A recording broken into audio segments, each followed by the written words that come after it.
tarde, son las 11 y no llega. ¿Cuánto tiempo estaremos esperando a Hasan?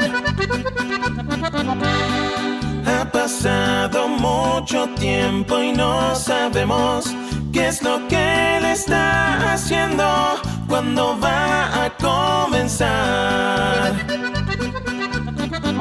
Todos los días cuando entro yo pregunto ¿dónde está el hombre turco? Y me pongo a llorar.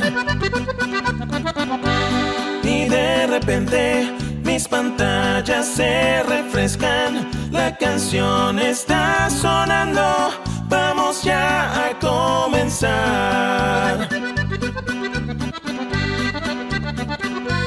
Cuando al fin dice en Los Ángeles, California, es un día bien hermoso, gracias por aquí estar. Como siempre, un tal nombre gris pregunta ¿por qué eres millonario? Y él empieza a gritar.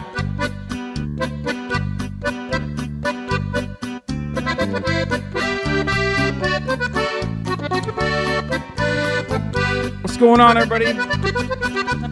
Flexicans are in. Es muy tarde, son las 11 y no llega. Flexicans rise up. ¿Cuánto tiempo Flexicans rise the fuck up. Esperando a Hasan. Todos los días cuando entro yo pregunto ¿dónde está Viva la el raza. hombre turco? Y me pongo a llorar. What's going on, folks? Y de repente mis pantallas se refrescan, la canción está sonando, ya vamos a comenzar. I'm live and alive, and I hope all the boys, girls, and MPs are having a fantastic one. Si con este gran corrido me dejas beautiful day. bajo la casa, un saludo a Hasan. On this fucking fantastic day, actually, unironically, National Hispanic Heritage Month. That's right, folks. That's right. We're live and alive, and I hope all the boys, girls, and MBs are having a fantastic one because today is a beautiful day. It's a very special day. It's not exactly sunny here in California. It's a little gray here in California, Los Angeles. Wait, hold on. I got to throw on the Mexico filter real quick. Let me do that real quick. One second. Are you guys ready? This is Hispanic Heritage Month. So, I mean, that was Esperando a Hasan, the Mexican corrido version of Waiting for Hasan. Ladies and gentlemen, shouts out to Vorlo for making that. It's probably one of his greatest creations. For those of you who haven't seen it, Hasan, hermano, ya eres mexicano. That's right. Motherfucker was in Fresno for 2 days. He's Mexican now. First of all, I was in Fresno doing backbreaking labor outside, which is content creation. Very similar. Not dissimilar to everybody picking avocados and shit. Okay, so yeah, exactly. But that's not the reason why I'm Mexican. I'm Mexican because Flexicans are actually Turkish. So we have familial lineage. You know what I mean? That's where it comes from. Listen, today's a beautiful day. I'm live. I'm alive. I'm excited. I'm back in fucking Los Angeles. All right, hold on. Let me throw on the Flexican filter real quick. One second. Hold on. Esperando en Hasan. Look at that. Look, hold on, watch.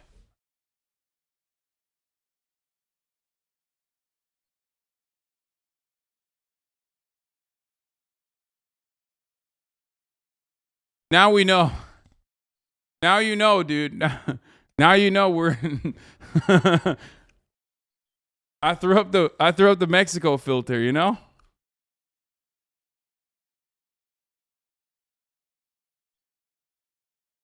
Yeah, I just teleported to Mexico. It's a little dark in here.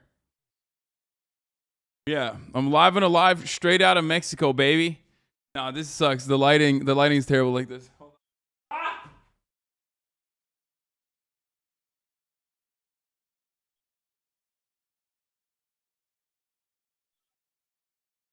I don't know what it is, but when I turn on the lights, like when I turn on the studio lights on top of the lights, it's just like weird. And it just turns into Mexico filter or something.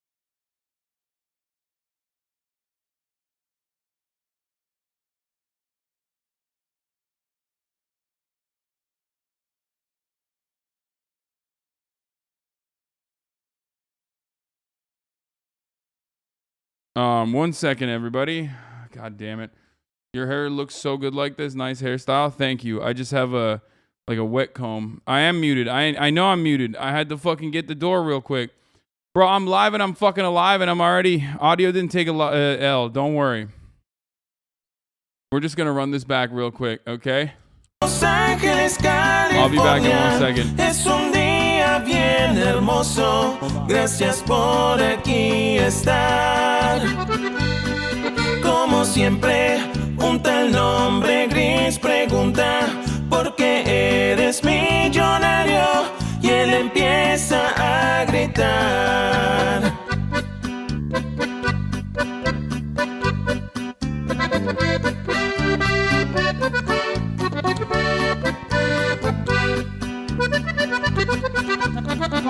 Ya es muy tarde, son las 11 y no llega.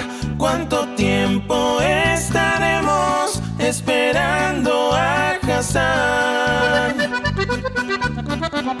Todos los días, cuando entro yo pregunto ¿dónde está el hombre turco?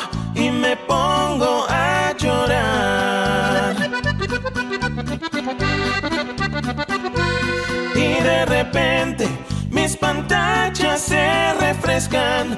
La canción está sonando. Anyway, all right, listen. I had to get the door real quick. All right. Ay, ay, ay, dude. Ay, ay, ay. Ay, ay, ay, ay, ay, ay, ay. Okay, I'm fucking annoyed already. All right.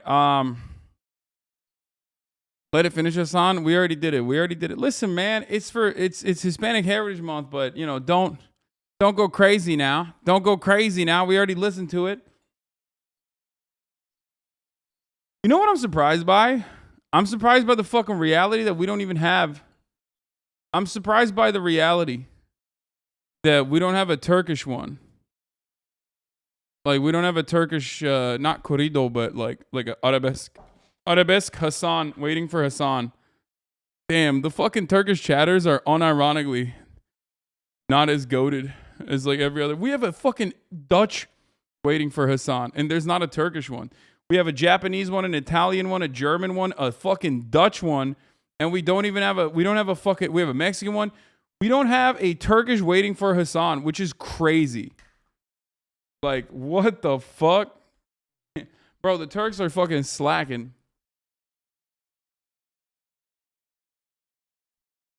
Wait. There's a Turkish one that they did on Amaranth? Are you fucking joking? If you're serious, I mean, I get it. That's Amaranth's a bigger Turkish streamer than me. You see the Cyberpunk anime? Yeah, I watched the first episode. It's kind of good. I mean, you know I love the Cyberpunk lore. I love the Cyberpunk universe. It's very anti-capitalist. I'm a big fan. Hoscord said you're more racist than this dude. What the fuck? Yeah, that's bullshit. Hoscord is fucking going crazy. I mean, look at this Blue Lives Matter wearing motherfucker, dude. This guy, like, literally gets his signing bonus, immediately drops it on the fucking last remaining Camaro on the used car dealership lot, okay? Asks his 17-year-old girlfriend for her hand in marriage and is about to get deployed, okay? He's already wearing a fucking Blue Lives Matter shirt. Are you kidding me? I don't even know where the fuck his Oakleys are. Oh my God. Michael said he looks like the racist version of Richard Spencer. Yo, that's awesome. Anyway, Lovely looks like he's on his way to the TPUSA interest meeting. Yeah. Anyway, we'll look at it. Blue lives and yellow Camaros do matter. That's right, baby. Yasak anamızı sövüyorsun. Türk çok az chatte açık. Çünkü salak şeyler söylüyorsunuz. Looks like you complain about elbows and spiked drinks on a nightly basis. Oh my God, that's so... Bro, that cuts so bad. Like, my first reaction when I saw that shit was, did you lose a bet? Like, why did you do this? Did you lose a fucking bet or something? Like, what happened? Anyway, this is Did you see someone broke into Will's house last night? No way. Who the fuck broke into Will's house last night? We'll talk about all that. I'm live and alive. We're back. This is the part of the broadcast where I tell you a little bit about my personal news, you know?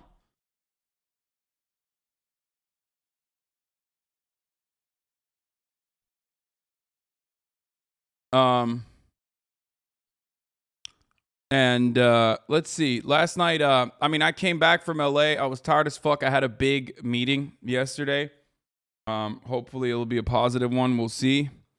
But I had a really big meeting yesterday. I didn't stream for that reason, and I was really fucking tired. But I wanted to, hey, Carter, thank you for the raid. Hope you had a good stream. Shouts out to Carter. So I come back from New York. I'm tired as a motherfucker. I'm sick, but I was like, you know what? I have to,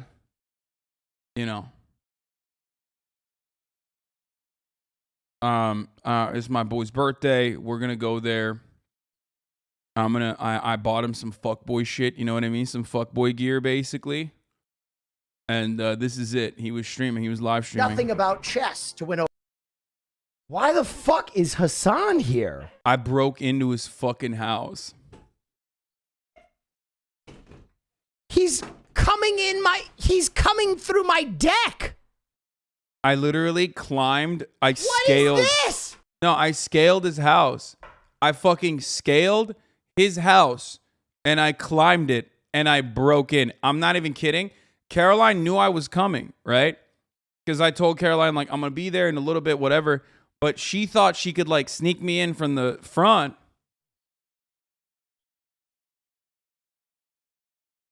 She thought I would just, like, come in from the front. And I was like, nah, fuck that.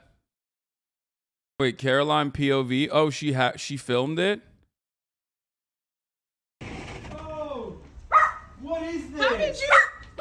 Oh, I'm getting attacked. Oh no, I got a guard dog. He literally had no idea. Like, he had no idea I was coming. I didn't tell him I was gonna pull up. How to fuck your back up? Bro, what do you mean? I'm in incredible shape, man. Immaculate, okay? I'm killing it. I lost weight in New York. I found out this morning. Like, it's wild, okay? I don't know what the fuck's going on. I'm sexy as fuck. I'm feeling myself. Anyway. Wait, this is the first time you've been on my stream. Yeah, happy birthday. What? What's up, Farley? How was that the first time on Will's stream? It's not. He just says that it's the first time I've been on his desktop stream, which is ridiculous. Okay? It's ridiculous. Hi, buddy. You got a fucking.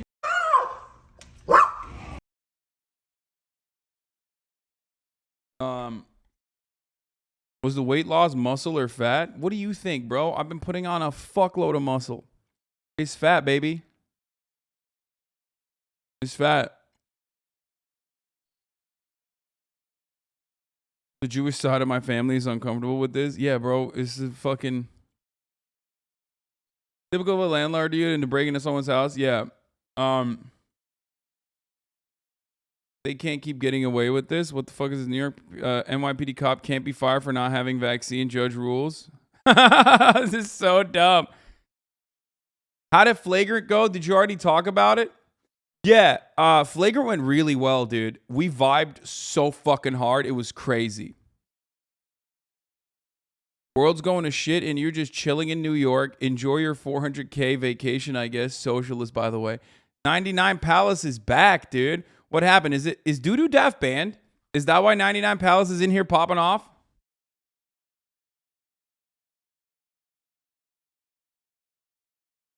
First of all, my New York vacation was not 400K. Broke boy.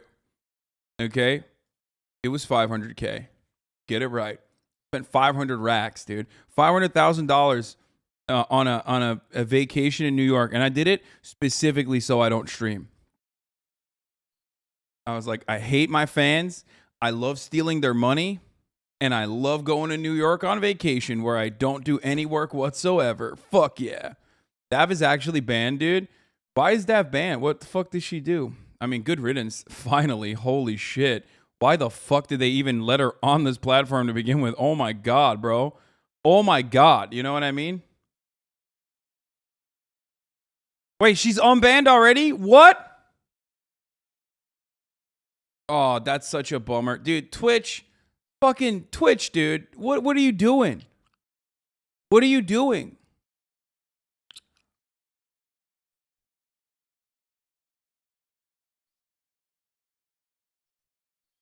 Time to nuke Hoscourt again. You came back just in time. Wait, why? Why am I? I heard Daph was the Lebanese woman who broke into the bank to take her own money out of the bank to pay for her sister's cancer treatment. And she live streamed it the whole time. That's why she got banned, is what I heard. That's why they unbanned her, because it's fair that person did that. Did you guys see that? Oscar drama? Dude, let me tell you something, okay? Here is what I don't care about, okay? Here's what I do not care about at all. Fucking Oscar drama. I don't care. Shut the fuck up. I don't care. I don't care about it one way or the other. Deal with it on your own, you fucking idiots, okay? I don't care. Shut up. I don't want to fucking hear it. Bro, Hasan Hidalgo for Hispanic Heritage Month? Bro, if I fucking post this as my blast off today, I will get ass clapped, okay? And I won't even get ass clapped by like Hispanic Twitter. I will get ass clapped by white Twitter that's like, wow. Like the whitest Mexico City, like colonizer adjacent Mexicans will get mad at me, okay? Blonde, blue-eyed, like Mexico City ass motherfucking white ladies are gonna be like, wow, this is fucking cultural appropriation. Like, how dare you? And it's also blackface too.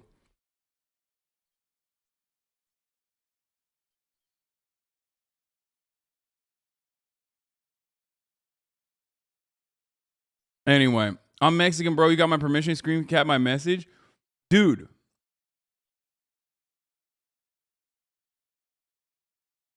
Honestly, fuck, man. New York was sick. New York was sick. I love the fan base in New York. I love my New York Hasanabi heads. Okay, the Hassholes, the parasocialists, whatever you want to call it. I do. I'm a big fan. This small podcast did a segment on your fits and tried to roast you. What? Bro, what is this? Why would I look at a podcast with 379 views, man?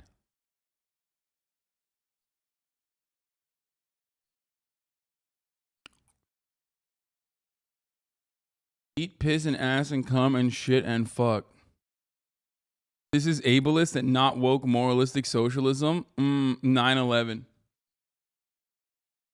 Did you ever get the New York Glizzy or Slice? No, but okay.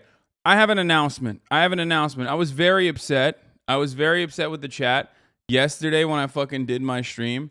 I was very upset, or not yesterday, 2 days ago when I was doing my stream, because everybody was like going absolutely fucking bananas, right?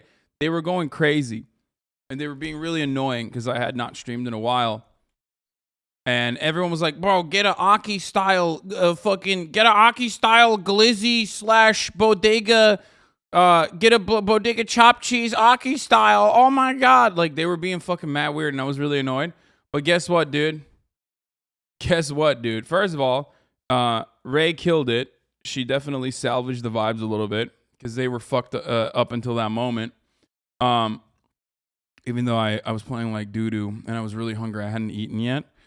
But anyway, after the stream, I went and I did actually get a fucking chopped cheese at a bodega, and that kind of saved my entire food journey. I'll be honest with you. I had really bad food up until that moment, and then after that, I had the chopped cheese. I was so hungry. I had the chopped cheese. Okay? And then I also ordered chicken. I ordered P.O., which is Peruvian chicken. It's like one of my boys' favorite chicken restaurants. The chicken's pretty good. The chicken was actually pretty good, but I ordered like so much shit. I didn't actually end up eating. I didn't actually even end up eating everything, but the chicken was fine, but the chopped cheese was actually pretty fire. So guess what, dude? That saved it. Turkish food with Tadic was incredible, and the chopped cheese was incredible.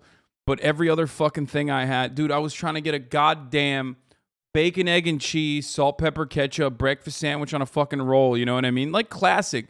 Just the absolute classic hit. Nothing better than that. And I'm trying to get that. And unfortunately, I was late, so I just fucking ran and I got it at the airport. Every place was closing. They were not serving breakfast after 11, which is fucking bullshit, by the way. I think that should be illegal. Most places should serve breakfast after 11. Anyway, and I'm trying to get the fucking I'm trying to get a breakfast sandwich before I leave, and I couldn't get that.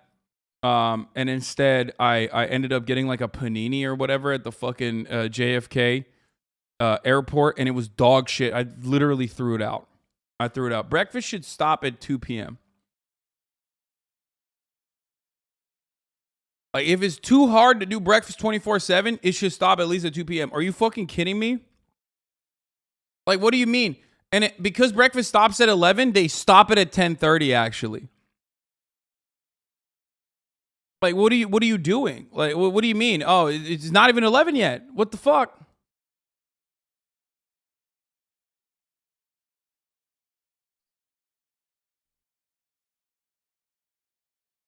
Anyway, no gods, no masters, no end to breakfast. We're gonna talk about the railroad union. Obviously, that's a big fucking deal.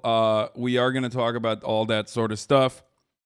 But yeah, I just wanted to give a shout out to the chat because, honestly, you were right about the fucking chopped cheese that kind of saved my fucking food journey here in New York.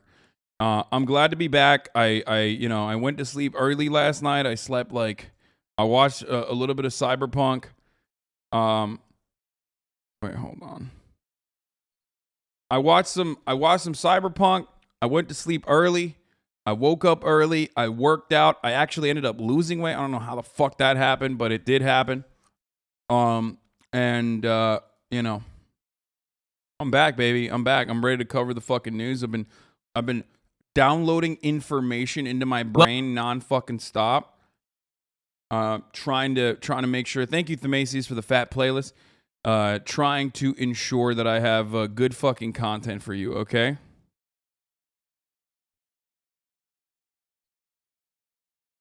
New York keeps you skinny. I mean, I did walk around a little bit, but also more importantly, welcome to New York, concrete jungle where dreams are made of. I worked out a fucking dog pound, so that was really good. Got to do a grito like this. What is a grito? La joven que gritó en el concierto de Cheque Peña. Así gritan los mexicanos cenegados.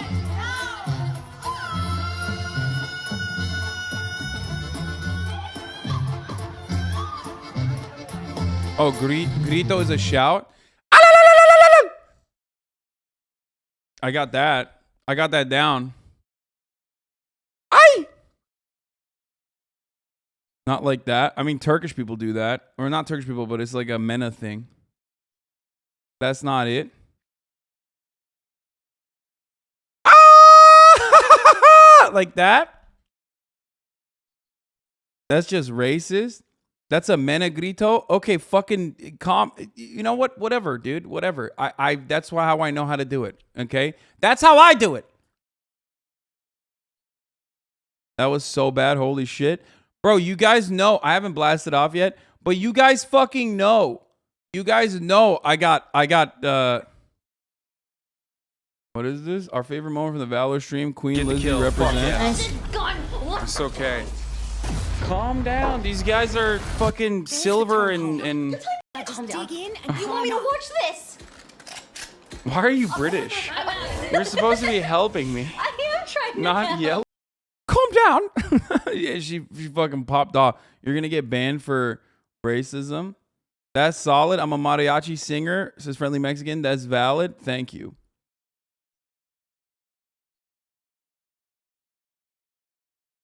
You did that like a white person, bro. I feel hate crime. Wait, the first of all, white people can't do the white people can't do that. Okay? That's two things that white people can't do. Roll their R's, okay? Okay? White people can't do that. Second thing that white people can't do is what I just did. You can't do that. It's not easy. Try and do it. And third, jump.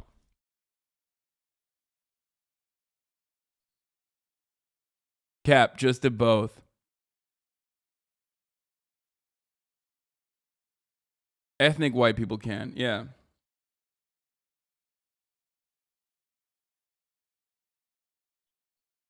Bro, I'm doing it right now. Okay, whatever.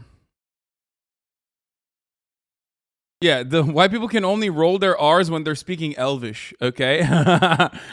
White people only know how to roll their R's and say like the most insane names like Flugel Dorpelstein or whatever the fuck when it comes down to like mythological characters. Okay? Can't do that for anything else. It's just for like elven characters, you know what I mean? It's like, "Oh, I'll fucking drop it."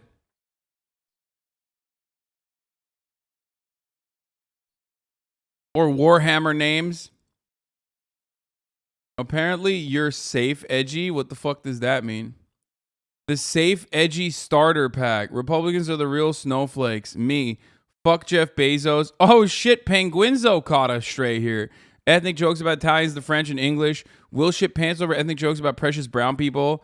Thought Dave Chappelle and J.K. Rowling were Jesus 4 years ago. Anti-Zionist, not anti-Semitic. Loves Borat, though.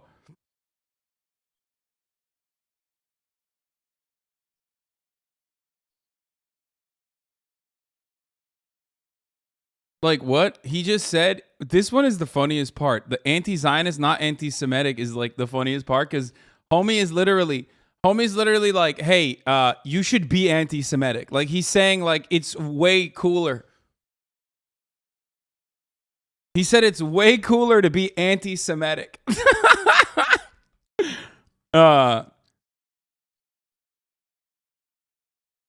your whole personality is trying to be edgy. First of all, I don't think I'm edgy at all. As a matter of fact, my entire thing is not being edgy. I don't think I'm edgy at all.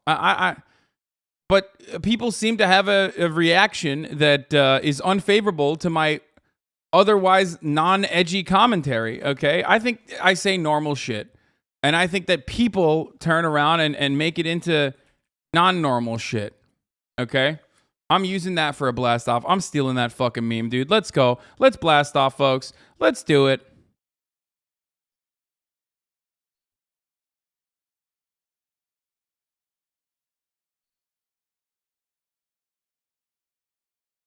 From the railway strike to Black Mermaid triggering conservatives to Lindsey Graham's abortion bargain and more. Finally, wall-to-wall news for you freaks. Dun dun dun dun dun dun dun dun. Dun, dun, dun, dun, dun, dun, dun, dun. And then new Alex Jones trial too, yeah. That too.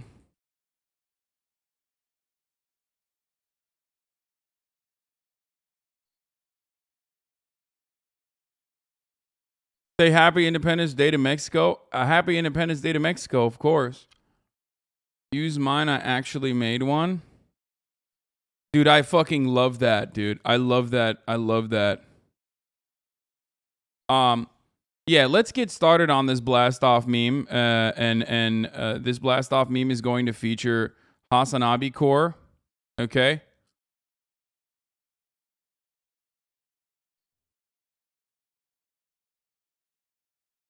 Dos Botellas de Mezcal is the song. That's tomorrow. Your grito sucked. Carnal. You watch Steven Crowder interview with Alex Jones? No, I haven't. Hey, we're blasting off because I haven't had I want what you have. Because I haven't had a good fucking blast off moment, okay? Or because I haven't like actually streamed from the same fucking time period. My notifications are probably destroyed right now, okay? People are probably not getting notified that I'm live. So blast off and juice this shit, okay? And you know, there's some good memes in there as well. Today is Central American Independence Day. Tomorrow is the Mexican Independence Day. Okay. The la la la tongue thing is the reason why white people can't suck pussy. Oh my God. It is not even 12 yet. Calm down, chatter. Holy fuck. Holy shit, dude. That is like, wait till it's the afternoon to say some psychotic shit like that, dude.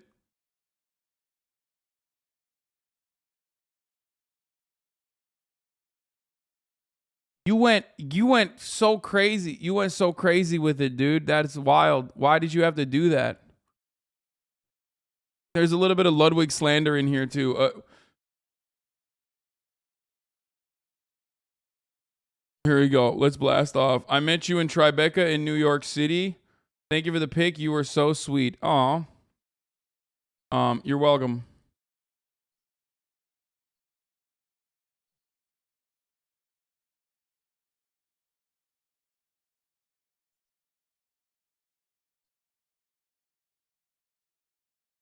Finally new shit? Yeah, we're doing it. We're doing it. As a woman, I need to get some white boys to confirm that. Okay. When are you coming to Louisiana? Never, motherfucker. What do you mean? When am I coming to Louisiana? I mean, the thing about Louisiana is that I do love Louisiana. It's a beautiful, especially NOLA is so fucking beautiful, is so pretty. But like, it kind of sucks at the same time. You know what I mean? I'll keep it real. Like, it's just not great. The only time I'll come to Louisiana is to make abortions happen. How about that?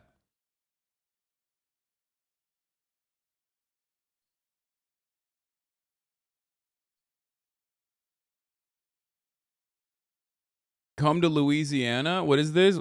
Representative AOC goes after Clay Higgins? No, two of my faves fighting. That sucks.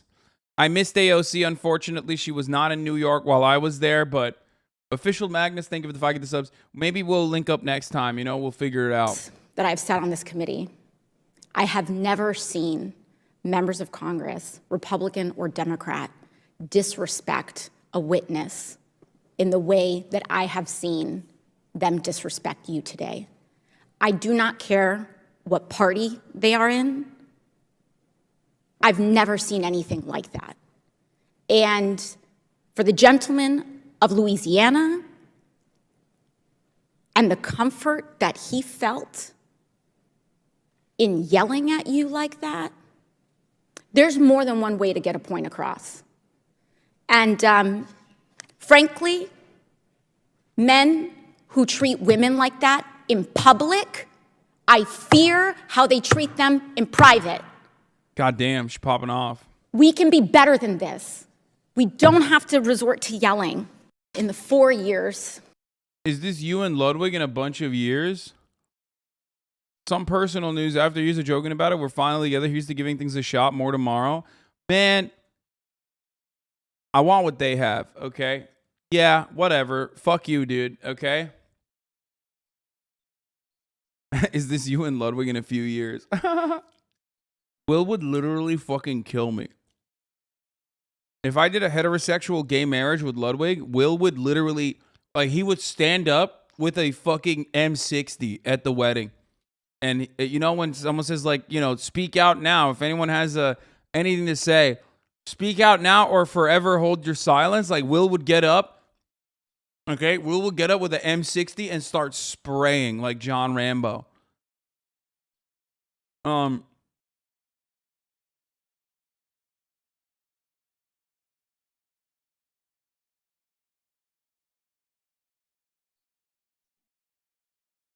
Megaphonics, stop sending me a fucking cat meme, okay? What are we doing? Stop, Megaphonics. You're... Yeah. Stop it. Here's the video of Clay Higgins. God, he's so fucking sick. I love Clay Higgins, dude. Oh, by the way, the Democrats are doing, or not Democrats, sorry, Republicans are doing this like weird thing now where Greg Abbott started this thing where he casually will just like bus migrants to DC and like other like blue states and shit, right? Specifically to DC though. And then immediately, of course, DeSantis got involved on that too. And Ron DeSantis, because he's such a fucking clout-hungry piece of shit. And he started doing it too. He sent him to Martha's Vineyard. Which I think is pretty funny. He flew them out to Martha's Vineyard, and what they're basically doing is like they are literally doing what they said the Democrats were doing, but couldn't find any Democrat that's actually doing that, right? So they just decided to do the George Soros thing themselves. Like, they unironically did the George Soros thing. They were like, George Soros is busing migrants to liberal cities for the votes, right? And then they couldn't actually find one, so they just started doing it themselves. Which is weird. It's like humiliating for the people. It like robs them of their humanity. You know what I mean? Yeah, it's like Steven Crowder cross-dressing. It's just always projection. And if this is true, apparently one migrant told the national correspondent for Fox News that he believes the border is open. Which, of course, like, you know, where did he hear that? Not from a Democrat, I'll tell you that much. You know who probably told him that? Some fucking Republican. It's insane. It's like, what the fuck are you doing?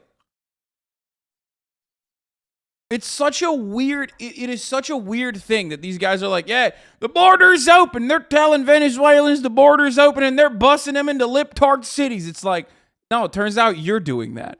Like, you couldn't find a guy to fucking do that. So you're doing it now. Also, if anyone unironically thought the border was fucking open, that means they're probably watching Fox News. Because the only place that ever says the border is open is fucking Fox News. I've never heard anybody be like, yeah, the border's open, please come in. I've never heard a single liberal news outlet be like, yeah, thank God, finally Joe Brandon is president and the border is open. Like, it's just an invention of the Republican Party.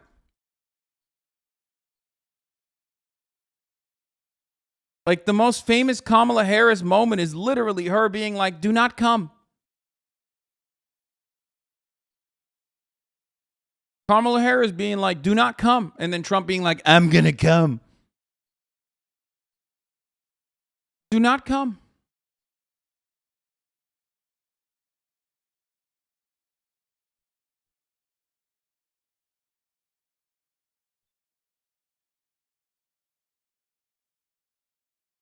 The word is spreading about this in Mexico.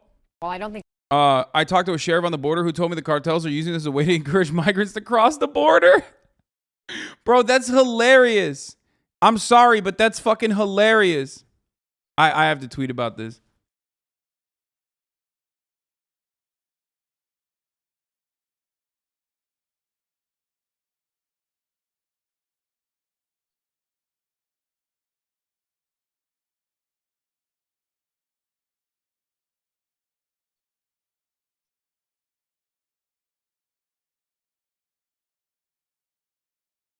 Over the border into liberal.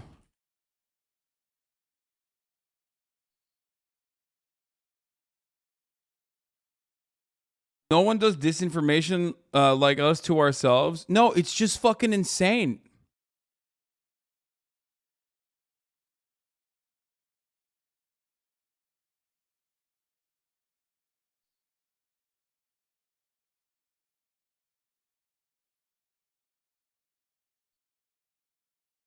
It's exactly the same meme as Steven Crowder cross-dressing. Pure projection. Thank you, Chatter, for that, by the way.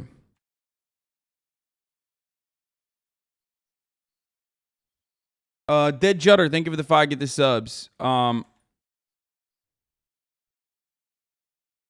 Astrology Daughter or NFT Bro Son? Astrology Daughter, easy.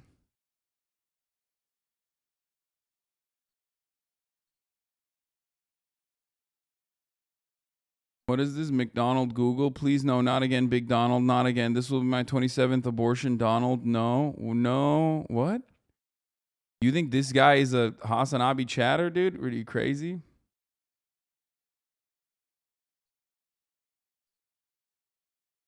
Also, the most famous moment from the left was Kamala Harris saying, do not come, by the way. Yeah, I already mentioned that.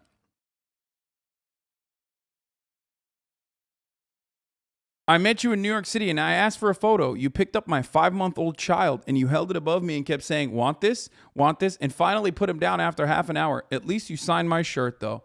Yeah, you're welcome. You should be excited that I didn't drop them. Chaos Bites, thank you for the 4 give the subs. The right and counterproductive nonsense. Name a more name a better duo. But it's like, dude, there is, I mean, I'm sorry. This is like a weird thing that is like weirdly not that bad. It's actually kind of good that they're doing this in a weird way, because I do feel like these migrants would be better taken care of in blue cities regardless. You know what I mean? So it's like, it's gonna, I personally think it might backfire on them.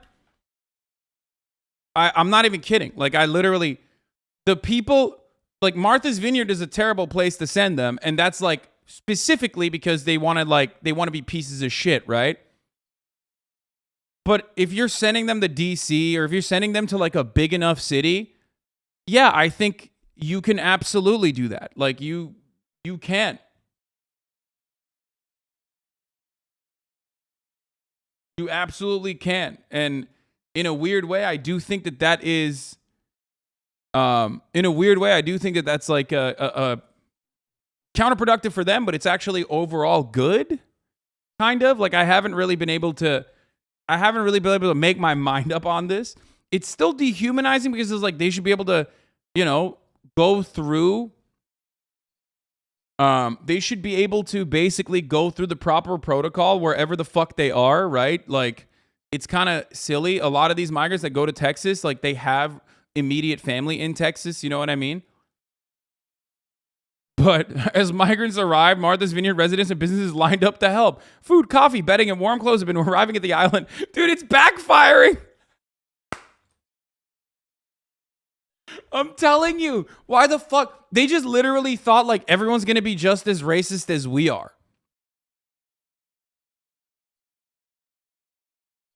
You know what I mean? It's like, why the fuck would they? Why would... The cruelty really is the point, brother. Yeah, I mean, they're just doing it because, like, I think this is a really silly stunt. They're using tax dollars on this, okay? There are negative consequences of this. Like, first and foremost, like, you're kind of, you're taking away the autonomy of these people, and you're mistreating them like they're not human beings or whatever, which is really fucked up, obviously. However, I do think that this is kind of backfiring on them because you sent them to blue cities, and those motherfuckers are gonna take care of these people. You know what I mean? They're gonna help out.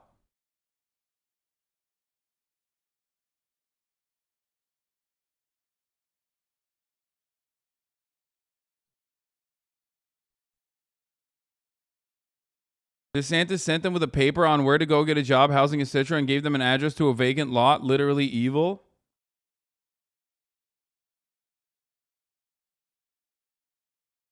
Isn't this illegal too somehow? I mean, dude, I'm a train conductor for Norfolk Southern Railroad. I'm excited to hear what you have to say about our quality of life. 80-hour work weeks plus 40 hours away from home on out-of-town trips, unpaid, and so on. Brother, I think it's fucked up that the Democrats are making it seem like Joe Brandon already cut a deal. Okay. Much love to the railroad workers, dude. You have the capacity as conductors. You literally have the capacity to shut down agricultural production. You have the capacity to shut down this entire country. And people don't recognize that. And I think like it's high time that they do, right? In America's history, this has happened in the past as well. We are going to talk about all that. The fact that like the Democrats are already running victory laps and the media is like going along with it, claiming that this is done, it's a done deal, and it's like it's over, the strike is over or whatever, is kind of silly because from what I understand, at least talking to the people that talk to the actual rank and file in this process, it doesn't seem like the problems are solved. Hold on, little minor blip there, a little drop ski.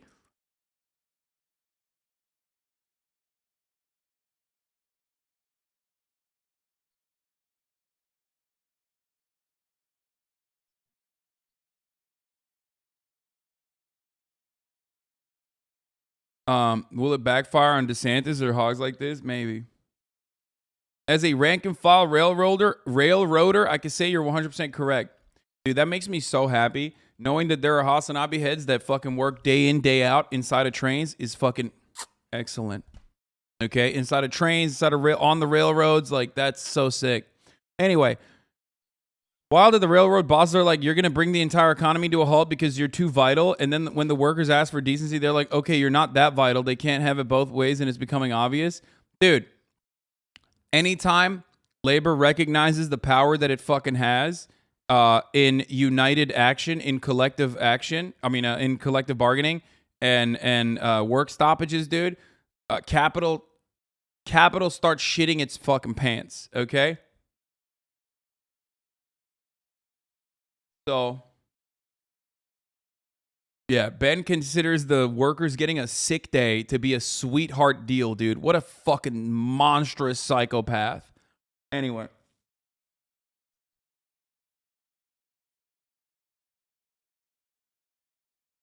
So we're gonna talk a lot about that in a moment, but I want to start off with the migrant thing. Let's see if the Themasius playlist has the migrant thing. We're gonna talk about the Patagonia founder. There's a lot of coverage on the migrant thing, but where the fuck is there anything on the?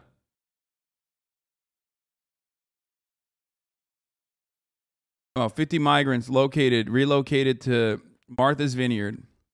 Back in this country, we want to tell you about an escalation in the political fight over immigration.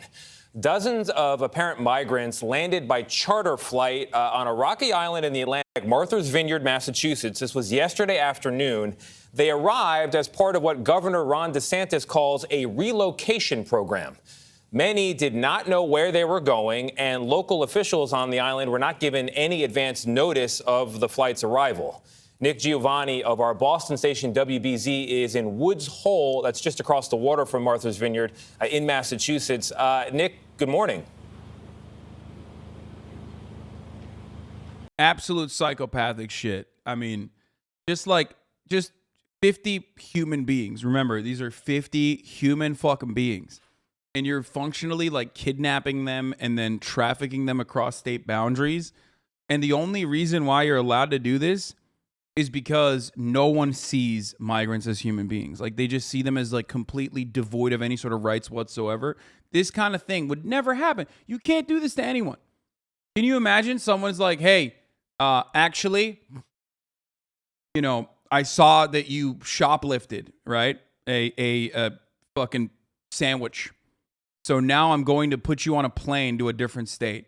You can't do that. You can only do this to to felons. You can only do this to homeless people, and you can only do this to migrants. Most of them black or brown, by the way, predominantly black or brown. And that is exactly what's happening here. Okay, you're trafficking children, which is also ironic from the QAnon party, right? They're literally trafficking children over state lines. But again, they don't have any fucking rights. So,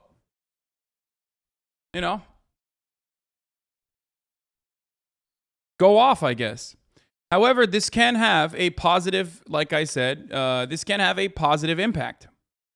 Because the underlying assumption is that these places are not going to want to take care of these people.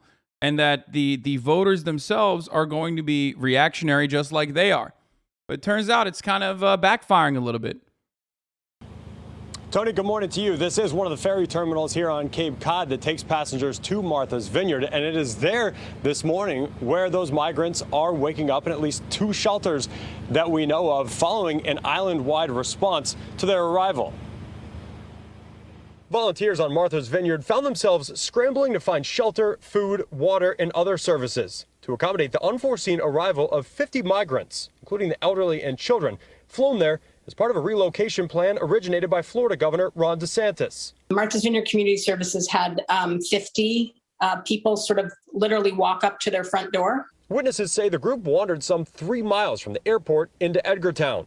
Once in town, the migrants were met by volunteers who brought them to a high school where they were fed and later transported by school bus to a church to stay for the night.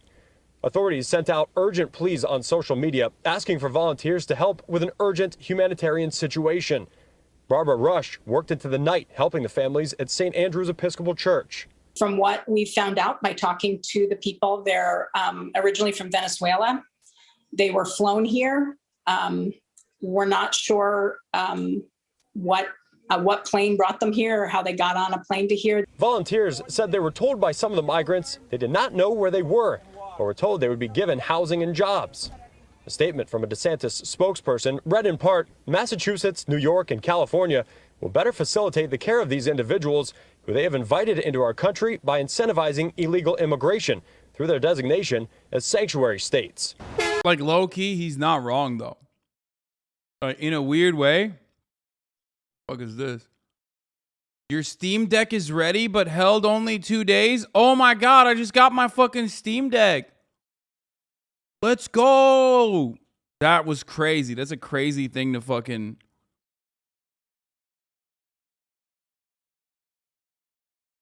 Oh my God.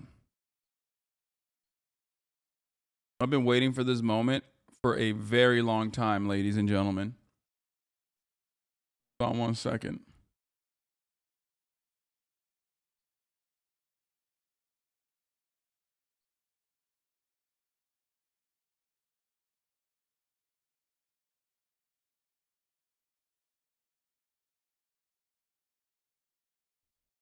Hold on. Sorry. That was crazy. That's a crazy notification to just get. Since the spring, Republican governors in Texas and Arizona have transported several thousand migrants and asylum seekers to New York, Chicago, and Washington, D.C., all cities with Democratic mayors.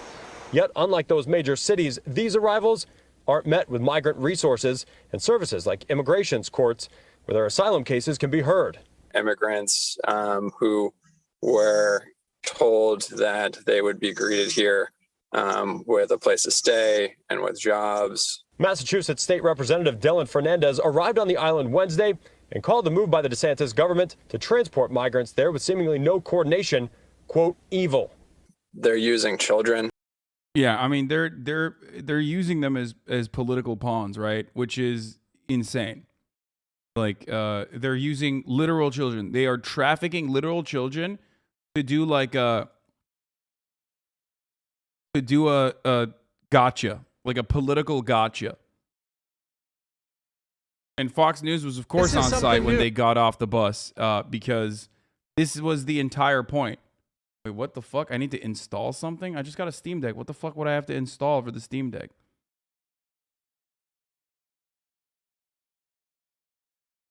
I think we're good.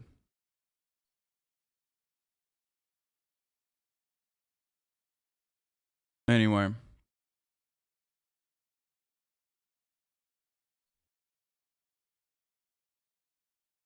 Steam always assumes you're buying a game to download. You were saying something about DeSantis being right. Are migrants being baited for the promise of sanctuary states? No. No. DeSantis, the only part of what DeSantis is right about is that, yes, these undocumented immigrants that are seeking asylum, okay, will probably be better treated in blue states, in sanctuary states. That's true. Sanctuary cities are better for migrants. It is just the fucking truth. So, yes. And you see it. You see it, motherfucker. Immediately, these guys came in, and the first thing that they were met with is like a sea of support.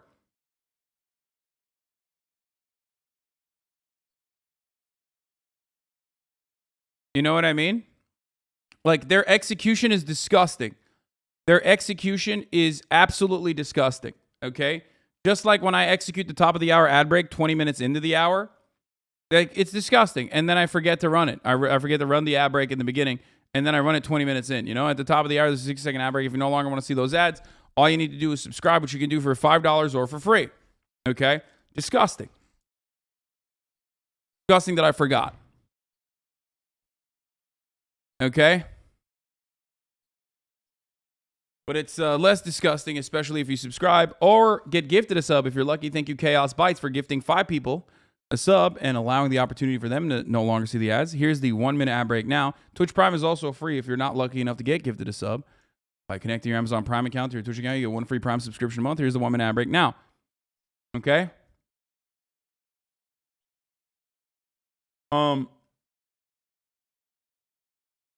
But yeah, here, let's keep going. As political pawns. But the island community has really rallied together. So yeah, ultimately they did something really fucked up, and they treated these people as though they are not human. They took away their autonomy. They lied about the prospect of like a better future. Like there's no immediate jobs available because there was no coordination with the other states.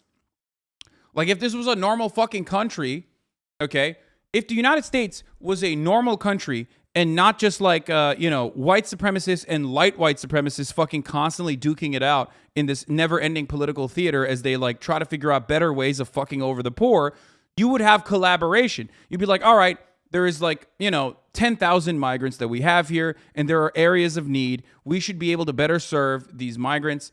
These migrants would be better protected and better served in areas of need like Oklahoma, where there is like a labor shortage or something like that, which is still a little bit dehumanizing for sure. But you would offer them the opportunity. You'd say, hey, look, this is a place where there is actual housing. There is actual, relocation programs. There are actual training programs. There are actually adequate translators. And that would be, opening up more additional jobs in places like that, right? And then you would say, hey, would you like to go here? Okay? That's how you would do this. And then there would be an actual fucking asylum process where the states are collaborating with one another and actually creating housing opportunities for the people that are coming. They just fucking kidnapped them and sent them over and said, hey, here's an empty lot where there's a building where you can live in or some shit. Okay? Which is really fucked up.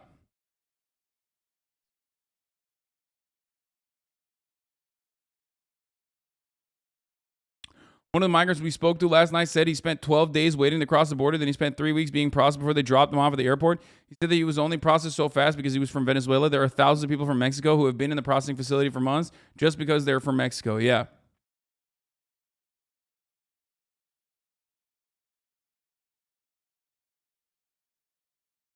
Do you think there's any stock in their excuse about border towns not having resources to handle these people? What? No, dude. They're already spending a fuckload of money just like shipping them over to Martha's Vineyard and shit. What do you mean? No, guys, we're talking about states, okay? Especially states like Texas and shit. They literally have enough power. They command the power of entire states. Okay? They have resources, brother. They literally have resources. Especially because migrants mean new jobs.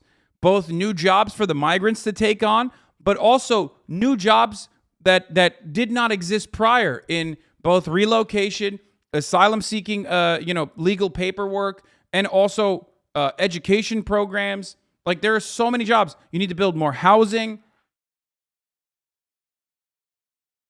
We're not talking about like Alabama. We're talking about Texas.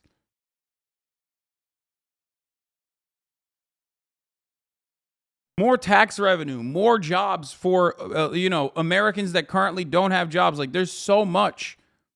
There is so much going on.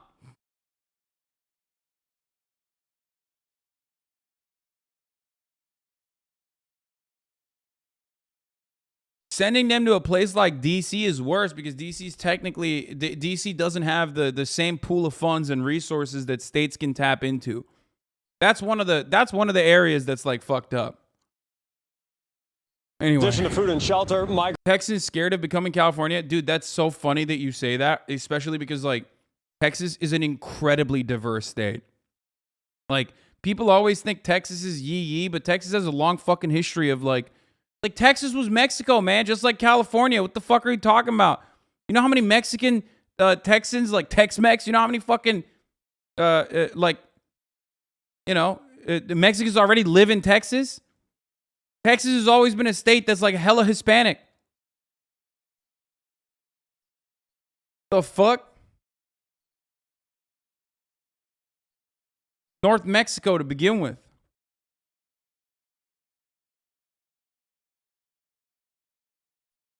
A lot of people forget that reality that like most of these southern states are, that's why I always make that joke. Like there's only two ethnicities in America. You're either Italian if you're in the Northwest, I mean, if you're in the Northeast, like close to fucking New York, the closer you are to New York, the more Italian you are. Or you're Mexican, the closer you are to the Southwest or the South in general.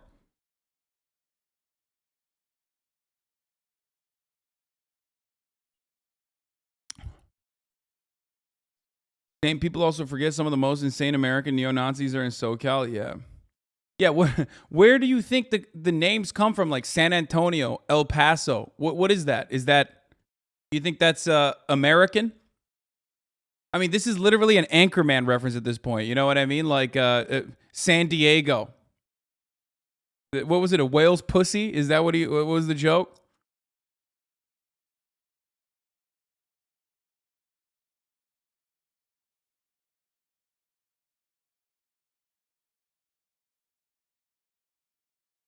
A whale's vagina.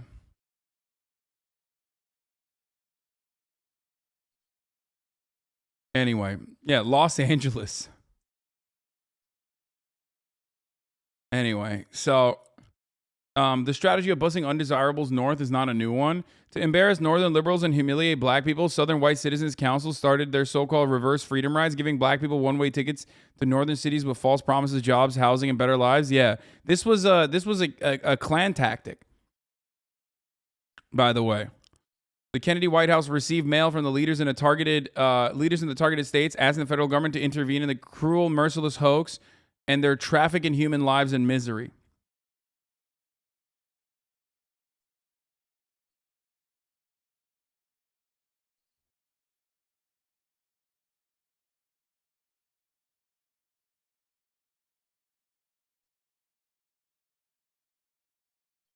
DeSantis' move may backfire among his own anti-communist voter base. Yeah, there's also this other stunt that is probably pissing off the Cubans and Venezuelans that already live in Miami-Dade County. Ron DeSantis' stunt of flying 50 undocumented migrants to Martha's Vineyard may play well on Fox News, but the fact that it was 50 undocumented Venezuelans who would escape the Maduro regime may not play as well in Miami-Dade County. Yeah. That's the other part of it. These are the good ones. You know what I mean? I thought these were the good ones, man. These were the ones who were running from communism. That's how you're going to treat your voter base, Ron? I guess Cubans don't really give a fuck, but there are plenty of Venezuelans who also have escaped communism living in fucking Florida. So there is that as well. I am here on the ground. They actually don't care. Most importantly, though, yeah, Cubans don't give a shit, most likely. But most importantly, though, like I said, time and time again, this probably will backfire because, I mean, these guys will most likely, you are handing a gigantic dub to blue states to be like, yeah, we took the fucking migrants that you shamelessly sent over like you're a part of the fucking Klan, okay? And now they have incredible lives here, you fucking piece of shit. You did human trafficking. Migrants were also tested for COVID and were all negative, we're told. Now, as for Massachusetts Governor Charlie Baker, who's also a Republican, his office told us the state will continue to support the short-term sheltering services provided to those migrants. Reporting from Woods Hole, Cape Cod, Massachusetts, Nick Giovanni. Tony, back to you in New York. Nick Giovanni for us from WBZ there, our partners in Massachusetts. A story unlike any. By the way, this is human trafficking, and there is legal precedent for prosecuting this, I think. Governor Newsom has called on the Justice Department to investigate the interstate transportation of migrants. Like millions of Americans, I've been horrified at the images of migrants being shipped on buses and planes across the country to be used as political props. Clearly, transporting families, including citizens, across state lines under false pretenses is morally reprehensible, but it may also be illegal, because I think it is. You can't just fucking ship a bunch of humans, dude. You can't do that. I mean, this is like that Platoon moment, a movie that I just watched on a plane flying into Los Angeles, California yesterday. But it's like that moment in Platoon when they actually enter the fucking Vietnamese village, and Charlie Sheen has this come to God moment where he recognizes the humanity of the fucking Vietnamese, that they are bullying and brutalizing and raping and murdering unjustifiably. Which is a great movie, by the way. High key recommended. Platoon, spoilers, suck my dick, dude. It's literally a 70-year-old movie. You fucking idiots. Half the cast is like dead now, okay? Incredible cast, incredible movie. Love that. It was so good. I highly, highly recommend it.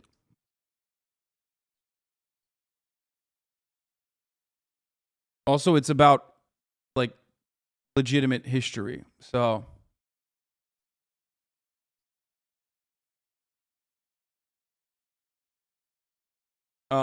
as I was saying though, it is like I mean, it's just spoils it and recommends it. What the fuck are you talking about? Of course, I've seen Full Metal Jacket. I saw Full Metal Jacket way too early in my life, though. I think it like fucked me up a little bit.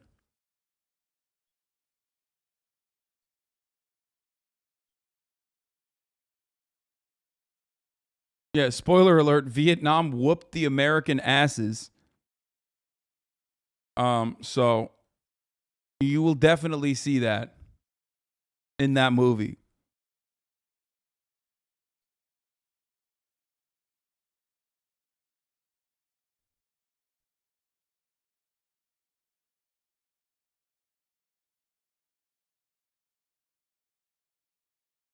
I watched Full Metal Jacket by myself when I was like 12, and that was definitely too early. Full Metal Jacket, Private Pile or whatever, Gomer, was it Gomer? Whatever, that moment, seeing that when I was like 12 or 13 or however old I was, that was the first time I went, oh my God, I don't think I should have seen this by myself. Like that moment is when I realized like, oh shit, this is why they have like restricted, 17 plus maturity ratings on movies. I was like even in my little ass child ass brain, I was like, what the fuck? I think this just unlocked something in my brain. I literally thought with my little ass kid brain, I was like, I probably should not have seen this. I was like this.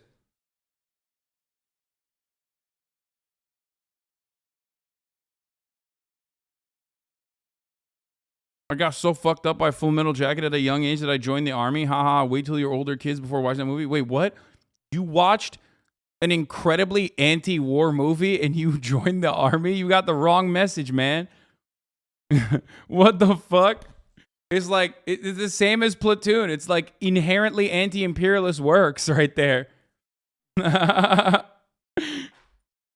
Damn, this guy where he kills himself after being like brain broken by the American military, it's pretty sick. It's like watching Starship Troopers and thinking fascism is tight, actually.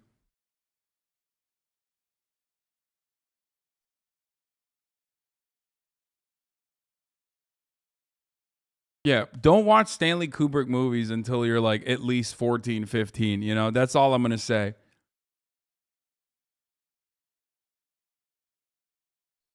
Or even Platoon.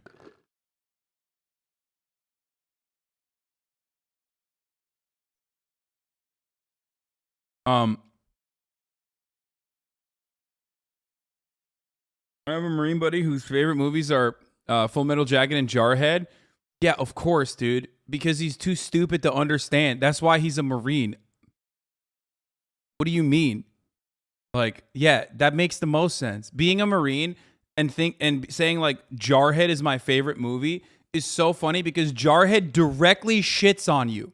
The entire movie is about shitting on you being too stupid. What the fuck?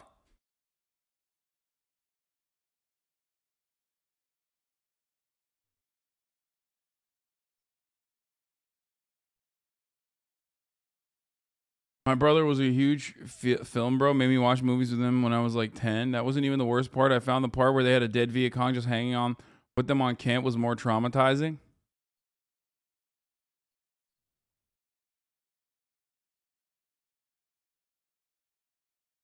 The Marines get off on self-deprecation. I mean, that does make sense.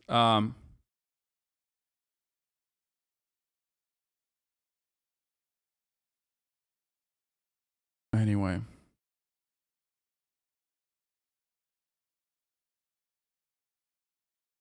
Some dudes from my high school saw Jarhead and got more hyped to enlist. That makes no sense. What the fuck? I literally do not understand. I unironically don't understand how you can watch like a movie that literally says, look at how fucking dumb these guys are and look at how much they got fucked over by a government that like literally abused them for how dumb they are. Like, what do you think Jody is about? Like, what do you think when the fucking when they pop in the VHS, okay, the cassette, and his girlfriend is getting fucked by the neighbor?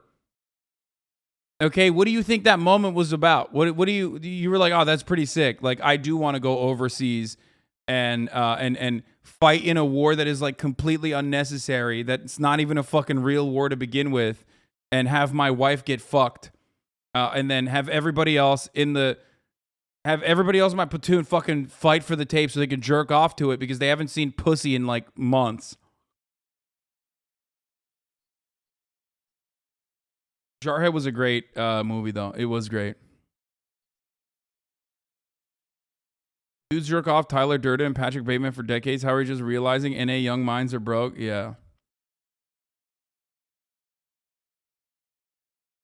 I did love... I mean, dude, a lot of my, I guess, anti-imperialist takes unironically come from watching at an early age, like watching Black Hawk Down and all these other fucking movies. Like, I mean, I also thought the military looked very cool in those movies, but I also realized, like, yeah, these guys are not having a good time. Buses filled with migrants from our southern border have just arrived outside Vice President Kamala Harris's residence at the Naval Observatory in Washington, D.C. I mean, dude, it's so fucking obvious what they're doing. This is so gnarly, dude. Griff Jenkins is live on the scene to tell us more. Griff, is that Massachusetts Avenue that I'm looking at right there? Yeah, good morning, Steve, Ainsley, and Brian. This bus just arrived moments ago. I talked to some of the folks. Apparently, this bus has come from Del Rio, Texas. That's what a gentleman on the bus told me. And these, pardon me, ¿de dónde eres? De Venezuela. ¿Venezuela? ¿Habla inglés? No. ¿Sí, no? ¿No? La presidenta Harris dice que frontera cerrado. Dude, I love this. This is so funny. La Presidente! Hey! Hey, you! Hablo inglés! Hablo inglés! ¿Dónde está la biblioteca? ¿Dónde está la Presidente Kamala Harris? Bro, this dude, bro, you couldn't get a Spanish speaker for this? You knew that this was gonna happen. Didn't some Republican Congress or Senate member organize this shit? Yeah, DeSantis did. You knew that this was going to happen. You couldn't find like a person who could, translate. You were there when they're getting out of the bus. So clearly you're collaborating. You're clearly collaborating with whatever fucking Republican is pulling the stunt. So you couldn't find like a Spanish speaker? Hablo americano. La frontera es cerrado or abierto? Abierto. Abierto. So what she's saying, Steve, I asked her, Vice President Harris says that the border is closed. She says it's open as we see these migrants coming across now. We're not sure how many there are. We do know that according to Texas Governor Abbott's office, there have been about 7,900. Pardon me. Wait, did she even say that? I mean, I can't speak Spanish, but I don't think that, did she even say that?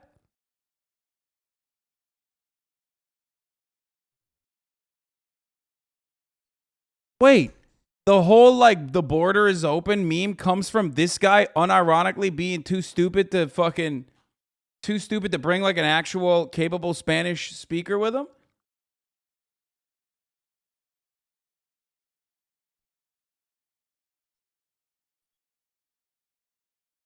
She did. She said abierto. She said it was open, but the way he asked the question was fucked up. What did he say though?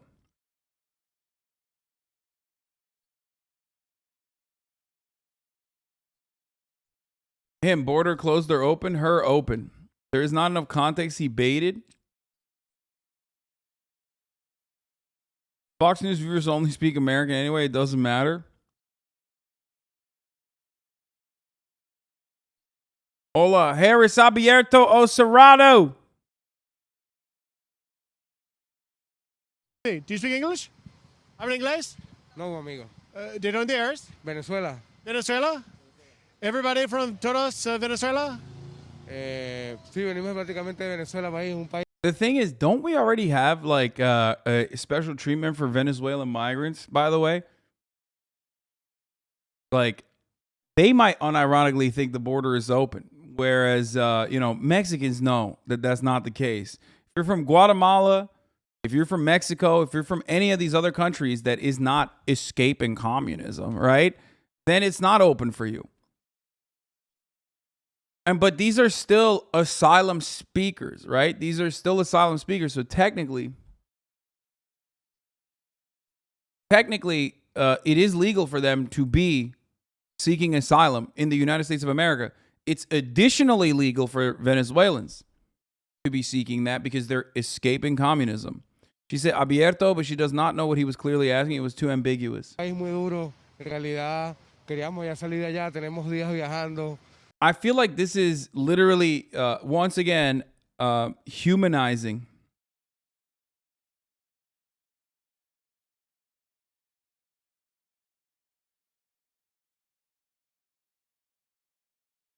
the asylum seekers in this situation. Migración también nos ha jodido mucho en México, pero lo que queremos es triunfar, queremos evolucionar, queremos tener de todo, queremos. Yeah, they have temporary protected status until 2024. Like, so they are allowed. Migrants coming in from Venezuela are allowed. Okay, thank you. Yeah, buena suerte. So I'm not going to be able to translate all of that, and I wouldn't even try because it wouldn't look good on live TV. But as you can see, they're coming across here, all of these migrants. Yeah, because you just don't know what he said. You just said, abierto. Abierto. When you're padding your resume and say fluent in Spanish because you got an 87 on the final 6 years ago, yo, this motherfucker is his level of Spanish is my level of Spanish, okay? This is hilarious. Why couldn't Fox News actually send someone that knows how to speak Spanish? This is so funny. There's not a single person at Fox News that speaks Spanish. Of course there are. They couldn't have fucking hired a Spanish speaker to translate? That's crazy. Yeah, Peggy Hill Spanish language. Look. Mrs. Hill, in your own words, your own Spanish words, please tell the judge what happened with little Lupe. Su Pudenor. Yo poder ver que usted ser caballo razonable. Yo estoy muy embarazada por lo que pasa por Lupe. Ella comer mi accidente de comión y yo nomás quiero que hacer que Lupe ser libre. Yo tengo demasiados buenos años enfrente para pasar mi vida en fábrica cigarros.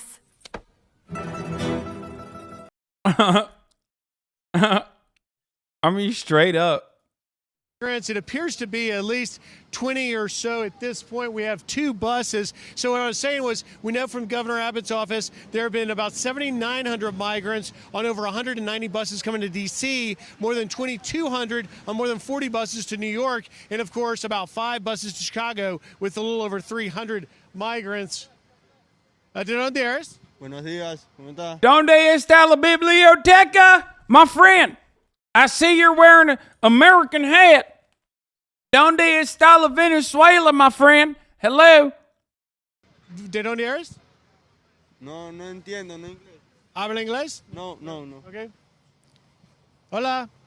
¿Cómo estás? That's so fucked up, bro. That's like a literal baby, dude. I mean, homie's got the pajamas on and shit. What are you doing, bro? That's a child. What the fuck? That is actually insane. Bien. ¿De dónde eres? Venezuela. Venezuela? Me llamo Griff. ¿Cómo se llama? Gaby. All right. Buena suerte. As you can see, children coming across here. Okay, I'm gonna be honest though. Like, this is gonna backfire. I think.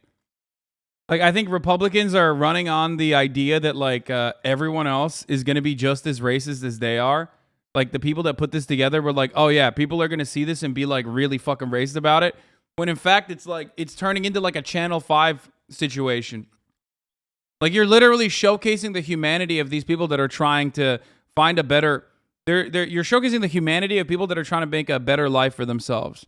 Not only that, but also these are people that are escaping communism, so they're the good kind of migrants too, regardless of how fucking brown they are, right?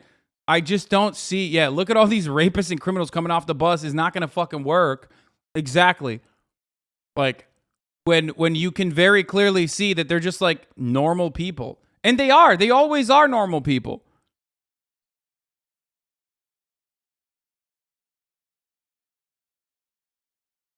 Inglés? Habla inglés? No. The majority of migrants that have been coming, and I can give you some of the most recent numbers. Yeah, I guess the reason why they didn't bring a translator is because they don't care about it. And they want to like drive home the point, like, look, we can't understand them. Like, they're coming over the border and we can't even understand them. Like, they can't even speak English. That's probably the reason why they're doing that. But even then, like, you forgot that they are in fact brown, so Fox viewers will see them as animals? Nah, man. I don't know, dude. I can't look at this and go, wow, these guys, I can't comprehend how people would look at these people and go, these guys are very clearly doing crimes. They're criminals. You see a fucking child in a Marvel shirt, dude? That's all.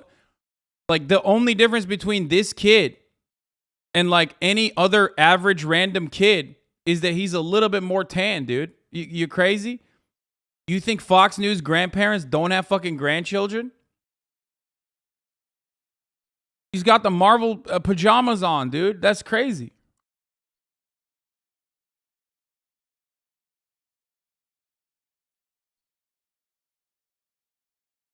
Hasan, you're not racist. That's why. No, dude. No. I'm telling you. I'm fucking telling you. I'm telling you. Listen. I believe. Look.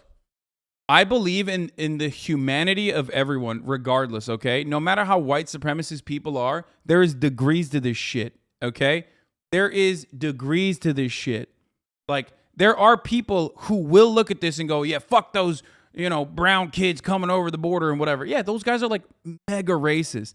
But most normal people have underlying white supremacist values, but they will immediately go, hey, I'm not a racist person. Why do they say that? They say that because they understand that racism is an inherently bad value, okay? There are varying degrees and different tiers of white supremacy.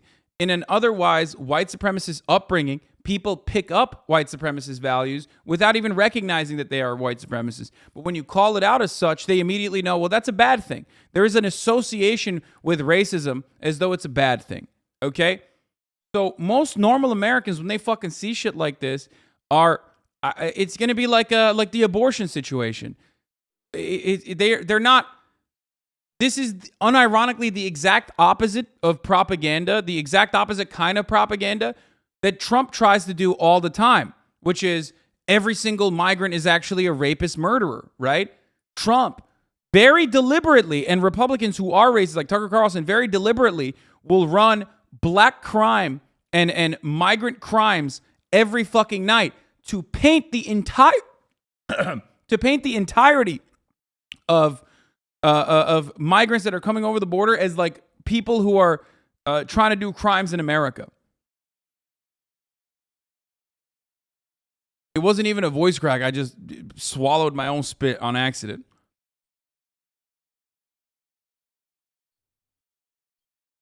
They are watching this at home and don't care who thinks they are racist, bro. I get your point, but it's so naive. I don't know, man. I think that like more people would look at this and realize the humanity of these people than the opposite. That's why you don't see this kind of coverage normally. That's why the coverage afforded to migrants for the most part,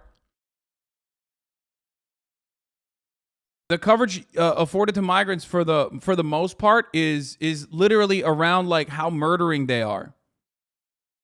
You have too much faith in people. Carter's right. Leftists seem to forget hogs are also people. Yes, dude. Yes. That's why you always find yourself shocked when you fucking hear about like literally a Trump supporter, like a Hispanic Trump supporter, who's like, yeah, I want to build the wall. But then they ask him like, do you think we should give amnesty to people that are already here? And he'll say, yes, of course. You can't understand the complexities of the American political mind if you cannot understand that a lot of the white supremacist attitudes and values that they repeat or have baked into their existence is just a product of social conditioning. And if you don't reinforce that white supremacist attitude with the appropriate agitprop and you do this, you're going to actually end up making a lot of people go, wait a minute, these guys are just like regular dudes. Now, maybe I'm being a little bit too, hopeful here. But I do think that this overall, this like Ron DeSantis move overall, might actually end up backfiring.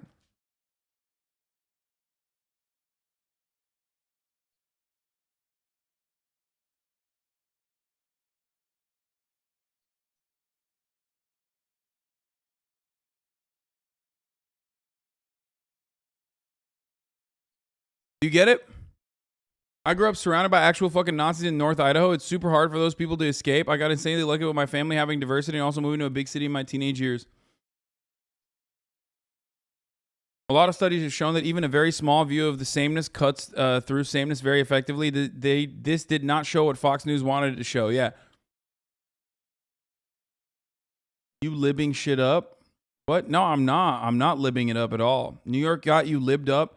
No, you guys are fucking nuts, dude. Even the most hateful right-winger ultimately is, when confronted with their racism, will probably have a reaction to it that you do not expect, where they're like, I'm not racist. Why do you think they think that?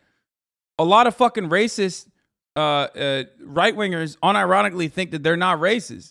They think, because they think that it's just white supremacist conditioning has created these environments that they just take for granted.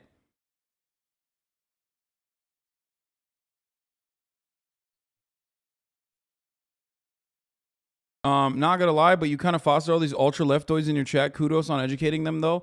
Man, dude, I do this all the fucking time, okay? And I'm doing it right now. I'm trying to change people's minds, and you're like, you did this. It's like, no, I didn't. People still come in here, regardless of whether they agree with me or not. Is it an echo chamber or not? Griff, ¿cómo se llama? Gateway. Going to go. Right. They don't know where they're going to go because there's no one from the D.C. Office of Immigration meeting them. There are a few other reporters out here. Yeah, I wonder why there's only reporters, but no one from the D.C. Office of Immigration meeting them. Perhaps because they only informed the reporters and not the fucking proper authorities, dude. You literally set this up. That's fucking insane to me.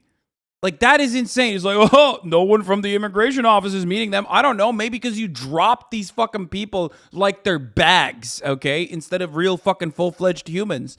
And you set it up by sending reporters there. The only people that you informed were reporters. That's all that are Griff, here trying to figure out exactly where they're going to go next. Griff, No. I don't know if Griff... Hey, Griff, can you hear me? I think we have... Griff has momentarily lost contact with the mothership here. Get you back now. Sorry about that, guys. Griff, can you hear me? I got you, Steve. Okay. Griff, because you're not able to pick up a lot of details from those particular migrants, aside from a lot of them are from Venezuela, can you go into the front of that first of two buses and just ask the driver where they're from, and who asked them to pull up in front of Kamala Harris's house? Yeah. Like, they sent them the... Wait, what? I mean, we know who fucking told them to pull up in front of Kamala Harris's house. What are they trying to say, that Kamala Harris asked for them to come there? What the fuck? Does that seem like an appropriate location for them to be dropped off at? How do you fuck this up? You knew ahead of time. You knew ahead of time this was going to happen. How do you fuck this up, Fox News? How do you fuck this up, Ron DeSantis?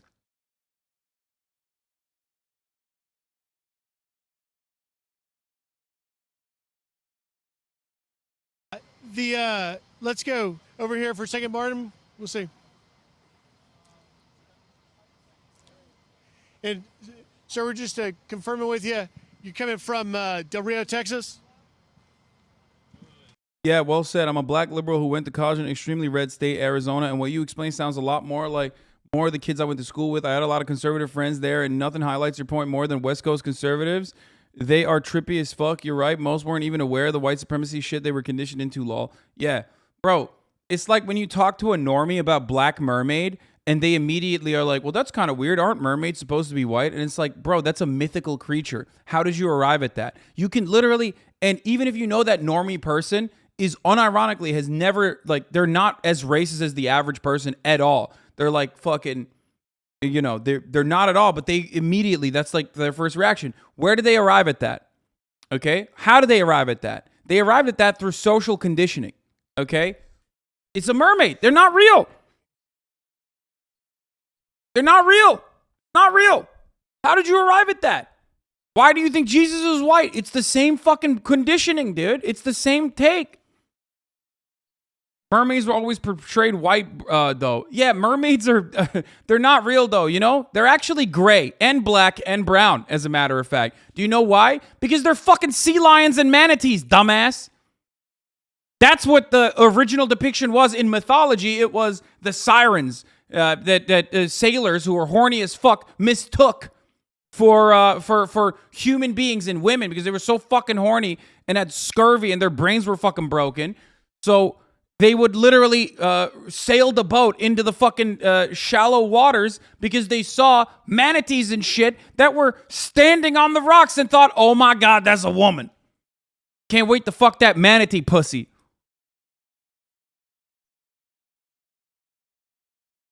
That's like the original inception of the mermaid mythology. That's where that comes from.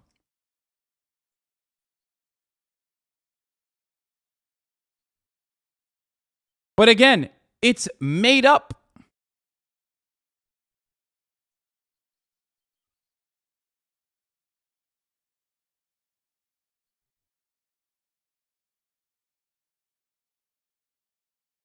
It's made up. Just like elves and shit. It doesn't matter if they're fucking black or brown or white. It doesn't matter. They're made up.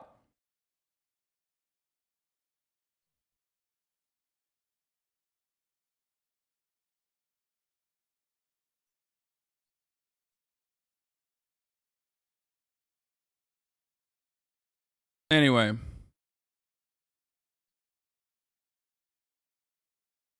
All right. I don't think they want to talk. They're not able to talk to us, although we do have confirmation from the governor's office that the governor sent these buses here specifically to Vice President Harris's house, to the Naval Observatory here. But again, where these migrants are going to go right now is anybody's guess as we watch this unfold. You know, Griff, you asked one of those migrants about, I mean, there's irony involved in what they have done by shipping these two buses to the Naval Observatory, which it looks like you're right on Massachusetts Avenue. The vice president's house is just up the hill beyond a fence, the direction you're looking right there. She's in charge. She's the so-called border czar. So she's saying it's secure. And if two buses full of people who just walked across into this country on... Dog, you did this. Who did this? You did. What is happening? I'm losing my fucking mind. Bro, why are they making it seem like Kamala Harris was like, please come? Oh my God. Wait, this is so stupid. This has to be, dude, Democrats have to fucking flip this, dude. This is such a gimme. I mean, this is insane. It's like the top of the hour ad break and not actually seeing a fucking ad exactly at 1 p.m. when the ad break is served. And if you're wondering, like, still at this point, how do I avoid seeing those fucking ads? Well, baby, let me tell you. By subscribing for $5 or for free with a Twitch Prime. Because at the top of the hour, there's a 6-second ad break. If you no longer want to see those ads, all you need to do is subscribe, which you could do for $5 or for free with a Twitch Prime by connecting your Amazon Prime account to your Twitch account, where you get one free Prime subscription a month, or by getting gifted a sub if you're lucky. Not everyone is, though. Here's the 1-minute ad break now.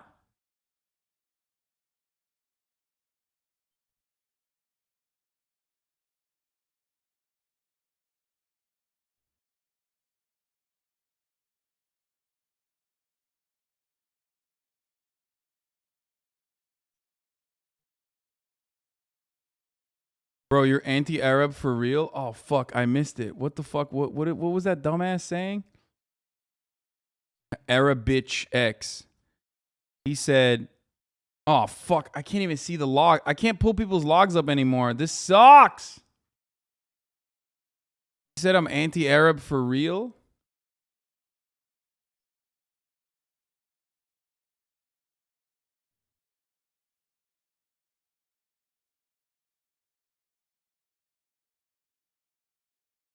Yeah, I can't for some reason, like Twitch is not letting you pull logs lately, this past week or so.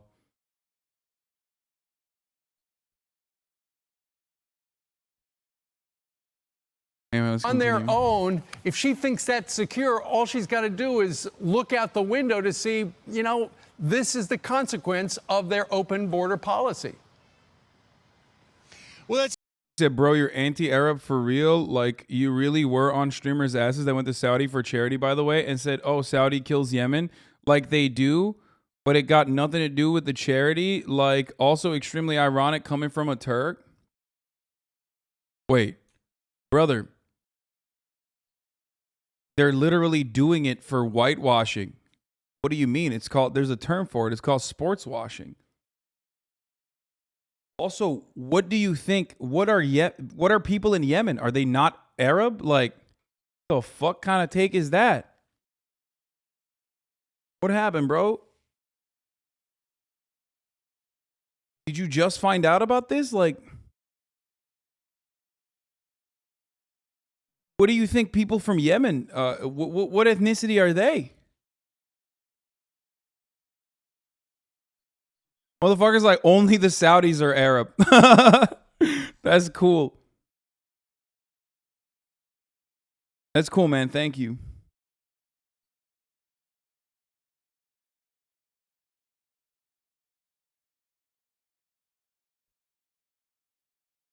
Press secretary says, the fact that Fox News and not the Department of Homeland Security for the city or the city was notified in advance of Republican governor shipping migrants to D.C. Martha's Vineyard makes this clear there's a cruel, premeditated political stunt.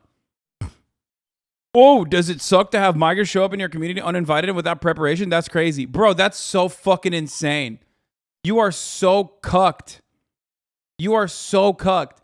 They're using your fucking tax dollars to do this, you idiot. They could have used it to, like, not do human trafficking and instead actually help these people relocate.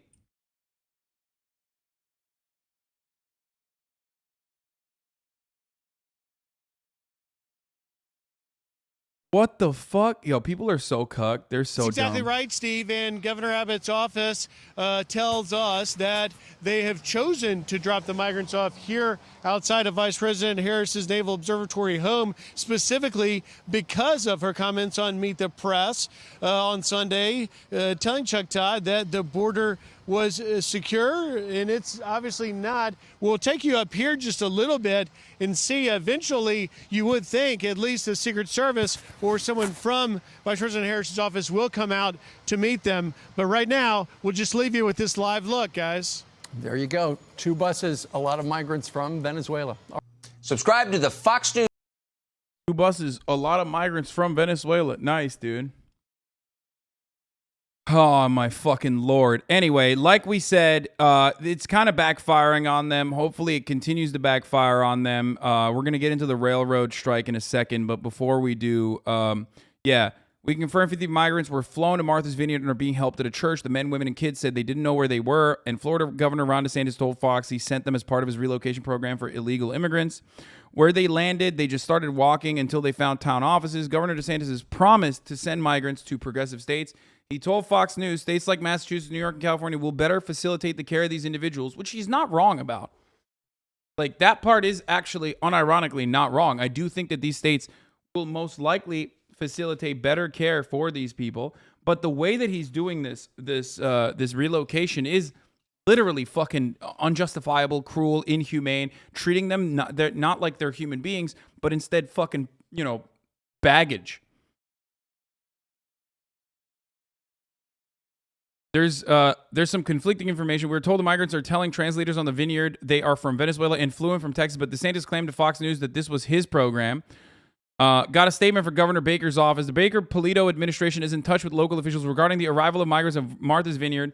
Short-term shelter services are being provided by local officials. It also says it will support the effort. Emergency officials on Martha's Vineyard are now asking for volunteers to help with the unexpected urgent humanitarian situation. And guess what? They are doing that already. So get fucked, you fucking animals. You absolute fucking pieces of shit. Absolute fucking dog shit, psychopathic, moronic baboons, dude. I fucking despise the Republican Party, which just runs a campaign of cruelty. That's it. And it's backfiring on them because human beings are not as fucking disgusting as these scumbags are. Okay? As migrants arrived, Martha's Vineyard residents and businesses lined up to help. Food, coffee, bedding, and warm clothes have been arriving as the island works to meet the needs of more than 40 people that were flown there without warning. Turns out human beings are significantly more decent. So yeah, get fucked. Okay? Get absolutely fucked. Thank you, Dallas5360 for the 5 get the subs. They keep fucking claiming that there's a caravan. There's a caravan. Anyway, here's a Martha's Vineyard person with some words. I was at St. Andrew's Church helping to feed these people. They were told they were going to Boston where housing and jobs were waiting for them. In other words, they were lied to. There were men, women, and children. They hadn't eaten anything since 6 a.m. What kind of depraved individual loads up 50 people onto a plane and dumps them in a strange place without even notifying anyone that they're coming? These are leaders. These are Christians. I'll tell you what, it's a disgusting political stunt at the expense of human beings just wanting to work and provide for their families. But you know what? On this island, we treated them with dignity. We fed them. We gave them medical attention, and we will give them a warm and safe place to sleep. Tomorrow, we will give them breakfast and help them figure out what's next. Because on Martha's Vineyard, we won't turn our backs on people in need who are being abused by extremist Republican governors for some cheap soundbite on Fox News. Thank you to all the volunteers who were there. It restores my faith in humanity that we came together to help the people in need. So the irony here, of course, is that Greg Abbott was doing this already. He was busing them to D.C. And then DeSantis, of course, immediately jumped on it and wanted to do the same shit. Greg Abbott is doing the buses that you saw on Fox News most likely were not even Ron DeSantis's. They were Greg Abbott's buses. The ones that are in D.C. Ron DeSantis is the Martha's Vineyard one, and Greg Abbott did the D.C. one. He's been doing it for a while.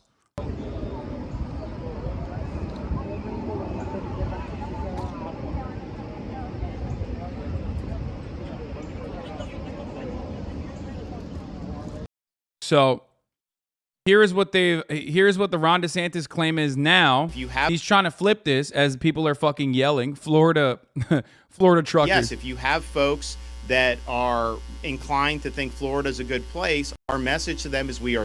What does dick taste like, my guy? Dude, why don't you ask your mom? She can literally tell you what my dick tastes like. That's such a weird question to direct at me. I mean, come on, dude. You're really gonna let me? You're really gonna give me an alley-oop?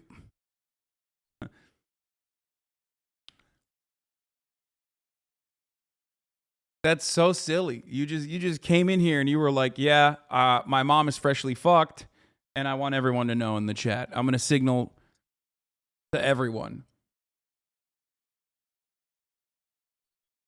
Great. Are not a sanctuary state, and it's better to be able to go to a sanctuary jurisdiction. And yes, we will help facilitate that transport for you to be able to go to greener pastures. Yes, if you have too easy. If you want to be snarky, do it in a funny way at least. Yeah.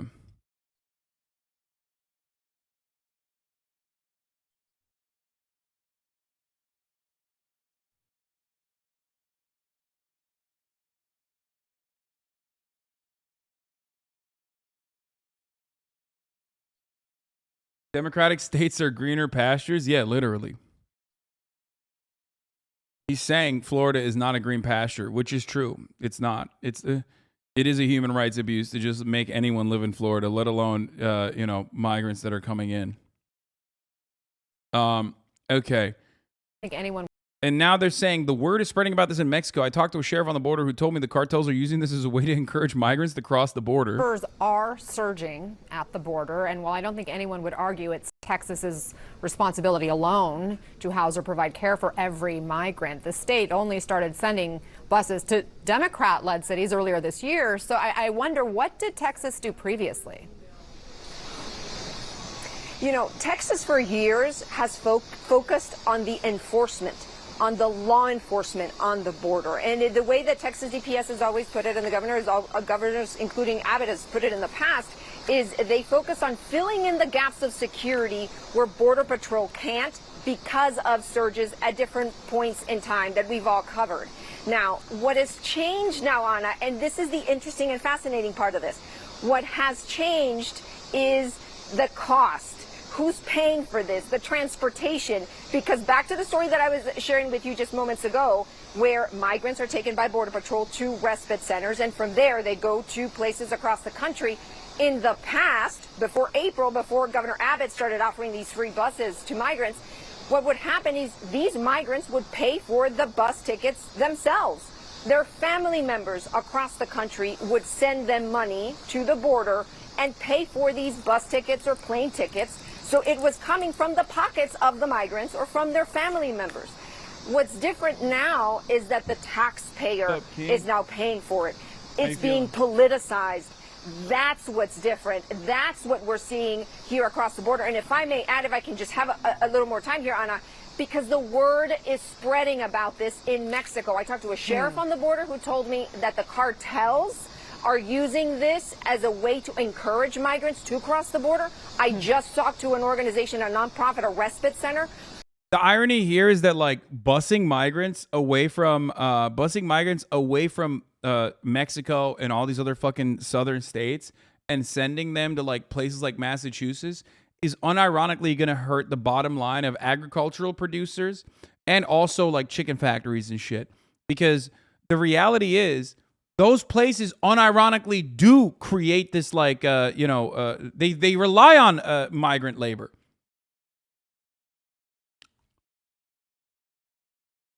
They literally do.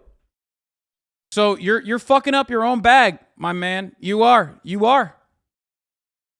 Oh, a sheriff? Okay, they never lie.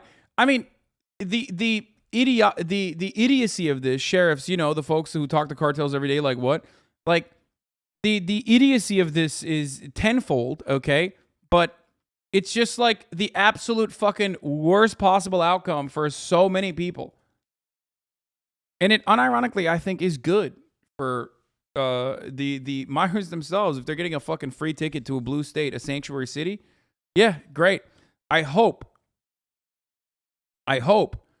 that the libtards at these fucking places don't actually flub this and fuck it up and use it as an opportunity to show the rest of the world and do a little bit of agitprop as well to show that these are just human beings that are looking for a better life, and they can very easily work alongside American citizens, naturalized U.S. citizens or natural born U.S. citizens, which of course, as you can see from the CNN coverage here, they're taking a relatively right-wing approach to this, where they're like, oh, this is actually making more migrants come into the country. It's like, well, that's not necessarily a bad thing. If only Republicans considered all humans as people, we'll see. The director of that respite center said that migrants are arriving to the U.S. asking about Abbott's buses. Now, a few weeks ago, I interviewed DHS Secretary Alejandro Mayorkas, and I asked him about this. I said, Secretary, what I'm hearing from people on the ground, from a sheriff, is that the cartels are using this information to encourage migrants to cross the border. Is that the intelligence that you're hearing? And what Secretary Mayorkas said is that that's not the intelligence that he has, to be clear, but he said it wouldn't surprise him, Anna, if that were the case, because that's what human smuggling organizations do. That's what criminal organizations do. They lie and they take advantage of migrants. And in this case, migrants who are wanting to come to the border for a better life. Yeah, I wish I could see more of this fucking sheriff. I would love to hear from this fucking sheriff. But yeah, as DeSantis and Abbott sent immigrants to cities, towns of political opposition worth recalling when a similar thing was proposed and ICE officials deemed it illegal under Trump. The plan was, of course, favored by Stephen Miller, everyone's favorite white supremacist, Trump's main policy advisor, and then it was shut down by ICE's lawyers, people said at the time and more recently. The idea had already been deemed illegal by ICE when Trump said it of sanctuary cities, we can give them an unlimited supply of undocumented immigrants.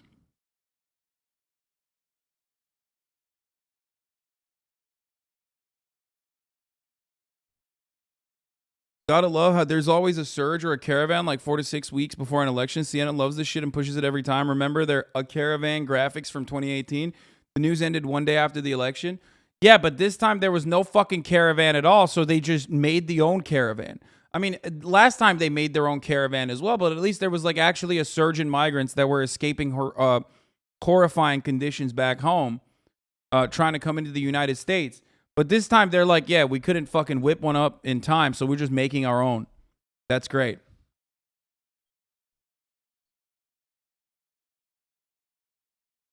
That's great. Love that. All right, let's get into some fucking labor union news, ladies and gentlemen.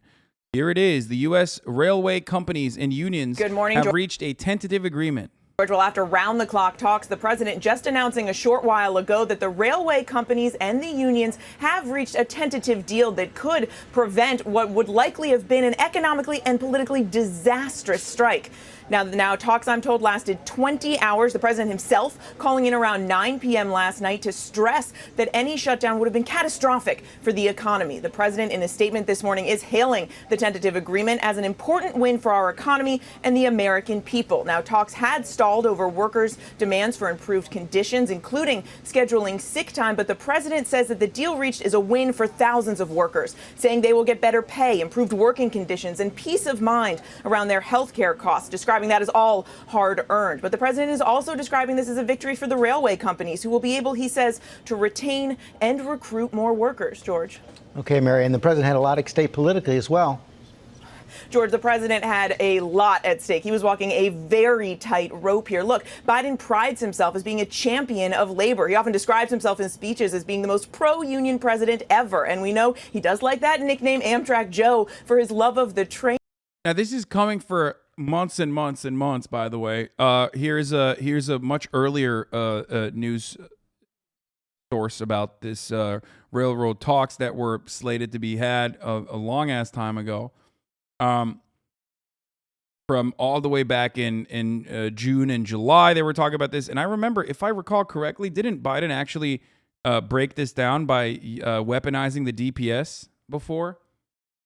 Rank and file has not actually voted for this yet, so it's only a tentative agreement. The media is celebrating it like a dub, but the rank and file, from what I understand, is not exactly happy about the concessions made because they're not enough. I will talk to you about the details in a second. But railroad contracts talks remain deadlocked after more than 2 years of negotiations, so President Joe Biden will likely soon have to appoint a board to help settle the dispute. The National Mediation Board determined Tuesday that mediation isn't working in the joint talks that cover roughly 140,000 workers and 13 unions at the biggest freight railroads. They deliver the raw materials many companies rely on. We're talking pesticides. We're talking fucking like shit that you need for clean water. Did I say DPS? I should have said DPA. I apologize. The Defense Production Act. I thought that Biden had also weaponized the Defense Production Act on this striking workers originally. Okay, or not striking workers. Hold on.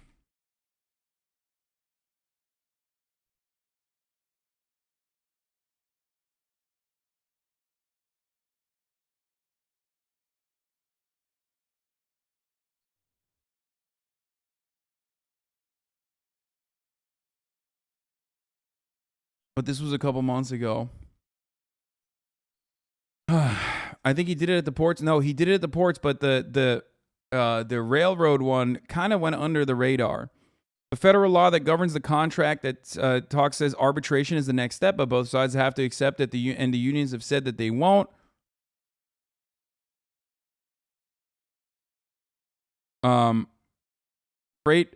Freight workers explain why a national railroad strike is looming.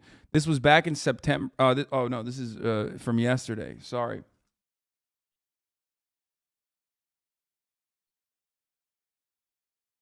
Anyway, Reach out. Even Newsmax themselves were shocked to learn from a railroad worker that they do not have. They don't seem to get paid time off. We're gonna talk about this in a second, though. We're gonna get into the details. I just wanted to cover the liberal media side of it first, because liberal media and the no. That this is not it. This has been going on for fucking 2 years, chat. I thought that this was an earlier article from like last year or something. I was wrong. This is not the article I was thinking of, but this is something that like people who cover labor news have been talking about for a while. It's been an ongoing issue. I mean, railway workers are getting absolutely fucking cumstered. Okay. Should have looked at my links in June. Yeah. Always ignored hints of life of a Hasanabi chatter. Okay, shut the fuck up. Okay, chill out. My dad works for BNSF, and they regularly overwork and exploit them. Just this weekend, he worked 24 hours straight. He also said that 1 year they gave workers a raise of just 1 cent. A chatter be like, hey, I know this is like, important national news happening, but remember when I asked you to cover it months ago. But with the midterms looming just 8 weeks away and his economic recovery essentially at stake here and on the line, the president had to find a solution and avoid this shutdown. There is no question this is a win for this White House, and there's definitely a sense of a huge sigh of relief here at the White House this morning. Bruce, thanks very much. But the rank and file, for the record, the rank and file are not happy about this circumstance, the contract, and even the current state of affairs. Here, let's we'll look at more perfect union. Update: the 2 largest rail unions have begun distributing strike information and FAQs to workers ahead of the Thursday night deadline for railroads and unions to reach a deal. Workers have been without a contract for 3 years and can legally authorize a strike beginning Friday. One of those 2 unions, Smart TD, yesterday urged congressional leaders to not intervene in the dispute and force a new contract onto workers. It is imperative the negotiations between labor and carriers be permitted to play out. Smart TD is asking supporters to write Congress with the same message. America's railroaders are telling you how to write in the course. Please listen. I'm humbly asking you to let them defend themselves, just as so many workers before have done. A survey of Smart TD workers found that they overwhelmingly oppose the federal mediator's proposed deal that includes no changes to attendance policies, sick leaves, or other priorities. Nearly 8 in 10 said they want the union to reject the deal. The deal that the negotiators have put forward do not represent the interests of the rank and file. Because remember, unions themselves have an internal process of additional democracy where your union leaders are still beholden. They can end up doing a contract. They can end up negotiating a contract and bring it up to the rank and file, but the rank and file still have to vote to ratify it. And they can technically say, no, fuck no, this is not good.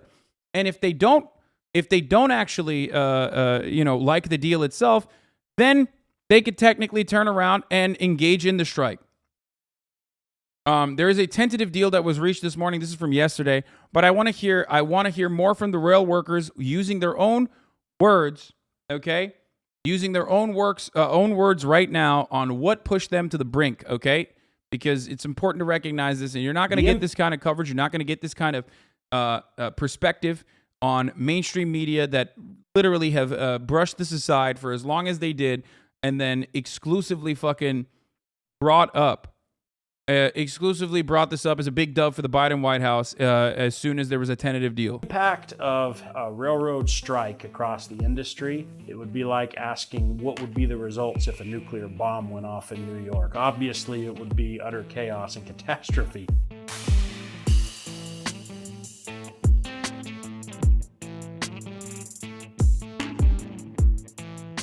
It seems intentional, like the railroad industry is intentionally trying to create an oppressive work environment so that they can reach their end goal and be able to give more money back to Wall Street.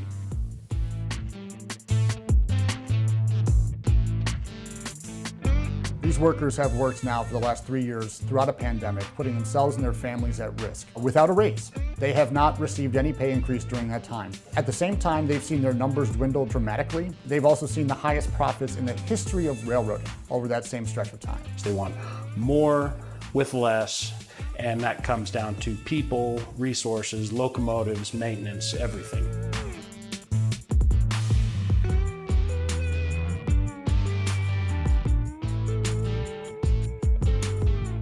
Railroads have laid off 45,000 people in the past 5 years. That means that they are completely incapable of meeting the demand that is placed on our economy. Just on duty time, you are very commonly working 80+ hours a week. That does not include the time that you're sitting at the away from home terminal. I mean, you might be away from home, subject to the railroad, not with your family, for 120 hours in a week.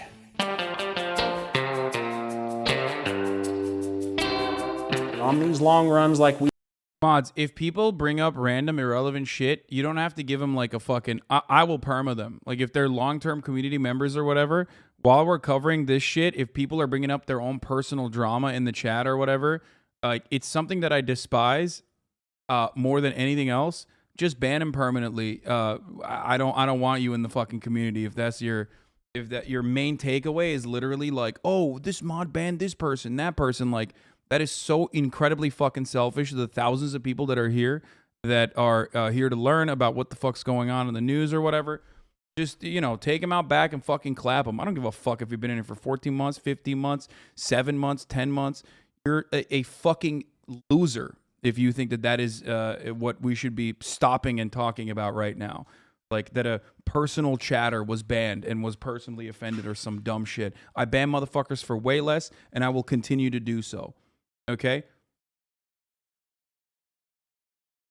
We have where you're on the train consistently 10, 11, 12 hours. It is not realistic for a human being to be by themselves. There's no gas station to stop at to get a cup of coffee when you're nodding off, when you're getting tired. You can't get up and stretch your legs. Let's say the boards are exhausted the way they are, and you think you're going to work at 6 in the morning. No, there's a shortage of people. You end up getting called to work at 1 in the morning.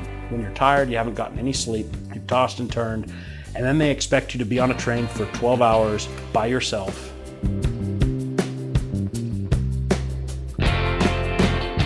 We used to be paid an above average salary because we work an above average lifestyle where we are gone holidays, weekends. But the way inflation is devaluing our purchasing power, that's not really the case anymore. You might only be making like $26 an hour gross when you consider the time that you were on the train, the time after your hours of service expired that you're sitting there in a siding, the time sitting in a hotel up to 16 hours without pay, and the fact that you're having to pay for those meals out of pocket. The sacrifice that we make is not being compensated. In this round of contract negotiations, I believe railroad workers as a whole want 4 things. An increase in their pay, they want to keep their health insurance, they want the ability to take time off when they're sick, when they need time with their family without being subject to an oppressive attendance policy, and we don't want to be forced to one-man crews the way the railroad wants to cram it down our throat.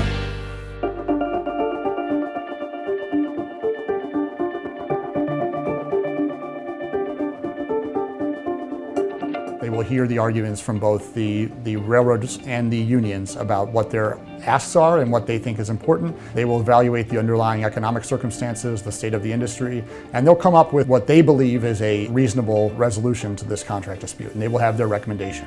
At that point, there will be another 30-day cooling off period where the parties hopefully will be able to negotiate off of what the recommendation is. When the cooling off period extends, then the parties will be released, so they would be free to engage in a work action. That would mean, you know, potentially a lockout or a strike. I definitely believe that railroad workers this time around are ready to strike. You know, I think people are waking up to how important the supply chain is to their daily lives. I mean, that became very clear when we had these big slowdowns and we had empty storefronts, and that was based on underperformance. But no performance would have bigger impacts across the board. Imagine how bad the backlog would be if the railroad shut down for a week's time. Just a week. It would be enough that store shelves would be empty.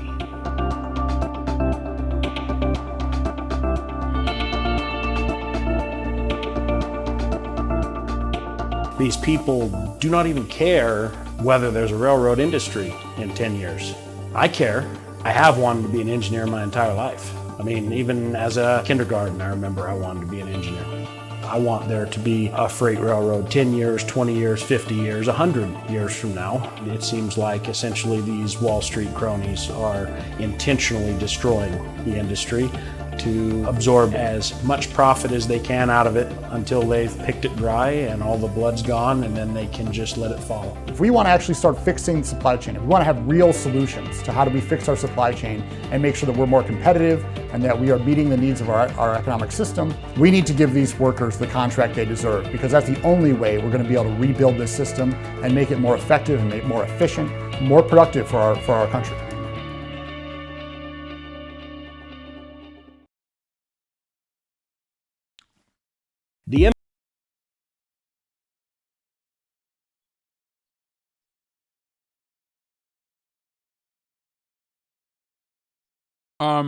This is from yesterday, the Smart TD one. If you want to taste of how rail members are reacting to the news of a deal, here's the BMWE Facebook comment section, the Brotherhood of Maintenance of Way employees. Why is our union post? This is rank and file. Why is our union posting like this? Like this is some kind of game-changing deal. One day is laughable. We need to strike. The paying members didn't agree to this, and better pay was demanded also. No. We wanted paid sick leave days, not unpaid. Now we still have to come to work sick because we need a paycheck. So they got unpaid days off. They're going to vote this down. So what they got so far in the tentative deal is quite literally fucking a one day unpaid sick leave, which is a slap to the face of every fucking rank and file member. Okay? Now, we don't know all of the details, and here, Jonah is saying, I would like to emphasize this point. Anybody who says it's a good deal or a bad deal at this point is going off rumors and reading the tea leaves of Biden's comments or sentence fragments in the mainstream media. Members and even local presidents haven't seen the agreement yet. The main thing is that nobody knows what's in the deal. The releases that have come out are vague and confusing, and contracts come down to enforceable, clear, detailed language. It's not like you get a sick day. It's like a 100-page piece of legislation, but the vibes are bad. So what they have seen so far, the rank and file is not happy with. But we still do not know the full details of what's going on. But I will explain something to you. Here's Jeff Stein with a really helpful chart. One of the most important issues in the rail negotiations is over whether workers could secure any paid sick leave, okay? Paid sick leave. They asked for 15 and got 1. That's the one thing that we know, okay? They got 1 day of unpaid sick leave. Here is the chart from the CEPRDC, the Center for Economic Policy and Research, showing the international comparison. Luxembourg gets 50-day for cancer, 5-day flu. Okay? The United States currently has 0, which is not surprising.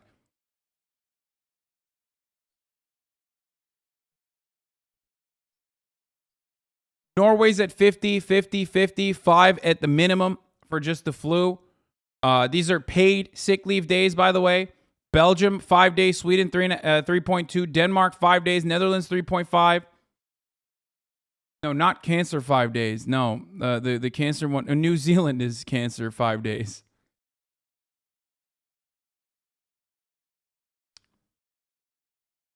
Which is kind of a fucking idiotic thing to do, by the way, overall. Claiming that this is like a dub and that the tentative deal will be agreed on or whatever without rank and file's feedback. Without rank and file feedback is really dumb because it will blow up in Biden's face if they haven't actually reached an agreement. And people are not happy about it. President Biden just praising that tentative deal struck earlier this morning to avert a potential rail workers' strike, calling it a big win for America. And this is a win for tens of thousands of rail workers and for their dignity and the dignity of their work. It's a recognition of that. During these early, dark, uncertain days of the pandemic, they showed up so every American could keep going. They worked tirelessly through the pandemic to ensure that families and communities got the deliveries they needed during these difficult few years.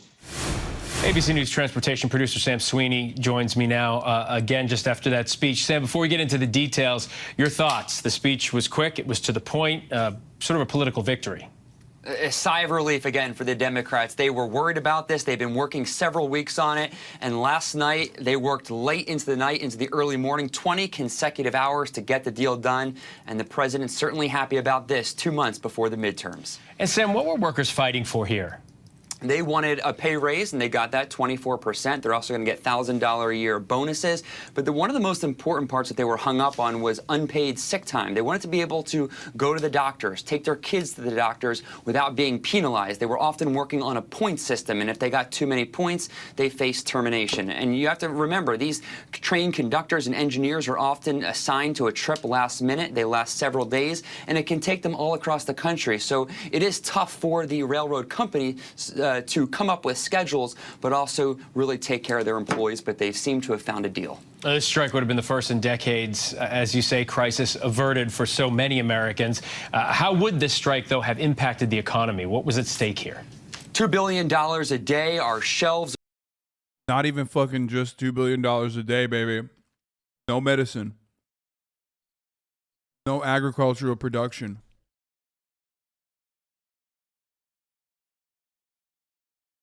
Like, this is, I mean, our supply chain works in such a way that if you shut delivery down, like if you shut a fundamental plank of logistics, you shut everything down.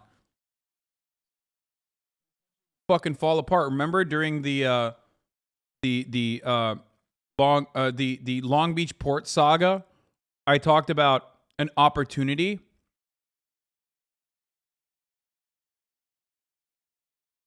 for the dock workers to literally and delivery drivers, like the truckers and the dock workers, to personally intervene. Like, it was a great opportunity for them to do contract renegotiations if they saw, I mean, or not contract renegotiations, but like just to threaten.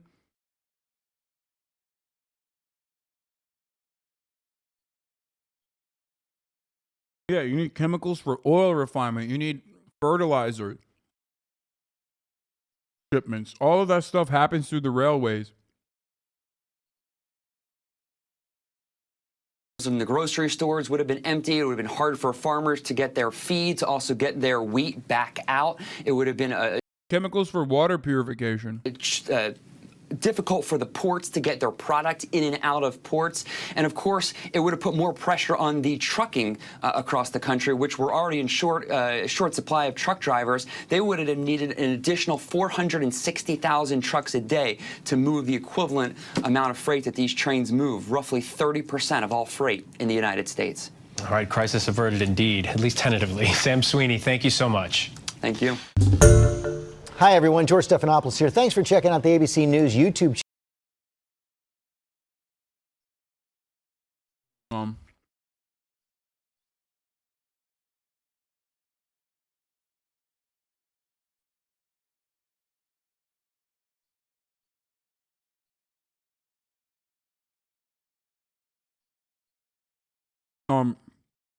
Of course,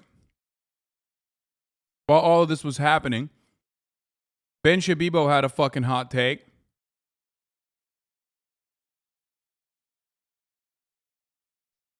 The entire Democratic union strategy is unions spend billions to get Democrats elected. Unions threaten to strike in advance of an election. Democrats force through an absolute sweetheart deal for unions. Declare victory. You pay for it. Once again, showing his disdain for... for the working class. Again, a sweetheart deal is like 1 day of paid sick leave, unpaid sick leave. That's psychotic.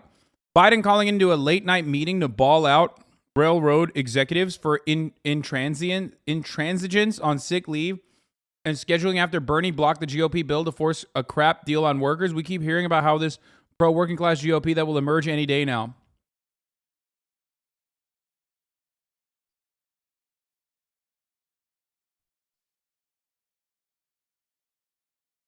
Now, I'm not entirely certain on whether or not the Democratic administration has offered a decent enough deal here. It doesn't seem like it.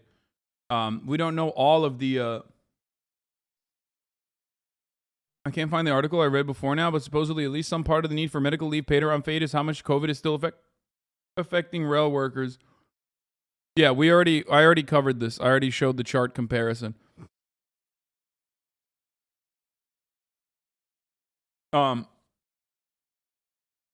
The average American would not know that we get fired for going to the doctor. This one thing has our members most enraged. We have guys who were punished for taking time off for a heart attack and COVID. It's inhumane, said Dennis Pierce of the BLET union. So just comprehend that for a moment. Like the motherfuckers that are running the backbone of this country, day in, day out, doing like literally 24-hour runs, okay? Those dudes are getting fired for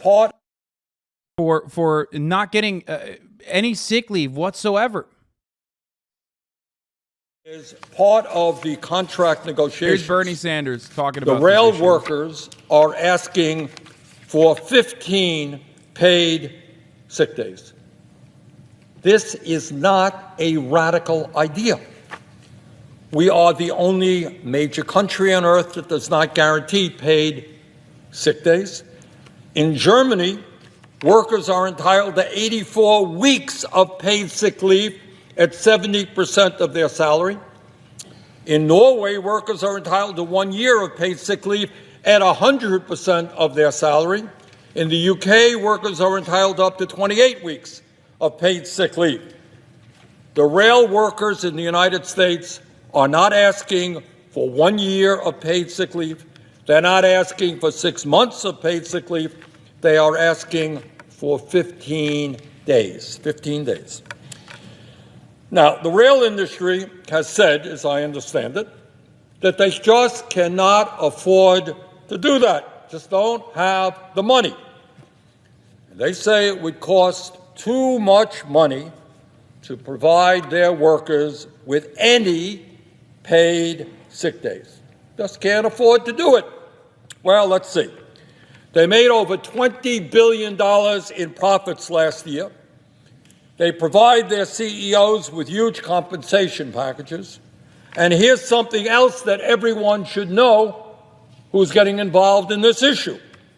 Last year, the rail industry spent over $18 billion not to improve rail safety, not to address the supply chain crisis in America, but to buy back its own stock and hand out huge dividends to its wealthy stockholders. In fact, since 2010, the rail industry has spent over $183 billion on stock buybacks and dividends. So here is where we are, Madam President. It turns out that guaranteeing 15 paid sick days to rail workers would cost the industry.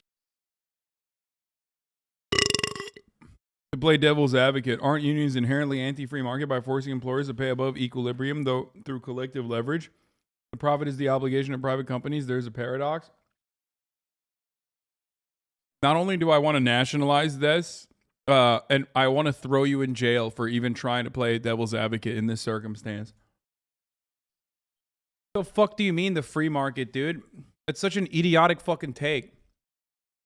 I mean, what you're describing is unironically another facility, a facilitation of the free market where workers themselves are not seen as like an unshakable commodity, but instead a force that has some bargaining power. Okay? I don't know why you think these guys are just like slaves, you know? You just like, you're buying them like bags of rice. Like you're buying their labor as though it's bags of rice. What the fuck?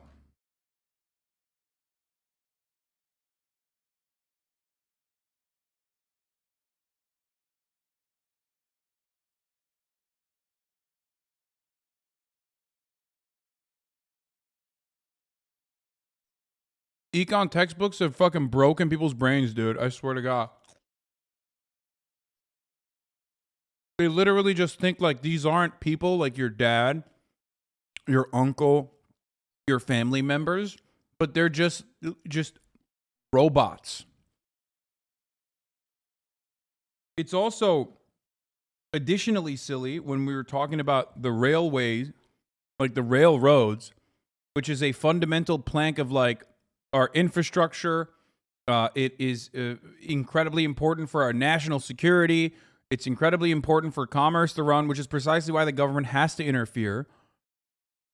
Like, there is no free market. Not a single piece of the fucking railroad is at this stage created or even run by free market. It's the exact same thing. Like, they took the government resources, they took the government money, and there's a private patina now on top of it, but it's still absolutely something that, you know, the government has to control.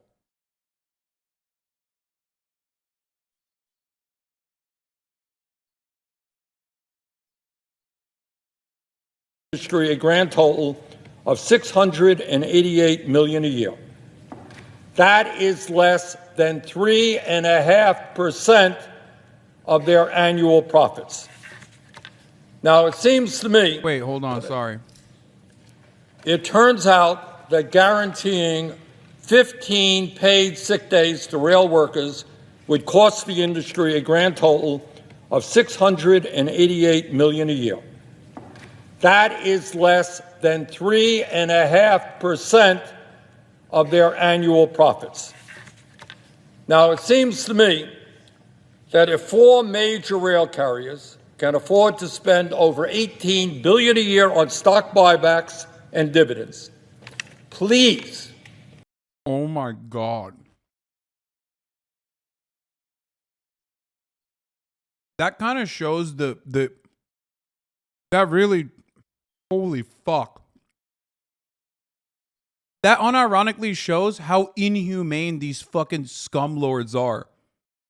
That they can't even put 3.5% of their fucking profits that those workers created back into very reasonable demands that the workers themselves are making by way of their fucking labor unions.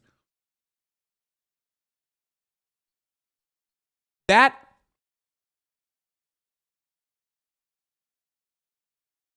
is completely, by the way, profits, chat, which is, of course, extracted labor value that workers, without any sort of like labor union, without any sort of mechanism of pushback, have no say over. That's why unions are important. You could turn around and go, what the fuck do you mean? We generated $20 billion in profits for you. Give us 3.5% back at the very least. That's why socialists say profits are theft.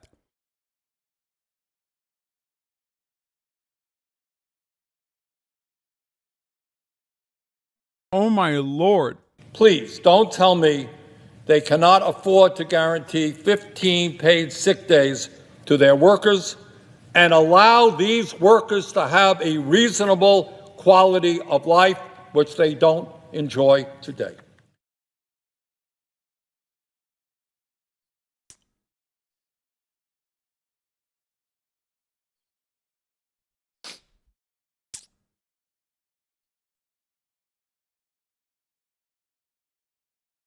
What is this? Have you seen this TikTok yet? Less than 3 days, all the train workers in this country are going to go on strike because they can't get their weekends off. And so what's Warren Buffett's response? Meh, just blow up inflation until they stop fighting for better working conditions. Yeah, right now it is a race against the clock to avoid this major disruption to the supply chain. Tens of thousands of rail workers, they are threatening to strike as early as Friday. They're calling for better working conditions, and that threat is already causing issues. Amtrak canceling some trips going through Chicago, and some freight companies, they've now stopped accepting goods. Let me translate that bullshit for you. So essentially Warren Buffett and all of his train buddies are telling all the people that already ship goods to our country that they're not moving anything until the rail workers stop striking. Oh, and by the way, because this costs the United States economy $2 billion a day, they're trying to hold Congress and Biden hostage to get them to pressure the... Yeah, this is yesterday.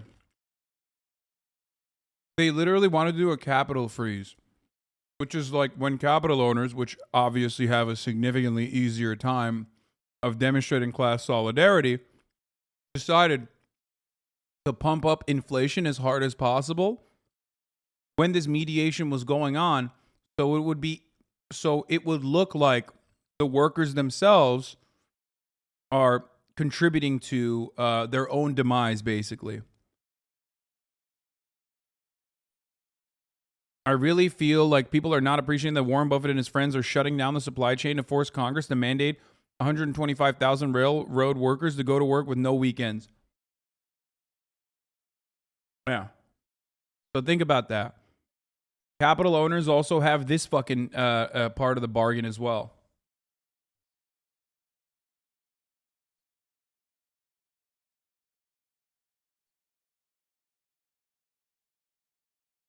For the workers to stop striking.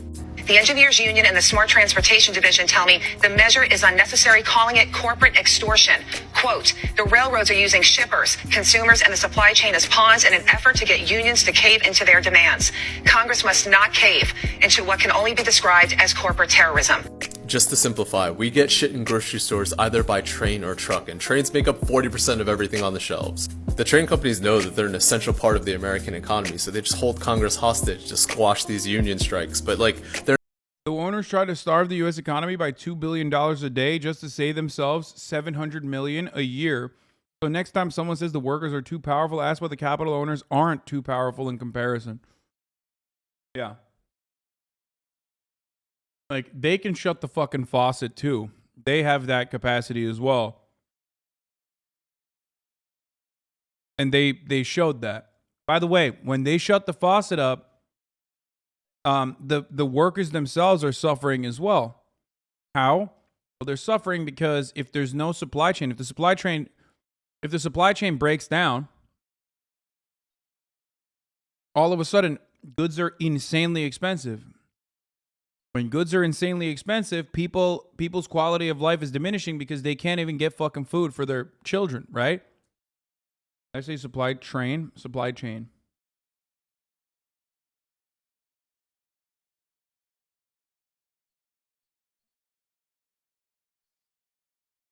But of course, if the workers themselves did not get the actual fucking contract that they wanted, the same effect would happen here as well. Except they would be on the conditions of the workers, not the capital owners, to shut it down. They're not even trying to get more money. You know what they're trying to get? They're trying to get sick days and weekends off. Did you know that half of all rail workers are on call 24/7? They work 7 days a week, and the only time they're able to exercise their 3 weeks of vacation is when they pencil it in 6 months in advance. Just for context, you and I probably work a 9 to 5, and we work 5 days a week, and we get 2 days off. So we get 100 days off every year. These guys get 20. You want to hear some sick numbers? Last year, Warren Buffett's train company did $9 billion in net revenue. That's after everything's paid: salaries, insurance, tax, assets, capital, everything.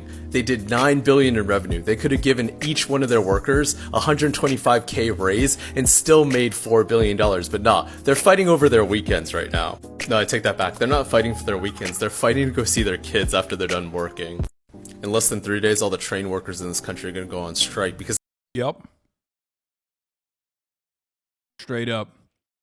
So what's in the tentative deal that the railroad and the unions have negotiated? The Association of American Railroads and Railroads an industry group said in a statement that new contracts would include a 24% increase in wages in the 5 years 2020 through 2024. There's also back pay there as well. When the agreement is ratified. In addition, the agreement gives workers one additional paid day off and an ability to attend medical appointments without penalty, labor union said. Measures that are intended to ease what workers said was a rigid scheduling system that didn't allow them to take care of their health or take personal time they needed.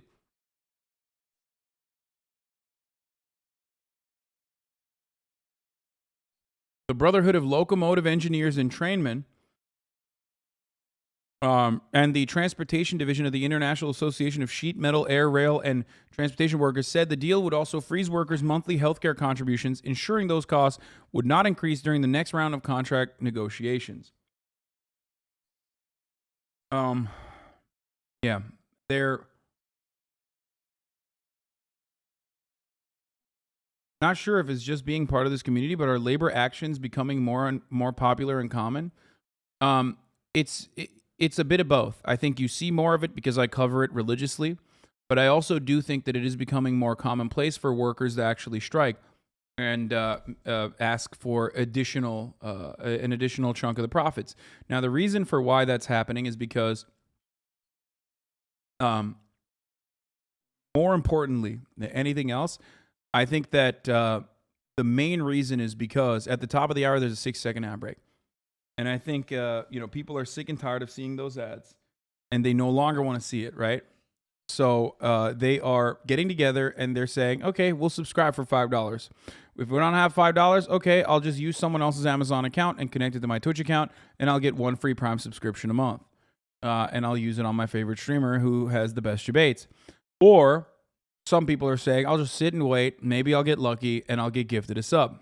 Those are the ways that you can avoid those ads. Here's the 1-minute ad break. Now, the real reason, go jump off a bridge. Okay, chill, motherfucker. The real reason is because there's a tight labor market as a consequence of COVID. Supply chains were disrupted. 1 million fucking people died. A lot of those people were workers. We shut down immigration. We shut down the economy. Workers started to realize, oh, fuck, this is actually a tight labor market. If I quit, it's not going to be as easily replaceable.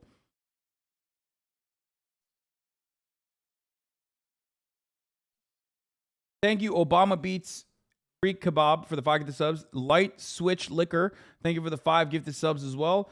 And Jace2571, thank you for the 5 gifted subs. And another 2 gifted subs, allowing 7 people to no longer see the ads. Yeah.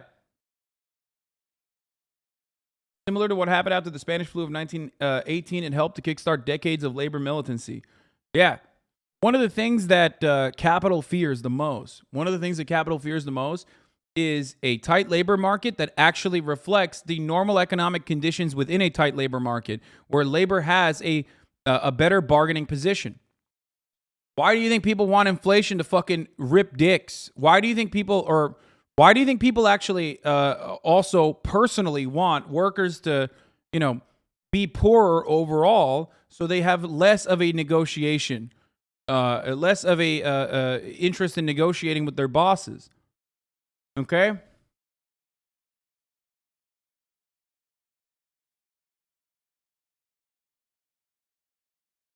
Railroad workers are on call 24/7. They have a 10-hour mandatory rest period between trips, after which they will be contracted at any time with only 90 minutes before they have to be at work. And when they get that call, they have to drop everything and go to work immediately or get fired. Not to mention the sick leave stuff, not to mention PTO, and not to mention the fact that they're trying to get rid of their health care. Yeah.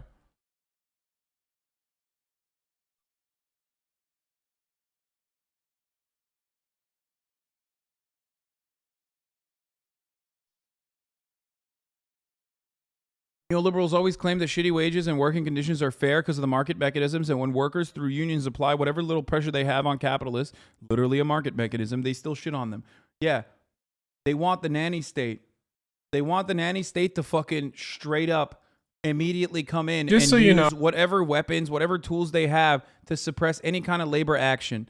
Okay? That's how this shit works. They don't want fucking free market. There's no such thing. There is no such thing as a free market in an economy that is run with subsidies. Okay? What do you mean the fucking free market? The government literally dictates what kind of dairy output has to happen. Okay? They normalize prices. They do this for every facet of agricultural production. There is no such thing as the free market. There is still plenty of centralized planning involved in the American free market and in the free market everywhere else. Okay?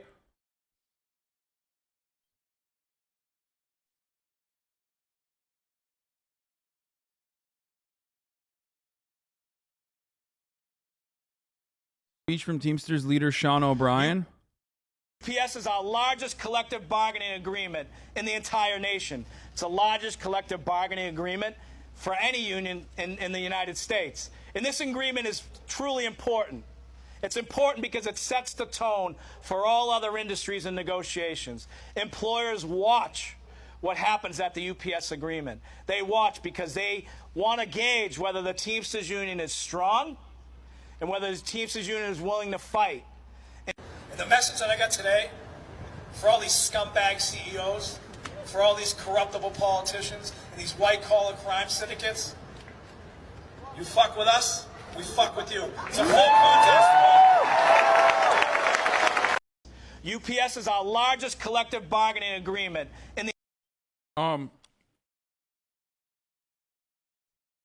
Teamsters is one of the, if not the most powerful union in North America. Oh, I wanted to show this, by the way. I forgot. Wait, here it is. Even fucking Newsmax hosts are like, what? You guys don't get paid sick leave? That's fucking crazy. David, we did reach out to the Association of American Railroads, and they say that workers...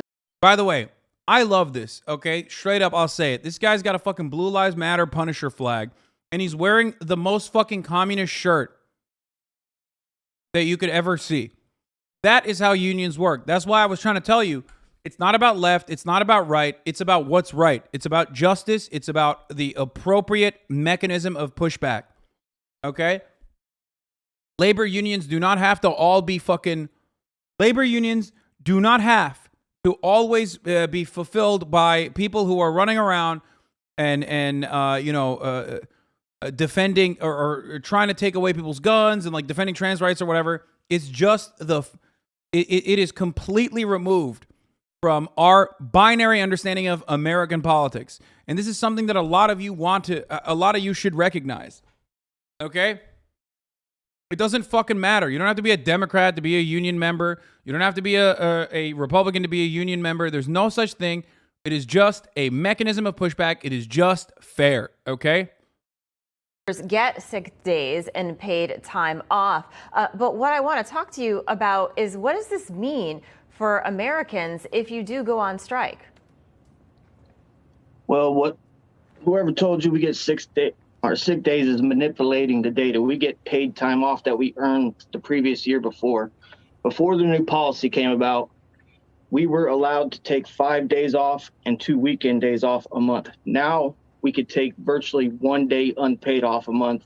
And then the only other time we could take off is our paid time that we had to earn the previous year. Yeah, that does seem ridiculous. They would never let airline pilots do that. Is that issue number one for members of the 100%. Unions? He's saying labor does not contribute to profit. Is number one. And if we go on strike, yes, it could hurt the economy. It could be bad for society, but we don't want to do that. None of us want to do that. Well, and I know Amtrak's already suspended. We're not asking for the world here. We're asking for a few days off a month to spend with our family instead of living on a train. It's sarcastic. Like, I don't see the full. Labor does not contribute to profits is a sarcastic take. Either it's a sarcastic take, I don't know the full shirt. Either it's an ironic shirt that he's wearing, or it's literally it's in quotes, so I assume it's like an ironic shirt that one of these fucking dickheads said, like a quote by one of these like rail executives probably said, right? Because the entire point, and this is something that they teach you in when you join a union, something that you learn immediately, is the classic take that you probably heard here time and time again. There is no value without labor. Labor is what provides value. If you don't have labor, you don't have value. Okay? So that's the irony of that shirt. Oh, here it is. The worker shirt is referencing a recent federal mediators report which summarized the negotiation position of the railroads. The carriers maintain that capital investment and risk are the reasons for their profits, not any contributions by labor. There you go. And without labor, and this is hilariously out of touch, because without labor, you're fucked. You can try to like massage the numbers all you want all day, but without the fucking driving engine, there is no value.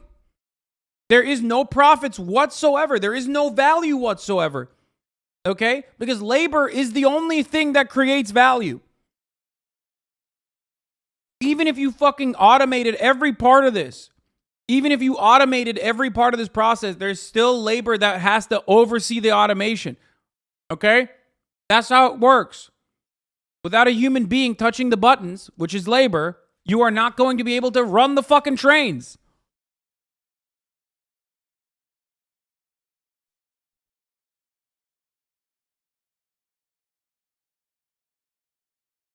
This is perhaps the most fundamental part of the socialist indoctrination or the socialist understanding is the recognition of the reality that without labor, there is no value. These capitalist dogs might have fucking broken their brains for staring at numbers far too long in front of a fucking Bloomberg terminal, thinking that they are the ones who are generating profit, actually. Massaging the fucking numbers is actually the real thing that's generating profit. Stock buybacks and this sort of thing is actually what is improving shareholder value.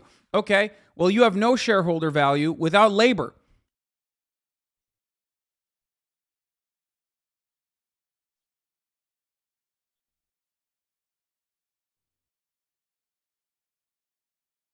That's how it goes.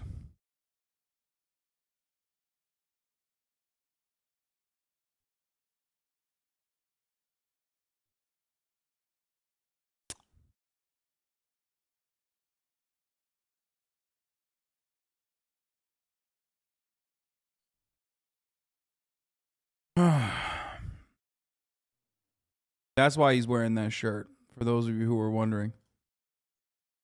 We're going to get into the Little Mermaid thing in a second. 240 to 260 hours a month sitting on these trains or sitting at the hotel rooms away from our families. When I leave my house to go to work, I'm gone for at least 2 to 2.5 to. By the way, you fucking see a hog like this, go on Newsmax and put the fucking Blue Lives Matter sticker behind it, and look how agreeable he comes across to the Newsmax hosts. All of this, American politics is just a dance of aesthetics, dude. It's just straight up. If he looked a little gay, okay, immediately they'd be like, "Shut up, SJW libtard. Shut the fuck up. You don't deserve it." All aesthetics, no substance. Well, it doesn't matter because the substance is within the argument that he is making, okay? The substance is inherent within even the shirt that he's wearing, okay? That's where the real substance comes from. 3 days. I didn't realize that, David. I come home and I'm only allowed to be home for 10 hours. Wow. And then I can be called to go right back to be gone for 3 days. You have a family? Yes. Kids? My kid is 17 years old. Wow.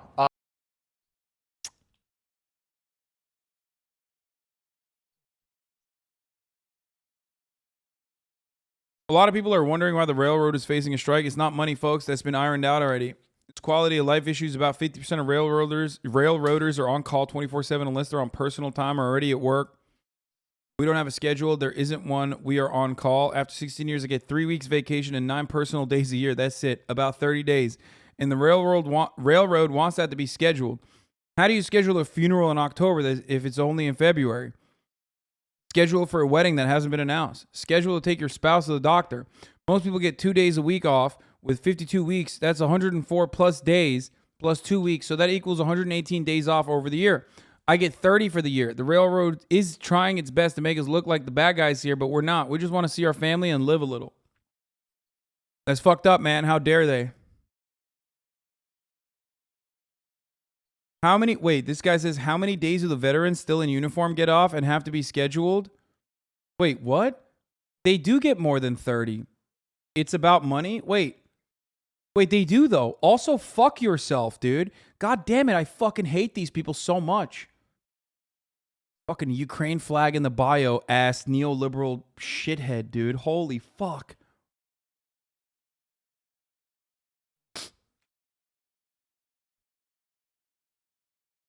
Veterans still in uniform is hilarious, by the way. He meant active duty personnel, but speaking of active duty personnel, here's the most amount of pro-military you're ever going to see from me. All the men who are cruel and evil to me are going to die soon. Every time I meditate, God loves me a little more. No one from my school remembers me. Feminism is working. I will die in a very chill way.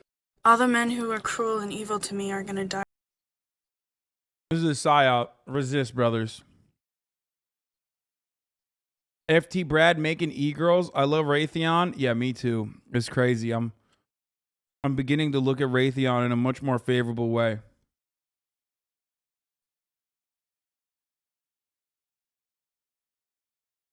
I am pro-American military and imperialism now.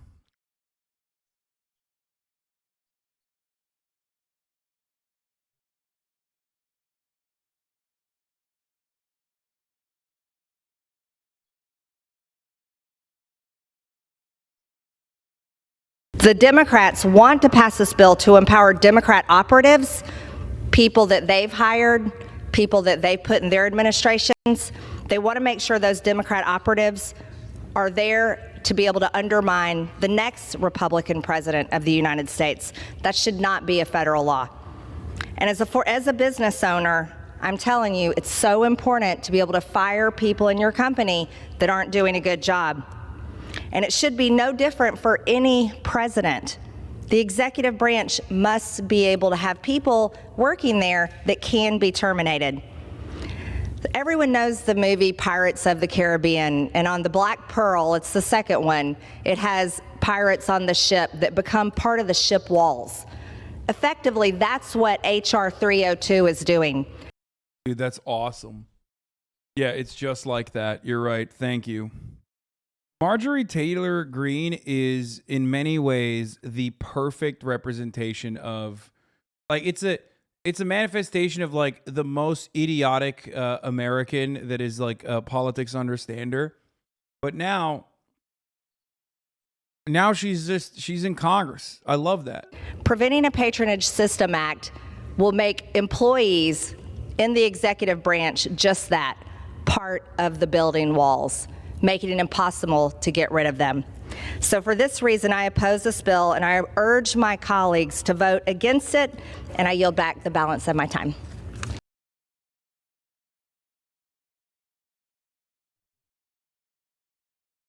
She is a perfect representation. This is democracy in many ways, folks. When a fucking idiot like Marjorie Taylor Greene is in a position of power, I mean, she does reflect the attitudes of the people on the ground perfectly.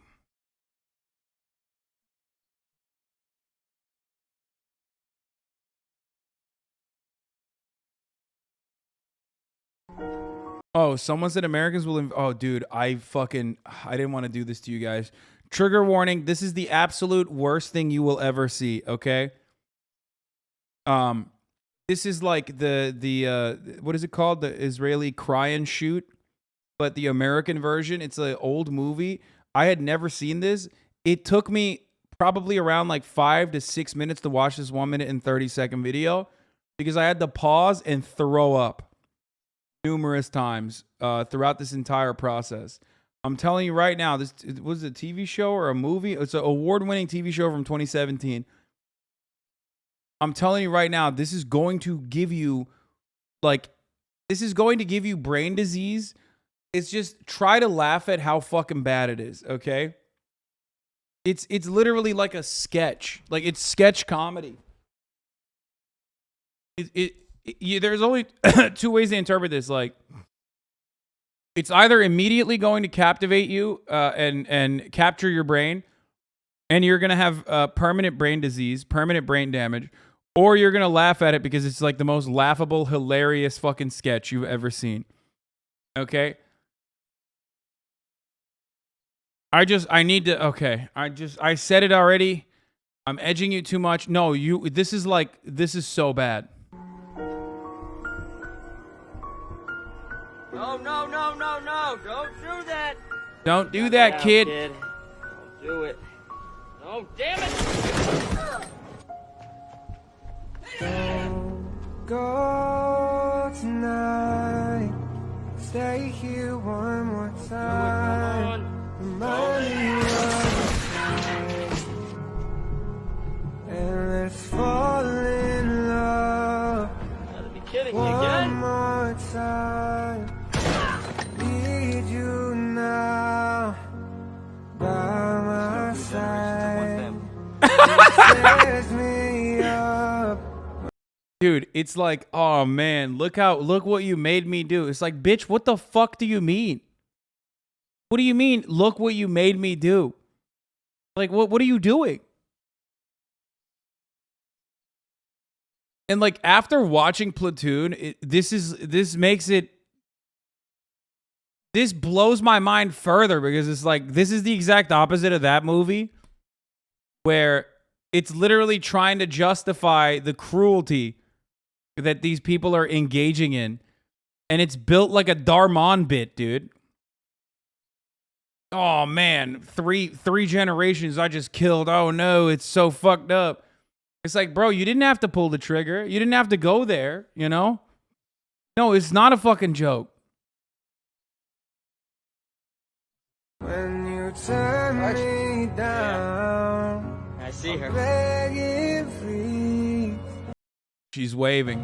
just stick around. I'm sorry, don't leave me. I want you here with me. I know that love is gone. I can't breathe, I'm so weak. I know this isn't We don't do this. easy. These people use their kids. These people use their kids. They're the real villains, man. Not us. Not us. I had to kill those children. They're using their kids. Who does that? Who does that? They've made me into a killer. We don't do this. These people use their kids. Dog, you're 17. What do you mean we don't do this? Like, you're the kid, dumbass. You're literally the kid. And guess what? You're in their fucking backyard. You're in their backyard shooting at their fucking entire lineage, dude. What do you mean? They're just living there. Of course they're going to fucking fight back. Of course they're going to shoot back at you. Even though this is obviously not a real situation. And the real shit is way more gruesome and way worse. Israel, the movie? Yeah, I mean, this is written like IDF propaganda. I've seen this in so many situations. Like, I've seen the real life example of this from IDF. I've heard this exact statement from IDF PR so many times. Who does that? Oh, they made me into a killer. They're happy. I hope they're happy. They're dead, bro. What do you mean? You killed them, dog. I hope they're happy. Killed them, you fucking idiot. What the fuck? I love this. I mean, it's so bad. What actually happens is they target practice on some kids playing outside and giggle about it and say they were planting a roadside bomb. I think the funniest part about this is that, like, the funniest part about this, I think, is the fact that this music is playing in the background.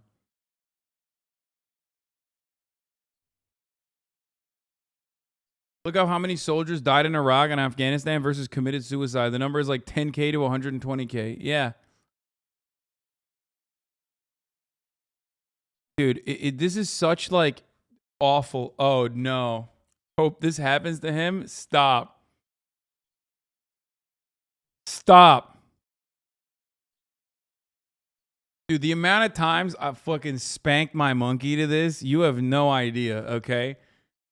Like, calluses in these hands have formed as a consequence of this video. Do you understand? You do not understand. Like, I beat so much meat to that. Why have we all seen it? Because Pornhub is incredibly popular, okay? And they have the capacity to literally, like, make a gigantic cultural impact. Thanks for supporting trafficking. Yeah, remember when she was trafficked? Oh, wait, this is literally the backstory of her willingly having sex with someone, and then, while her fucking husband is trafficked by the DOD overseas. I saw the porn before I heard the context. Yeah.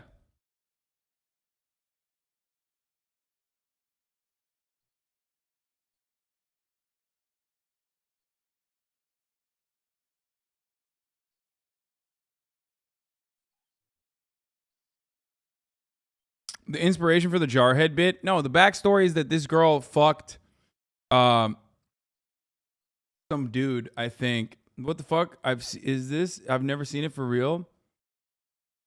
This girl fucked, like, I forget what the fucking company, what the brand is. Some fucking porn studio or whatever. She went and did porn with the studio. And in the porn, they ask her, like, oh, what's going on? Like, what's happening behind you? Like, what's your backstory? And she basically was like, oh, yeah, my husband or my boyfriend. I think it was my husband. Yeah, she made a porn movie as soon as he left. She was in the same clothes that she is here in this photo.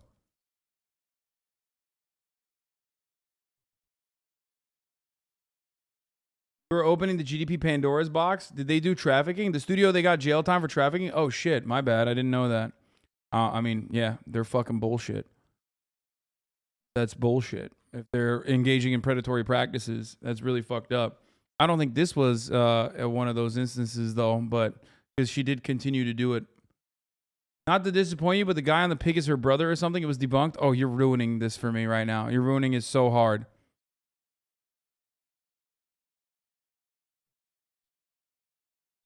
No, she did multiple porns with them after. Like, she popped off. But they might have done some fucked up shit to other people for sure. Yeah, there is, once again, there's a lot of fucking unethical bullshit that happens in every industry. There's a lot of unethical bullshit that happens in every single fucking industry. Backtrack. Dude, you act like I don't fucking agree that like unethical and horrifying things and exploitative things happen in porn at all. No, you're just a fucking dumbass swerve who saw other swerves on fucking TikTok and Twitter that made you feel like that. That's not a backtrack. I have routinely, time and time again, talked about it. After all, one of the main things that I popped off for in the past fucking 2 months was literally ripping into Andrew Tate for doing grooming and trafficking of sex workers. What happened then? Was that a backtrack?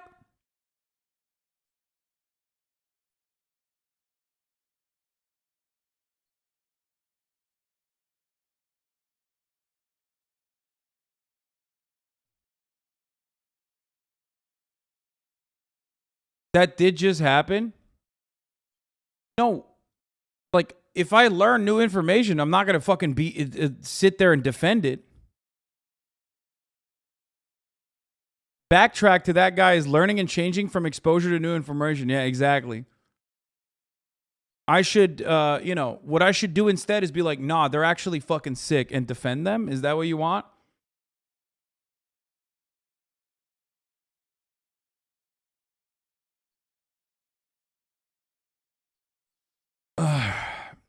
A girl that did a vid with GDP said that they would only release it on DVD overseas.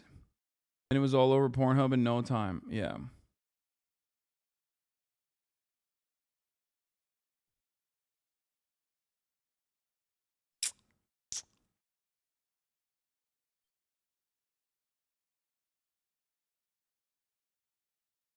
Bad faith piece of shit swerves. Yeah, no, that is exactly what it is.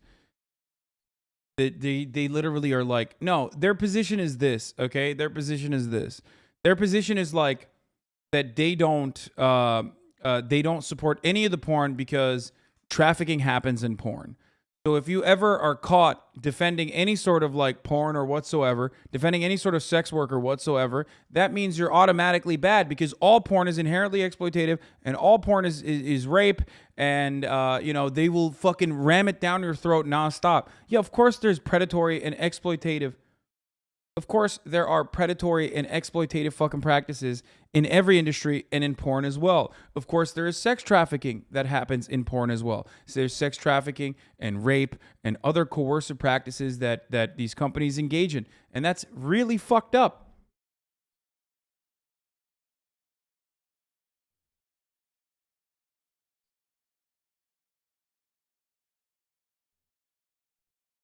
I had a swerve go after my friend for their own porn they created.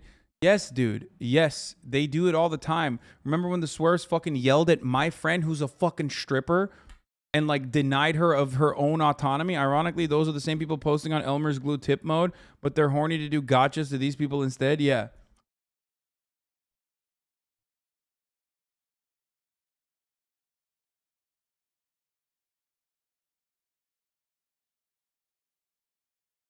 Prostitution is not real work. Man, that is incredible. What an incredible take. No, totally. Listen, bro, just because you do it for free doesn't mean other people can't get paid to do it. That's a highly specialized kind of work, in my opinion. How the fuck do we go from kids dying in the middle of the East to the ethics of internet porn? Well, this photo captures all of that perfectly.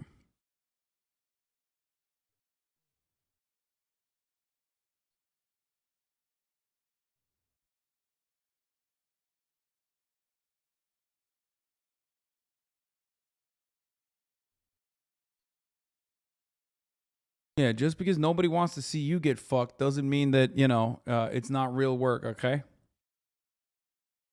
Yeah, the photo is the missing link between the ethics of internet porn and also the ethics of the Department of Defense. Sitting there post-nut, all covered in it, watching the video still on my screen. Oh, man, this is basically prostitution.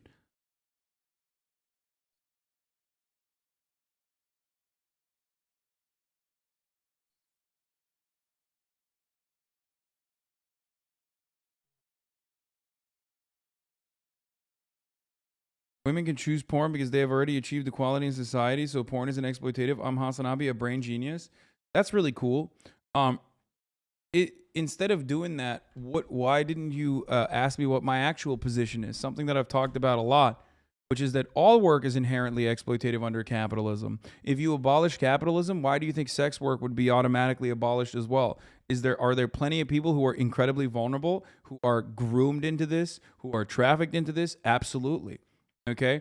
Technically, there is not a singular fucking industry that has a 100% clearance rate on non-coercive and non-exploited workers. You understand that, right? Everything is still voluntary. You could say that. You could say that, you chose to work at the fucking McDonald's that you're working at.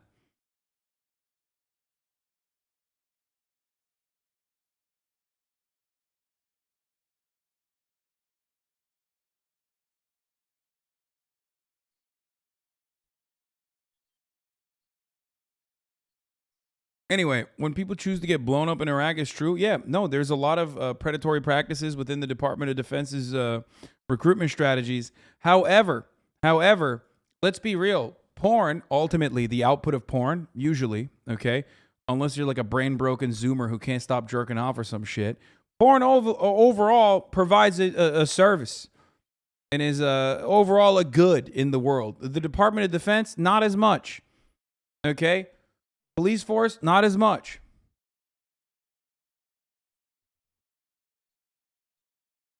Yeah, porn never bombed a fucking school, baby.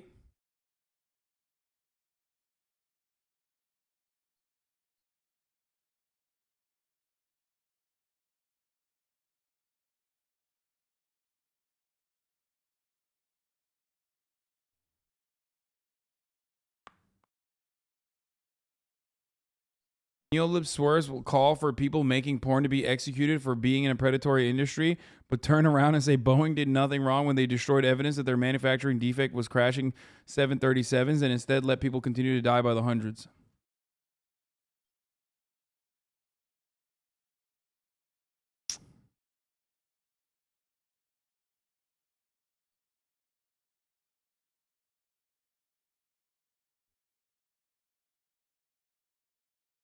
I've been watching you a lot on YouTube recently. I don't understand why you get canceled all the time. You just speak your opinion. Nothing wrong with that. Well, there is something wrong with that. When I speak my opinion, some people are like, hey, I don't like that. But they can't just say, hey, I don't like that, and that's wrong. And oftentimes they can't literally fucking cut a decent argument as to why I'm wrong. Okay? So they have to make shit up and get other people to also be like, that's wrong, actually. You shouldn't feel good about watching that. And that's where it comes from. Rightoids are so obsessed with the porn addictions. It's weird. Yeah, because they probably are addicted, dude. That's what it is.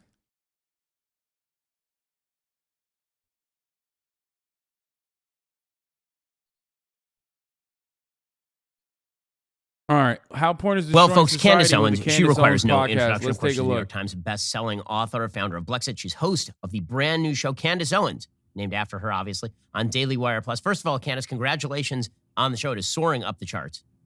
I'm very excited about it. It feels like the right move to go 5 days a week. Well, I mean, obviously, the audience agrees, given the numbers that we've been seeing. So let's talk about some of the stuff that you've been talking about on the show. So you did an episode yesterday about the normalization of pornography in the culture. It's the stuff that you can do better than pretty much anyone else because, number one. Wait, why? What? Why? Why can she do that better than anyone else?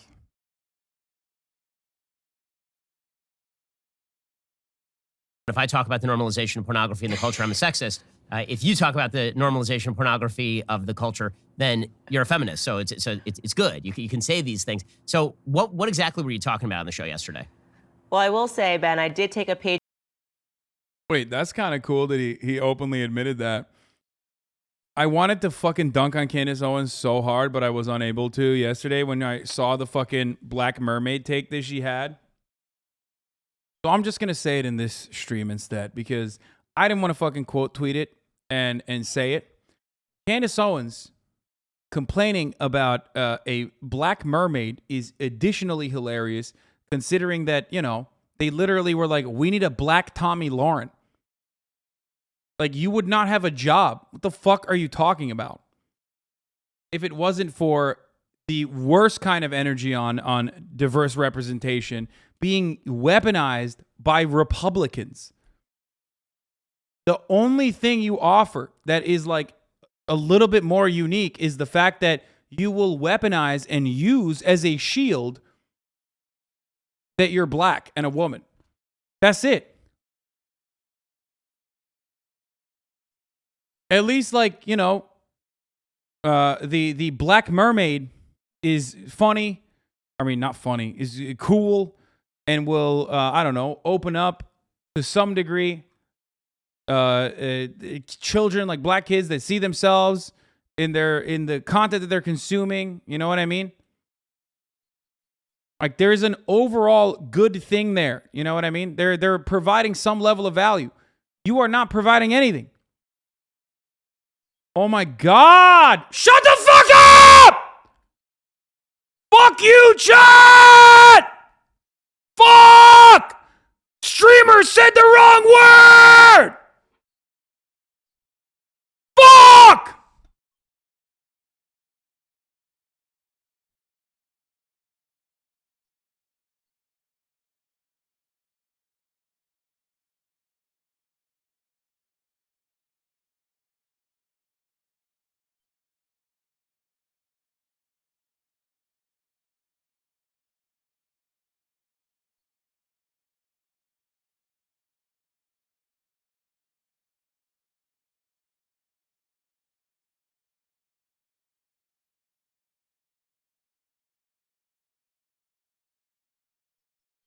I can't even have just like, why?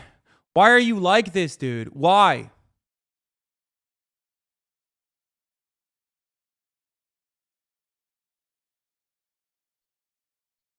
I fucking despise you, okay? I despise you. You're not funny. You're not. Pepela. Oh, you said funny. He said funny. It's very clear that I didn't use the right word in that situation. Like, it's very clear, and I immediately corrected it, but it doesn't matter. You're so fucking brain broken, dude. Oh my God. Eğlenceyi funny diye çevirince kafanda böyle oluyor herhalde. New York'ta fazla Türkçe konuştun Tarık'la galiba. Evet de siktir et, onu bile anlatamam yani bu gerizekalılara. Çünkü sadece İngilizce konuşmayı biliyorlar. Ve orospu çocukları İngilizce bile konuşmayı bilmiyor gerizekalılar.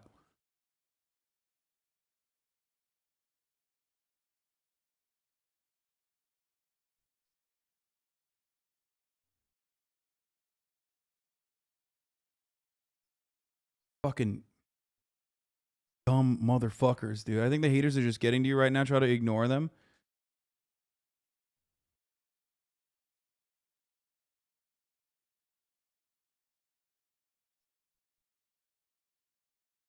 I speak for fucking 10 hours every goddamn day in front of thousands of people, man. Sometimes I misspeak. Can you stop shoving every time I do this? Can you stop shoving it down my throat?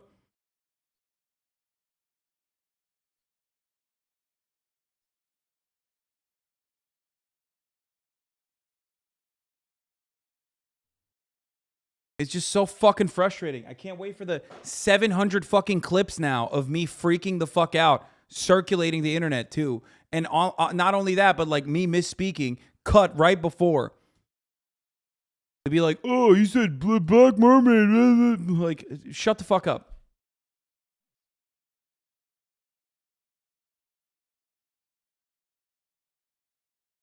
Out of your book, and I dropped a couple of bleeps because it was just way too expletive. I went bleep, bleep, bleep. But I was just sort of talking about where we're headed towards, and it was a conversation that I was having with my husband about pornography. My husband completely abstains from social media, and if you ask him, he just casually says, because it's all pornography. And he's talking about Instagram, he's talking about Facebook, he's talking about opening up a page and looking at the Daily Mail. But we've become so desensitized to it. So when I'm on Instagram, I don't even pay attention to the fact that actually, yeah, no, there's just nothing but butts and people's tits on the internet at all times. But we What's bad about Black Mermaid? There's nothing bad about Black Mermaid. It's just that these fucking racist shitheads have lost their goddamn minds. We're gonna talk about that in a minute. We're not talking about that right now, though. We're talking about how porn is destroying society. become increasingly as a culture saying that this is okay. And so I wanted to have that discussion about pornography. I was listening to a Catholic podcast, and they were talking about how even the seeds that are being planted on porn websites, which I did visit. Don't blow the fuck up and blame chat for getting clipped doing it. You're in charge of your own reactions. Get fucking permit, you dumb motherfucker. I'm not even talking about me getting blowing the fuck up. I'm talking about chatters that are clipping me misspeaking and then weaponizing it, okay? Making a joke about it that turns into, immediately in my mind, I literally been in here for 4 months, probably longer than that. You've subscribed for 4 months. You should know that how this fucking cycle of manufactured outrage works. People sit here, wait for an opportunity for me to misspeak, clip it, post it on the fucking internet, go, look, Hasan is fucking dumb, Hasan is fucking racist. Then people who don't know any better retweet it and continue making a larger phenomena out of this. This happens all the fucking time.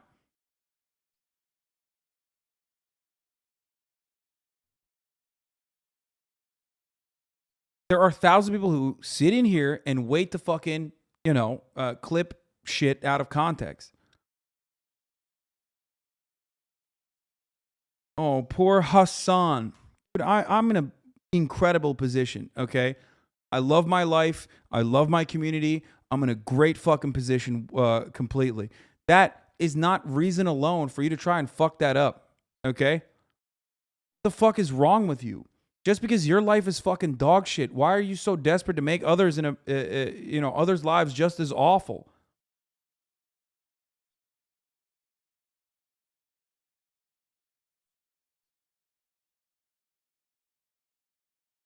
Yesterday are all incestuous.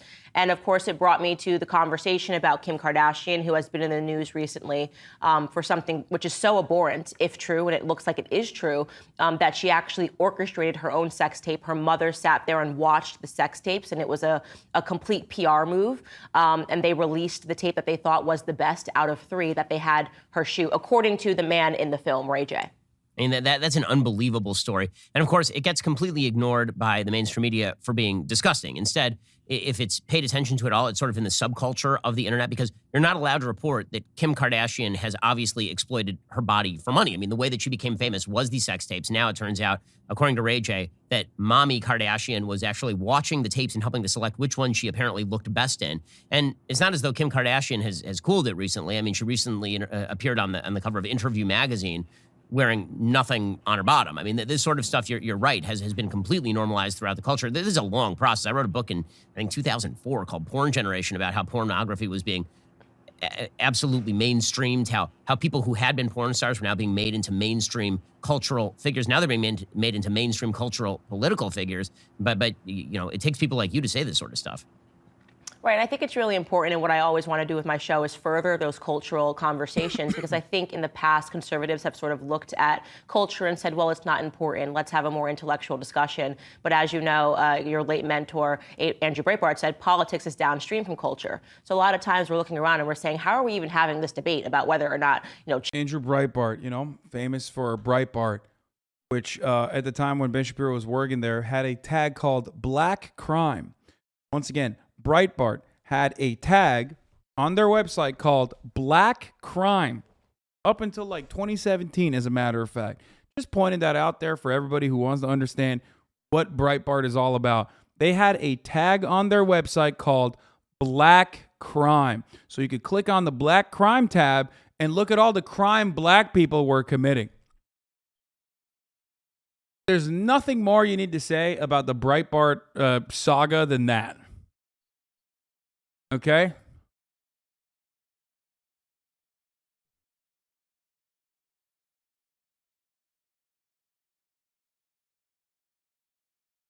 Children have the autonomy over their bodies and whether or not, which we are literally having a debate about right now, pedophilia is okay, right? People are saying, oh, well, children.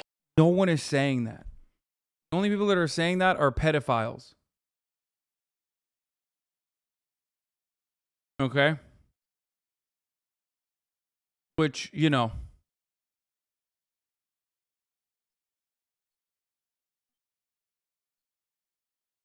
guys have a lot of those on your ranks. You know what I mean? Thank you, Discord. Instead of, you're not getting ass clapped right now. And you're actually providing valuable context and valuable feedback. I will fucking nuke you, though, if you keep speaking out of pocket, speaking out of turn, and derailing the stream or trying to fucking brigade my motherfucking stream, my own motherfucking Discord community that I have fucking built here, using the Discord as a method to like weaponize and derail the stream. Holy fuck. Just begging for a nuke so hard. Yeah, I'm always watching, you little shits. Always.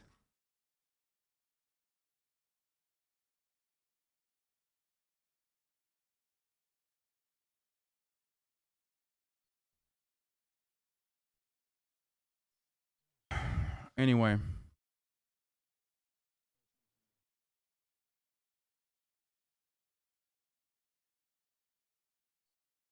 Can pick their gender, children can be sexual beings. Well, these conversations are happening because of what's going on in the culture. And so it's important that we attack that and that we call it wrong and that we call it, in the case of Kim Kardashian, satanic. Because I just became a mother to a daughter, you have daughters. I mean, could you even imagine the concept of selling, quite literally selling your daughter's body for fame when they were already a wealthy family? They had everything that they ever needed to be happy Adrian is online. Thank you for the fact and to be successful, and yet it wasn't enough because fame was too tempting. I mean, it's really sickening stuff. The mainstreaming of pornography really is an amazing story because the fact is that back in the 70s, the feminist movement said pornography is exploitative because it obviously is. It is pandering to the worst in men. It is pandering to male desires. It is causing women to... What the fuck do you care about the male gaze? Like, dude, I can't even watch this. This is so stupid. Let's go to the Black Mermaid shit, dude. It's just, I'm losing my fucking mind over this. Here, let's just move on. Let's move on to what really matters, okay? Black Mermaid and how fucking angry conservatives are over it, including everyone's favorite dickhead. Yeah, we'll look at the cute TikTok of little black girls reacting to Black Mermaid. There's a really funny one of a white girl too. The Whitney Houston one. If you have that one, I want to show that too.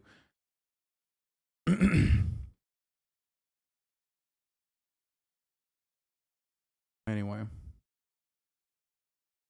So for those of you who don't know, I don't know how to say her name. Halle Bailey has been casted as and announced as Ariel in the upcoming live-action Little Mermaid movie.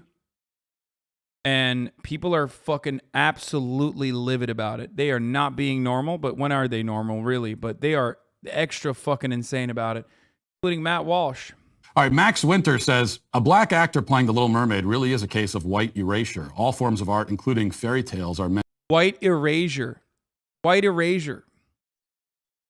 Because they made a movie where, Ariel is black now. Scientifically speaking. What science is this? Race science? What are we talking about? meant to be reflections of the author's experiences and observations.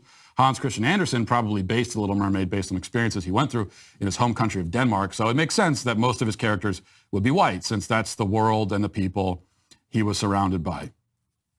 Yeah, I'm given the way that we deal with these sorts of issues, I'm sympathetic to that. Now, I would be fine, like we talked about yesterday. We don't have to rehash the entire thing, but if we all agreed that race in film. Bitch, I don't see you complaining that Ariel's not speaking in Danish. What the fuck? There's a Jamaican patois speaking crab in there. What's up with that? That motherfucker ain't Danish either. What's up? You fine with the crab being Jamaican? But you're like, hey, Ariel Black? Nope, not happening. Unacceptable. Why is nobody speaking Danish, man? Also, yeah, there's a talking crab and a mermaid. Obviously, you know, just the entire principle is fucked up from top to bottom. You know what I mean? Like, there's, like, what are we doing? You're bent out of shape over a fucking mermaid, man. You said mermaid rights.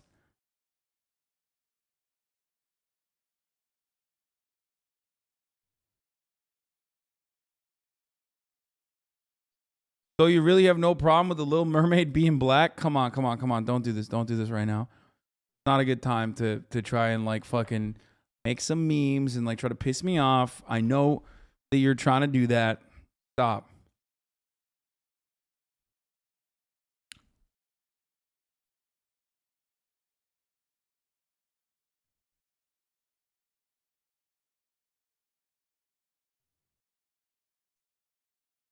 Patois crab is actually a traditional artisanal Danish stereotype.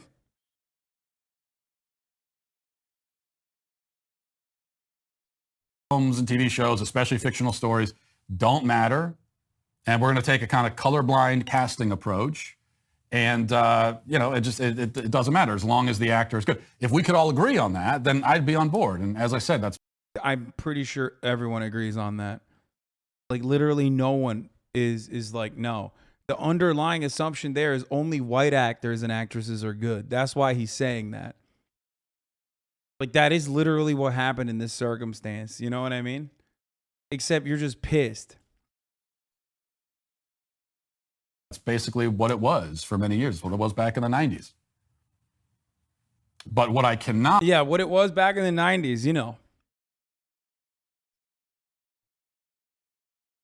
Drama was already happening in 2019. Yeah, Disney Cable Channel defense casting black actress as new Little Mermaid.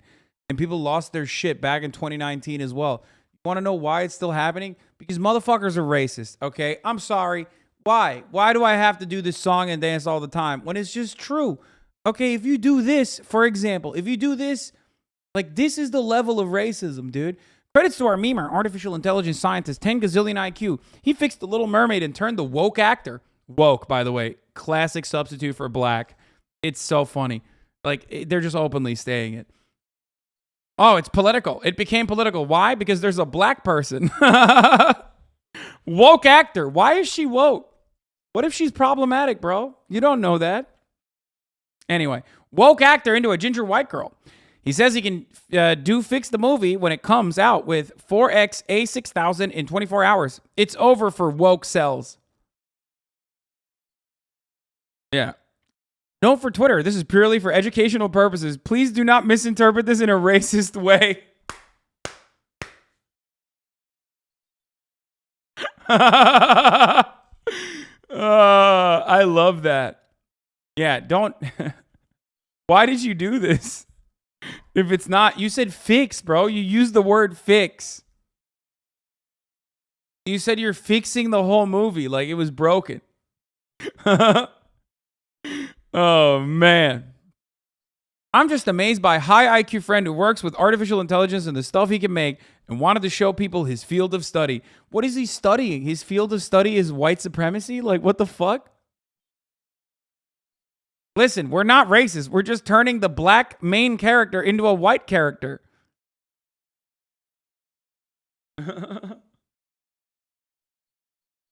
Are you good with white Black Panther then? Dude, you understand how desperate you are, right? In this situation. Like, you don't come across as like, you know, a 7 gorillion IQ 5D chess player when you say this. Like, black people get like one fucking movie and you're like, no, that needs to be white too. Okay, go ahead. Make white Black Panther, dude. Yeah, go ahead. No one's going to watch your dog shit ass movie.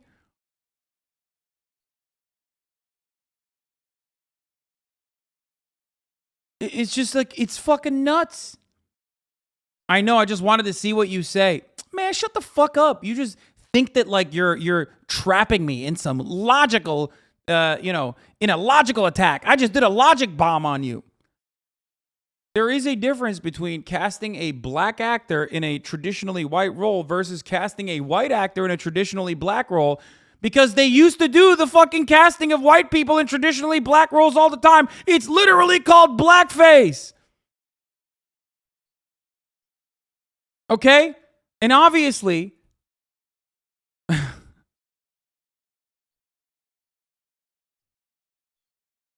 now when people do it, okay? Now when people do it,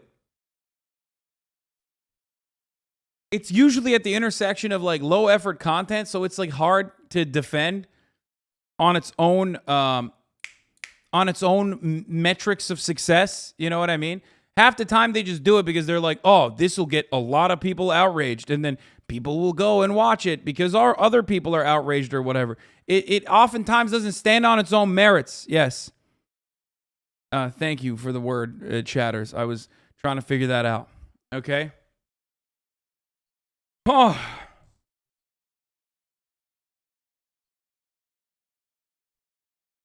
Blackness is essential to the character of Black Panther. In no way is whiteness essential to the character of Little Mermaid. Exactly.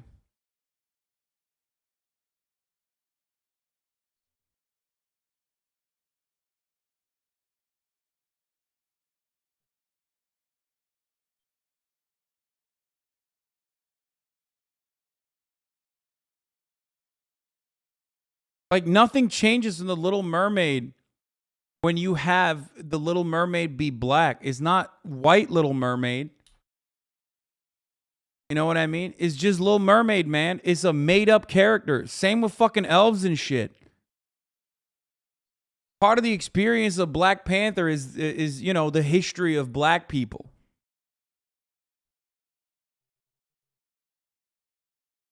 Wasn't The Little Mermaid originally an allegory for the author's homosexuality in the first place? Yeah, I mean, that too, but let's not even get into that part.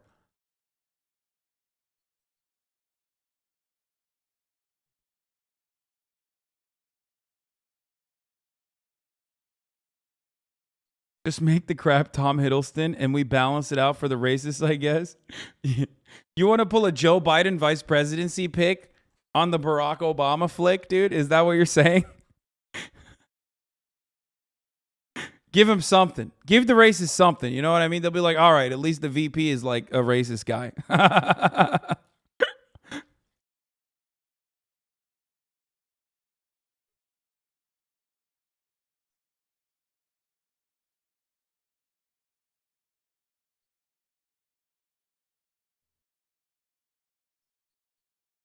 That's from the book based on the myth. The original was a Greek tale, I believe.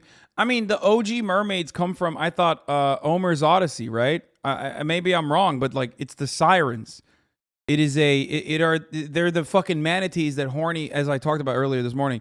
It's the manatees that horny sailors mistook for fucking women, okay? Did I say Ömer? Okay, Homer. Fucking idiots. God damn it, I hate you so much when you correct the little, like, minor shit. Okay. Fuck.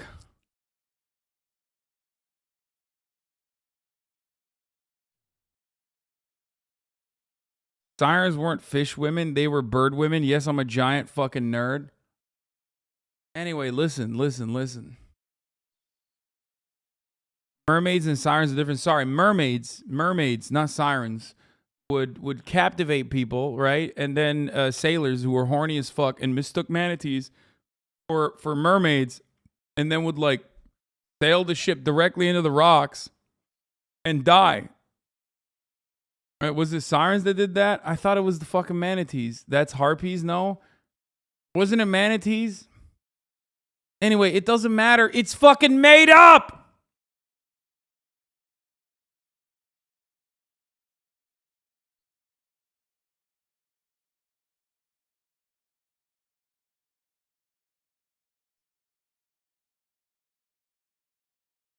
Fuck me. Holy shit. Manatees are a real animal? Yes, I know manatees aren't made up. But also, manatees are like gray, brown. You know what I mean? They're not like...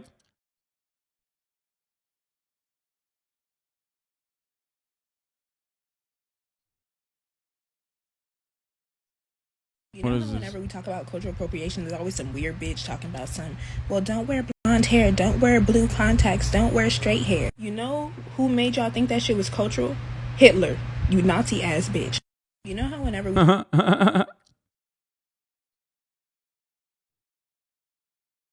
One of the earliest mermaid legends appeared in Syria around 1000 BC when the goddess Atargatis dove into a lake to take the form of a fish. As the gods there would not allow her to give up her great beauty, only her bottom half became a fish, and she kept her top half in human form.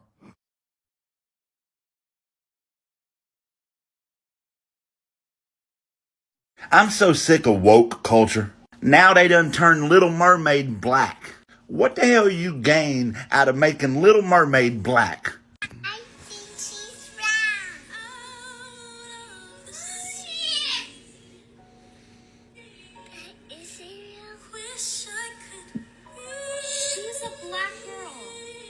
I hate this.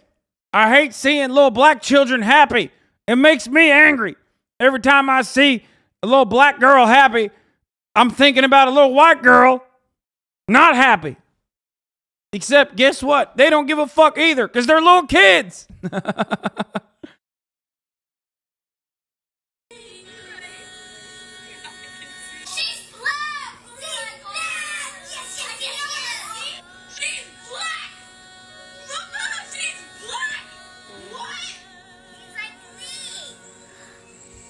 If you watch that video and you still don't get it, then you're a white supremacist piece of shit.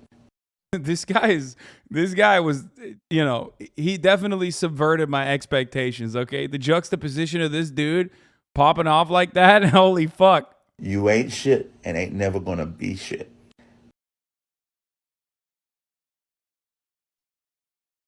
Anyway, there's no fucking way people are this upset about this movie. You can always tell who's white under here because how could you possibly argue that this isn't Weird Lamau?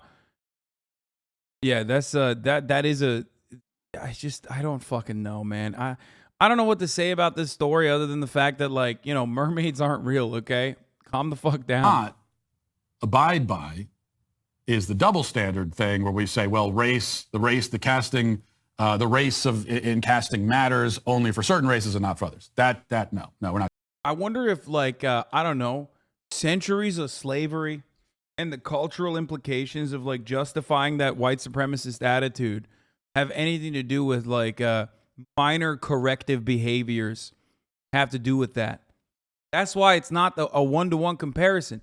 That's why there is no N-word equivalent for white people, okay? There are things in our culture that, you know, I'm sorry, white people, but there are things in our culture that, you know, only pertain to black people. And you know who created that shit? I mean, white people did, okay? And now they're mad. Unless you're Twitch, of course. Twitch does think that there is a word for white people that is ban-worthy. Of course, I cannot say that word. Twitch literally was like, that's not your word. That ain't your word, boy. Hasan coming in here saying the white N-word. Hasan. Not with that name you don't.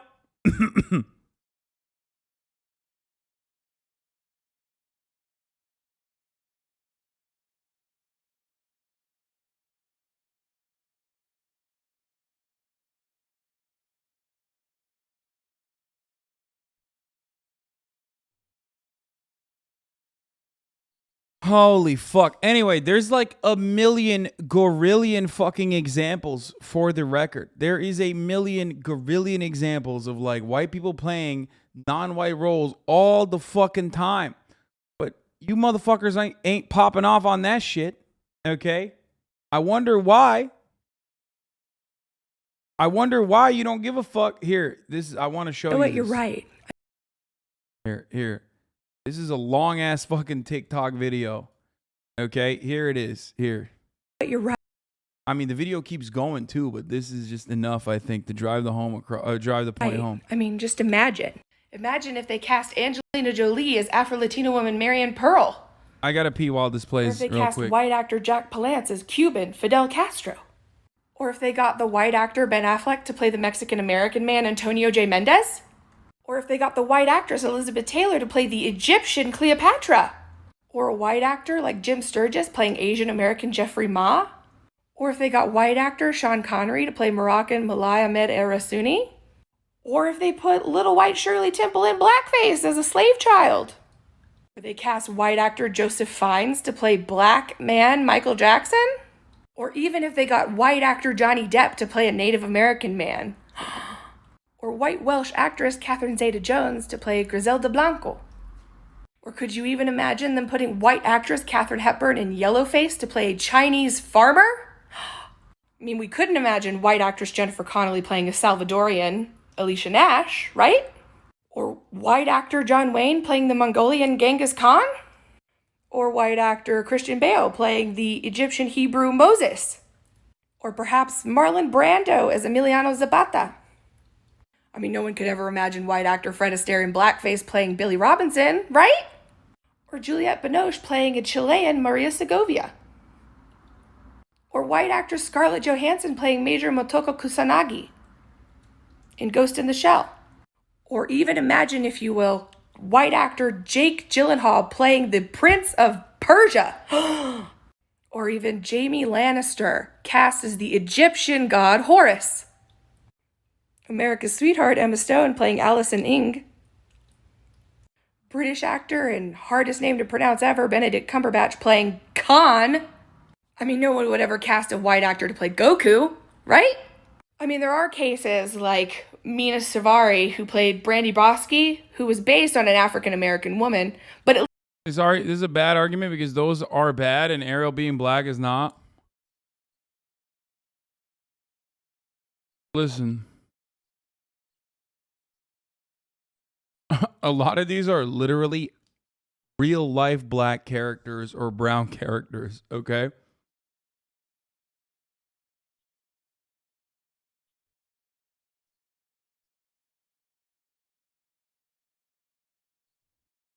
Not all of them. That's why it's ridiculous.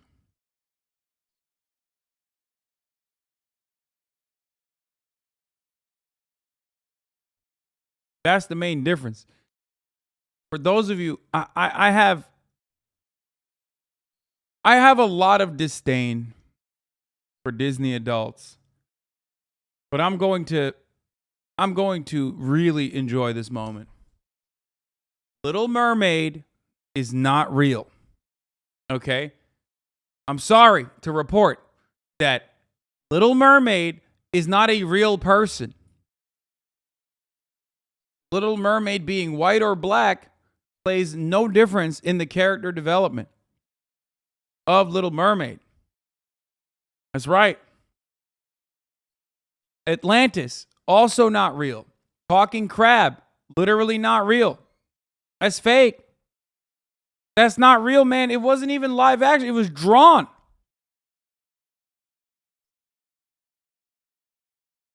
You're going to hate this next thing that I'm going to tell you. Top of the hour is upon us. That is real.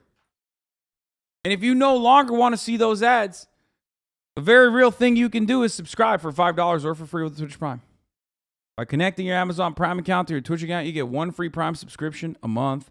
Use it on your favorite broadcaster. Hopefully that's me. Top of the hour is real, but if you're subscribed, it's not.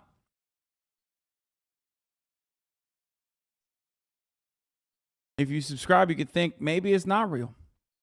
$5 or for free. Or if you get lucky and get gifted a sub, here's the 1 minute ad break now.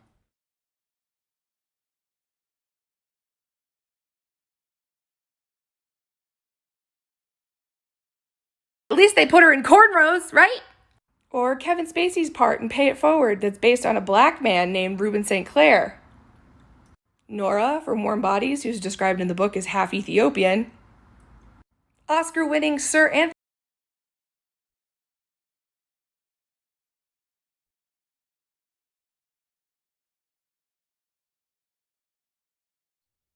The point is that conservatives don't care about any of this but lose their shit at Black Little Mermaid, which demonstrates none of their arguments around the science or history of mermaids, lol, are in any way serious. Yeah.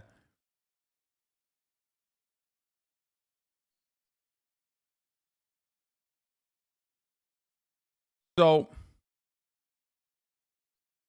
or if you want nerd shit examples, yeah, I mean, we did see this already. Tibetan, white, Romani, white, African American.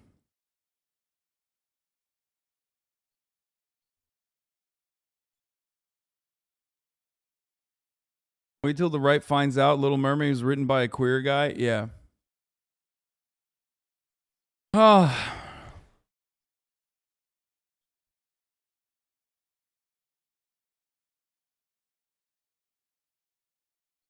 So, you know, this conversation only works if you're just a racist person. Straight up. And Matt Walsh is. Not doing that. Also, by the way, with The Little Mermaid... But why change it to a black girl is their question. And to make black girls happy is the answer. Or for politics, to divide and continue racism. Bro, what the fuck do you mean? I'm a normal person. I'm white. I see Black Little Mermaid. I don't immediately go, wow, that's fucking dividing our country. You want to know why? Because I'm a normal human and I wish that upon you, okay? Be fucking normal. That's just a self-report. Like, I personally don't give a shit. I don't think representative politics or like diversity and representation is the end all be all in the way that like liberals try to present it as, right? They say, oh, we made progress. We made Little Mermaid black or whatever. Or, you know, we took Aunt Jemima off the bottle or some shit, okay?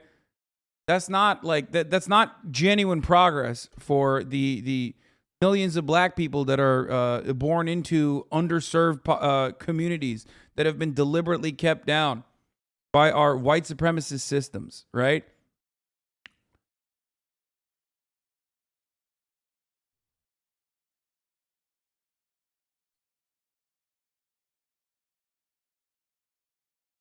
It's just so fucking dumb. But if you're losing your fucking mind, if you're absolutely losing your mind over Little Mermaid, a fictional character now being black in one live action form, I don't know what to tell you. You're not a serious person. You have horrible brain disease. Cover the strikes yet? Yeah, of course I covered the strikes, my man. Can we also just mention that just from a scientific perspective, okay, it doesn't make a lot of sense to have someone with darker skin who lives deep in the ocean. I mean, if anything, I mean, not only should the Little Mermaid be pale, she should actually be translucent. If you look at deep sea creatures, they're like... Okay, so translucent isn't white either, motherfucker. What do you mean? There is no scientific explanation for talking crabs, man. What the fuck are you saying, brother? What scientific explanation is there for fucking talking crabs? Translucent. They have no kind of pigmentation whatsoever. And they're just like these horrifying, they look like skeletons floating around in the ocean. That's what the Little Mermaid should look like. She should be totally pale and skeletal, where you can see her skull through her face. And that would actually be a version of Little Mermaid that I would watch.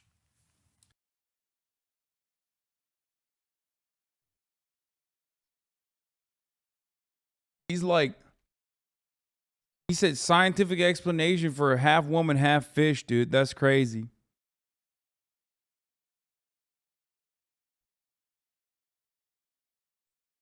He doesn't want her to be white, just not black. Yeah, just not black, dude, please. There was another one. Hold up. There was another one. Candace Owens had one. Have you guys seen that one? Candace Owens had a fucking take too. She popped off big time, of course. Like, there is the positive usage of diversity, right? In the form of like diversity and representation. That is for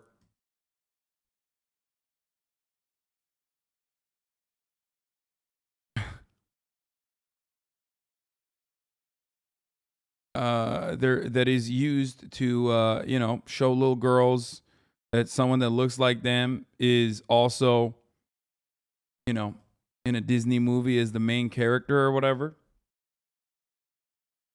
Well, there's also the negative diversity and representation, which is Candace Owens.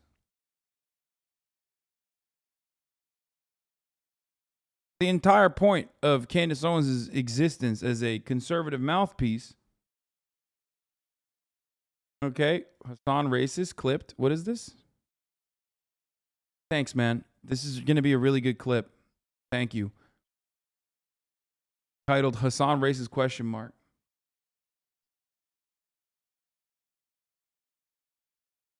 Seeing role models that look like yourself give you the belief that you can achieve the high levels of success and happiness for yourself. No one have the Candace Owens video? Yeah, also, there were black mermaids, man. It already existed. 30 years ago, there were black mermaids.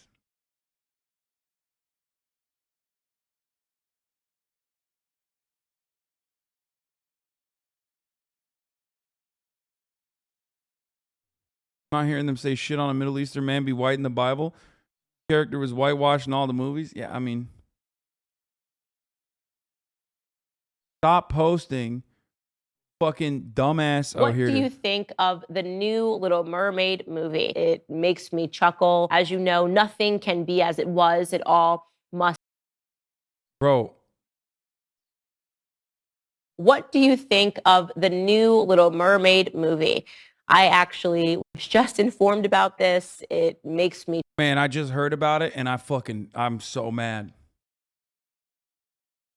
Chuckle. In case you are not aware of it, as you know, nothing can be as it was. It all must be undone and turned backwards and upside down because the progressives just hate everything about society. So we all watched Little Mermaid.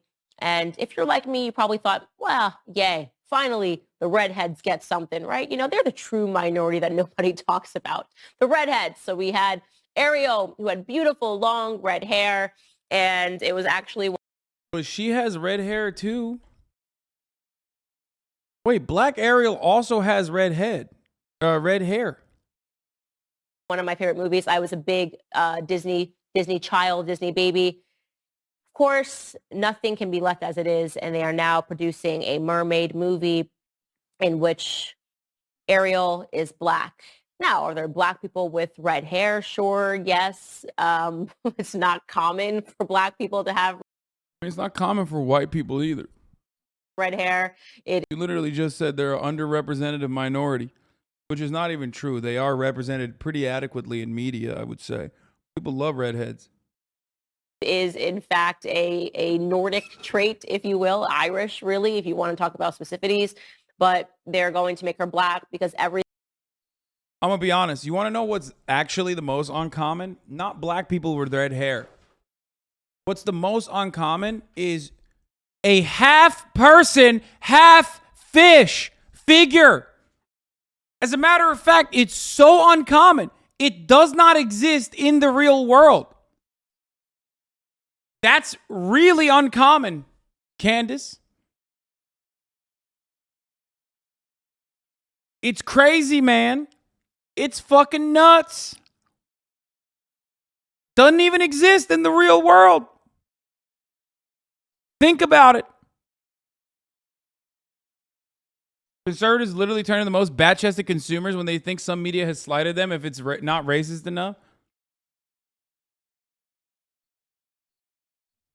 Everything must be black. That's the answer. Everything must be black. If it's not black, they can't produce it. If it's not black. Yeah, famously, no like majority white casted movies exist anymore. I don't know if Candace Owens knows this, but like she's black. And black people do exist in society. So having that reflected in the culture and the art that we consume is probably not that crazy. I don't know. Now, of course, like I said already, I made this joke earlier, but, this is additionally strange coming from Black Tommy Lauren. There is like a million white, blonde, bimbified ladies out there that are repeating the same racist talking points.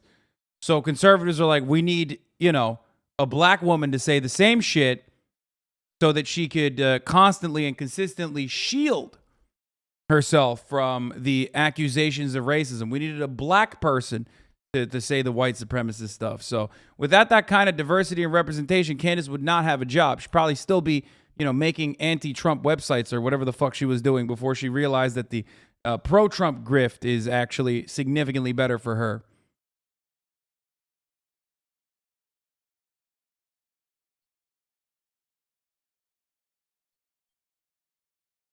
It then should be gay or lesbian. If it's not gay or lesbian, then it should be trans. If it's not gay or lesbian or trans or black, then it can't exist. So it's a mockery. And I, by the way, think that beyond that, the worst thing is being the actress in this. I am the only person, I can't be the only person, but I have to imagine that more black Americans have to be upset with this pandering. What? Bro, why the fuck? I mean, there is pandering that is like very obvious and fucking annoying. But why would people get mad at this? Like, why? Who cares? It's a fucking mermaid.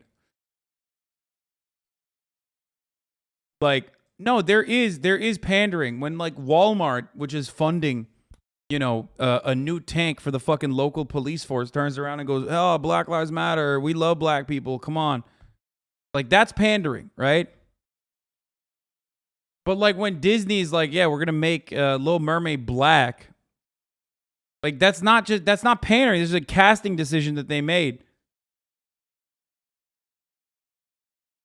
Corporations always pander for money, but at least this is making little black girls happy. I just like, there's varying degrees of pandering within representation that is adequate, appropriate, conceivable versus over the top and ridiculous. And Little Mermaid, who's now black, is not anywhere near the pander line that is like ridiculous. Okay. Yes. Here you go.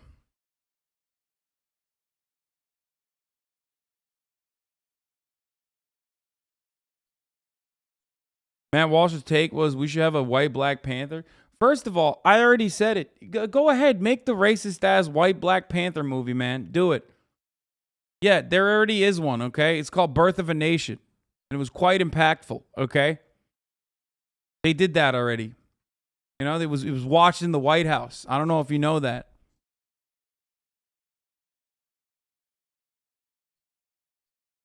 It'd also be pretty funny if they did that. Oh, this is the funny reaction that I wanted to watch. This is hilarious. I love this blind reaction video. This is the funniest one I've seen out of all the reactions I've seen to the Little Mermaid shit.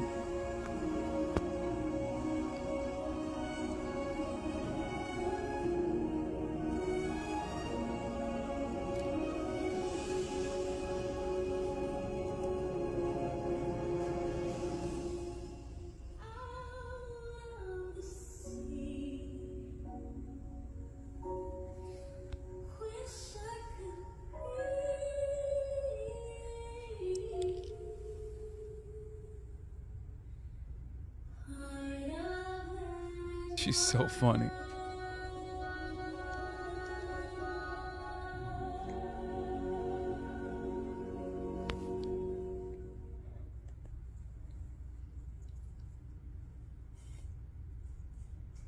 Was it just being was that with Whitney Houston? Oh, bro, when the voice reveal comes, you're like, what the fuck? I did not expect that, dude. Also, that's the normal reaction from a little white girl. You know what I mean? They're not like crying. They're not fucking losing their minds because they haven't had like the racism baked into their fucking brains by their Matt Walsh watching parents.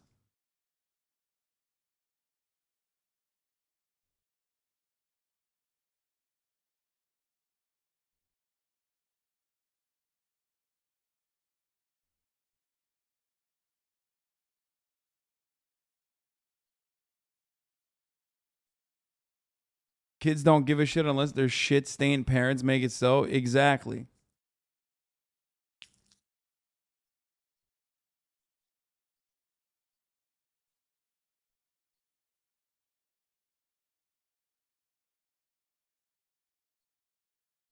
I gotta run this part again. Especially because her face is so funny. She's like...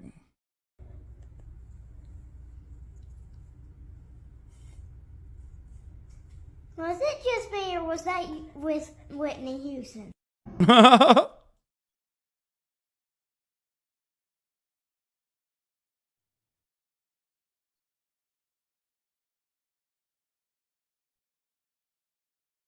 They already did White Black Panther, a what if issue. He was South African. Oh, God.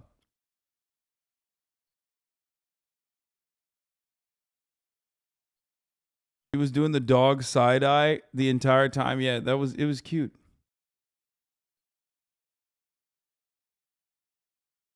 Anyway. That's exactly what the right is afraid of, that black people in media will gain the respect of their children before indoctrination is complete. Any chance you will consider covering the results of the Swedish election? Yeah, Nazis are gaining prominence in Sweden, right? That's what you want me to cover? Yeah. As a little brown kid, seeing none of me in the media was really hard, and it made it to a point where I wanted to be white, but this little thing makes so many little black and brown girls feel so seen. It's so important. I love seeing the little girls seem so happy. It makes me happy. Dynamic Jab 13, thank you for the 25 big ones. Why do you get mad about things that don't exist like Valorante? Because that's competition. It's literally like getting mad at losing a basketball game. That's absolutely insanely different. It's like my input and there's feedback. Whereas this is just, you know, art.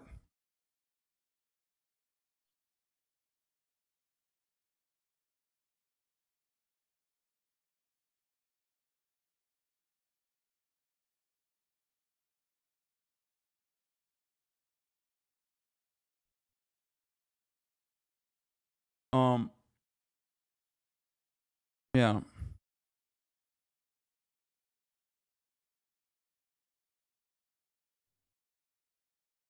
Completely disconnected from my input. Key point here. Yeah.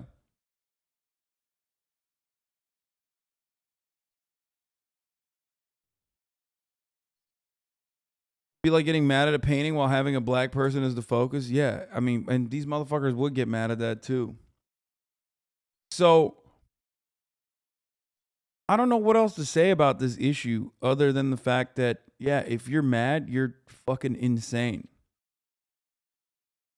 You should definitely not be. You should try to fix that. There's something wrong with your brain.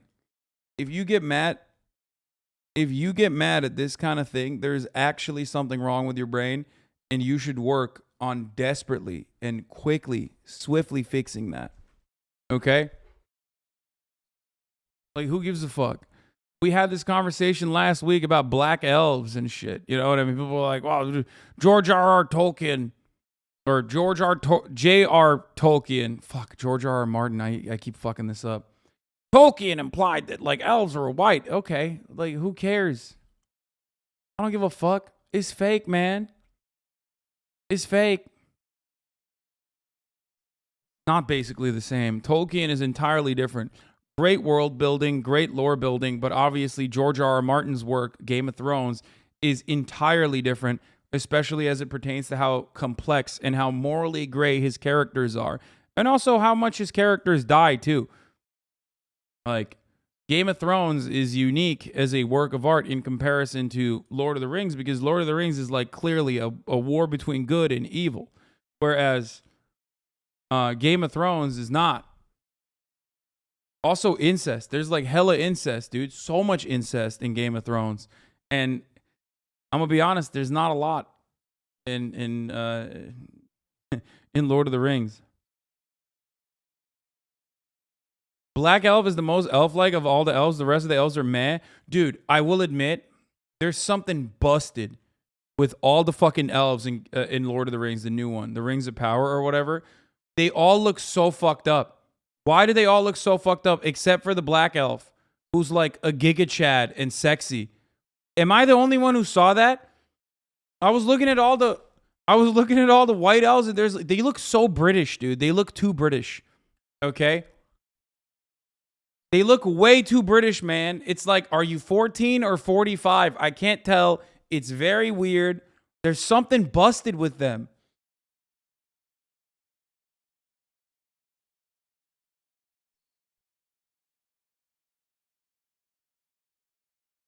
They all look so inbred, dude. What the fuck? I think that's the point with the elves, though. We went from the Matrix guy and Orlando Bloom to a bunch of bugmen. Yeah, what the fuck? Orlando Bloom was like, I mean, Legolas is sexy, bro. Make the elves sexy. That's what I was mad about. If anything, like, make them sexy. Don't ever do that again.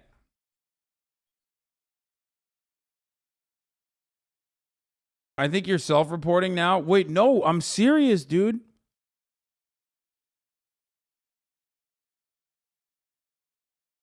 The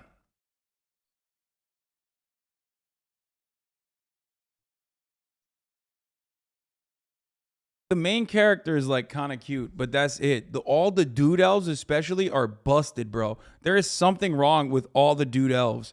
All the white dude elves, dude, they all look so busted. I look at them and it's like, if you look at them from a different angle, there's just something off always. Am I crazy? I can't be alone in this, right?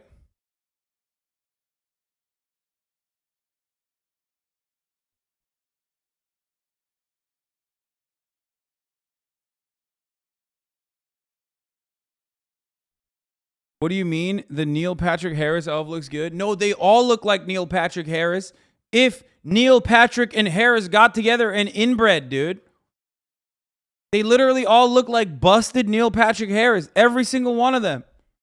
They're all like, they got like underbites. Their noses are busted. I don't know what is happening. They do just look kind of like, they all literally look like they just did this for a long time. I don't know if still images will show you what I mean. Rings of Power elves.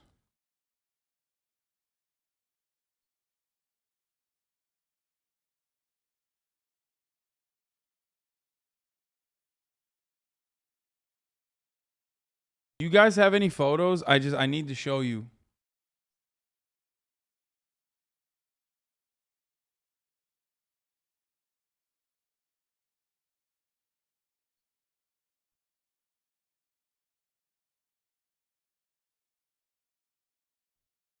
Hasan straight up said Chad replacement theory. Yeah, someone needs to fucking talk about that.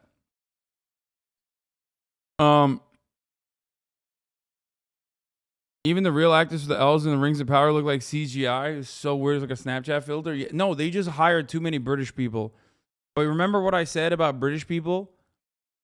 Where like British people are either super hot or just look so busted and nothing in between. They went with the busted British people. In the original works in Lord of the Rings, they went with the hot British people, right? Like British people that you see in media all the time. And then in this one, they went with the busted ones. So they just look so weird. Bro, the black elf is the sexiest dude on the show? Yeah, no. Outside of the black elf dude, who is hot as fuck, okay?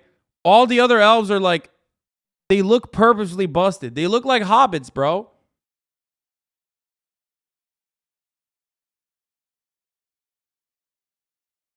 Liv Tyler is not British? Okay, she's British adjacent. She looks British enough.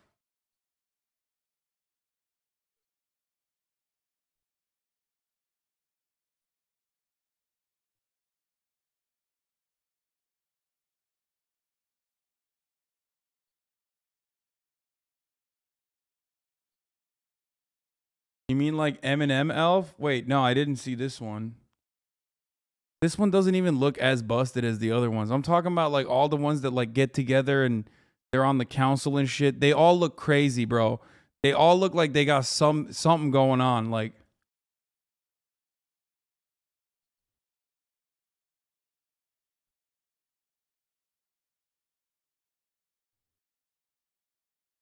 yeah, this is a great. Okay, this is good. Yeah, they all, with the exception of her, she looks kind of all right. So many of the elves just look so weird. The elves on the boat aren't even the worst looking ones, though. The ones that are on the council, they're the worst ones. Yeah. What the fuck? Bro, I swear to God, there's something weird, dude. Hasanabi be the type of guy to hire an escort and ask her if she's in it for the money? What?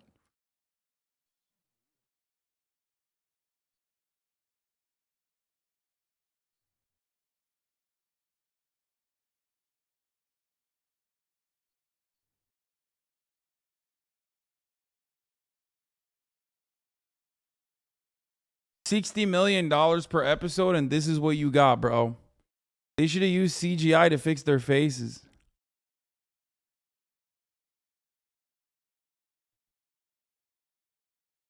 They also don't have any sideburns. Yeah, look, this is perfect. Another one.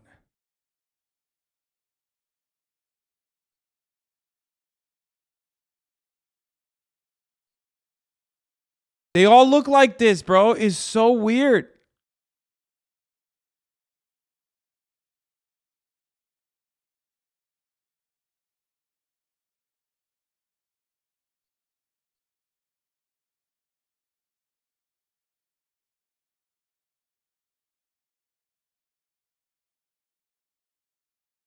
The King Elf Gil-galad is literally the same actor from the original movies, Lamau. Okay, well then that's like the one... like that's the one ugly one that they had. And they brought the only ugly one back.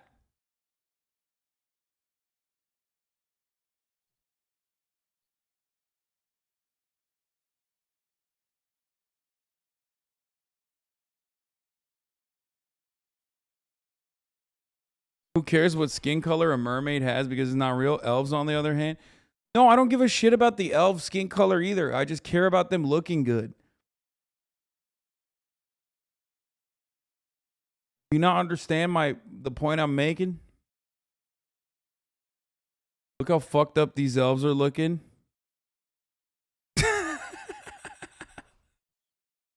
Yeah, man. They gotta fix this shit.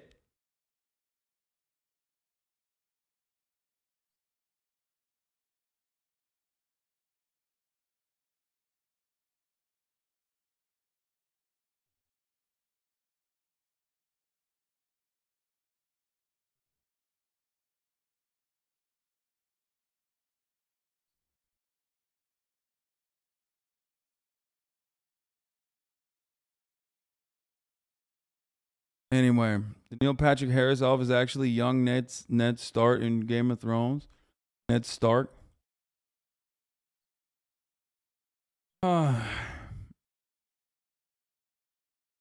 Hypocrisy. We already watched this. I agree. Elves are supposed to have unearthly beauty. The new elves look like the audition room for the Garfield Spider-Man movie.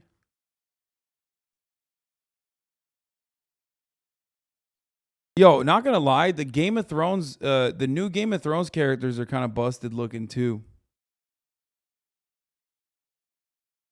Anyway, that's besides the point though. Oh, I wanted to show you this fucking cop video too. Jesus Christ. This has been popping off all over Twitter. PSA to everyone out there. I'm speaking for myself, but I'm probably speaking for a large majority of other officers out there. If we're driving on the freeway in our police car, get the out of the way. Get the out of the way. If you merge and we follow behind you and we merge too, you're probably in trouble. The best way to find that out is get the out of the way. I can go 90 miles an hour. You can't. You can't do that. So get the out of the way. What is this, hot privilege? Like she thinks she could just like pop off like this?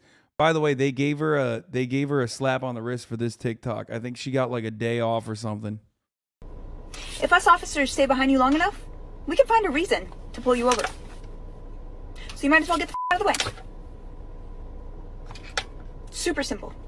That's all. You're welcome.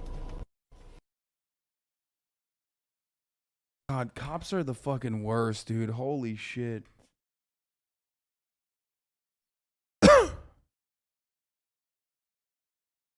What?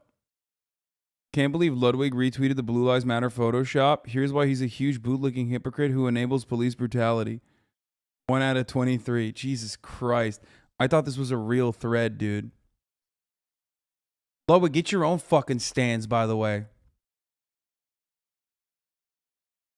Moving in on my stands over here. Hasan, Twitter works well. Mr. I am not your friend. Someone saying that she's covering her badge number with that little emoji.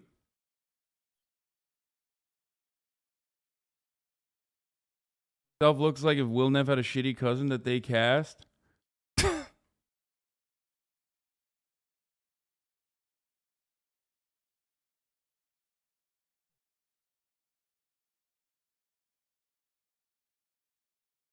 Streamers, there's not enough of me to go around. Fuck no.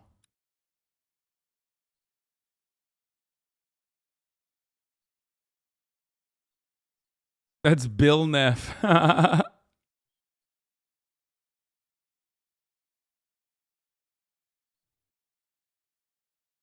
They talked about you ghosting them on last week's Yard podcast. Wait, ghosting who? Who did I ghost?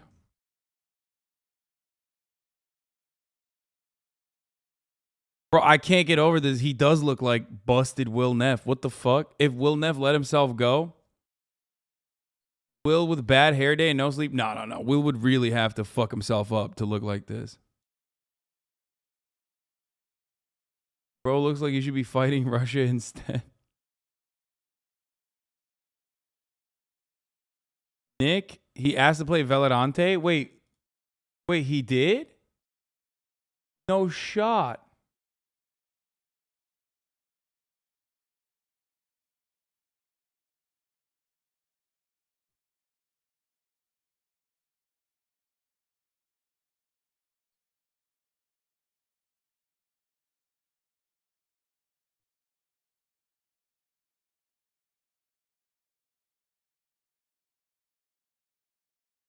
So they all hate me now? Yo, I saw you on Be Real. Wait, I was?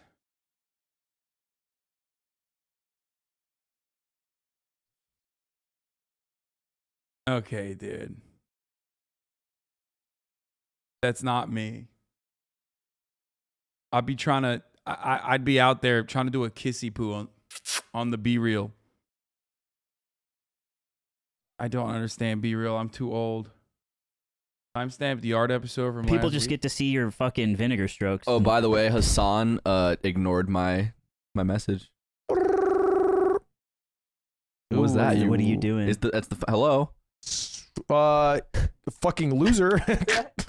I also have a Hasan ghost on the phone. And it was from like a few months ago because I saw like a clip of him talking about he was watching this video. One of those videos where somebody goes up to people and it's like, what do you do for a living? How would you recommend people like become a millionaire? And he's like reviewing a highlight video of those type of TikToks. And this guy is interviewing a pilot. And Hasan's like, do pilots make that much money? He like doesn't believe that like pilots make money basically. And I said to him, also saw a clip of you watching millionaires being interviewed on TikTok. And you said something about pilots not being millionaires. It's pretty fucked up, but old captains for international carriers will make like $500,000 a year. The pay discrepancy between them and people doing domestic flights is insane. And I was just like dropped in this fun fact about pilots making money. Wow. No response. Should have sent no him your thumbs dad's up W2. Take a snapshot. Take a look, pussy. Take a pic, it'll last longer. Take He's a look, bald bitch. too. What's up, Hasan? Mm-hmm. Shit. You can bond because you're both. You're Okay, I have a ghosting story. It's going to portray me in a very negative light. But I hit up Slime. I didn't see those DMs, and I apologize. But I hit up Slime and said, Valo ? On Friday at 5:33 p.m. No response.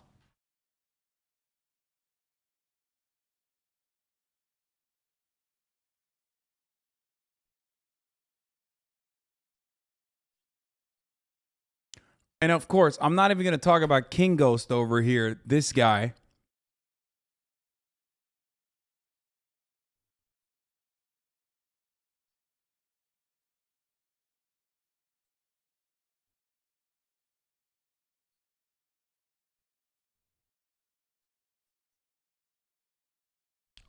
He is the worst. Just in general. A bad person, I would say. Right.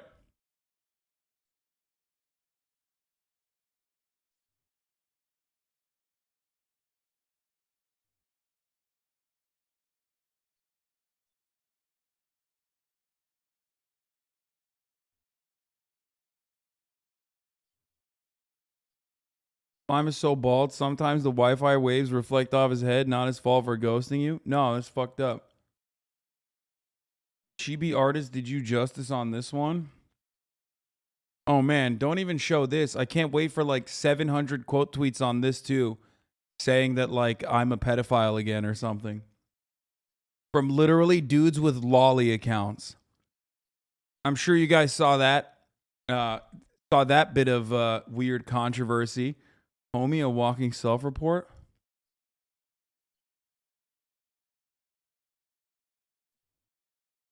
Yeah. Blau commissioned art for our New York trip. And the Nazis got a hold of it. And were saying that I'm a groomer. Because they saw, because they've never, I guess, seen art before.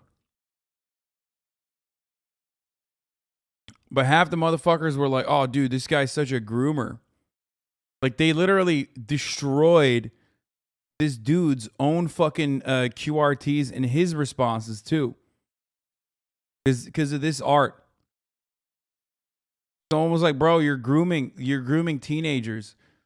Like, bro, they're literally 30, 31, 32.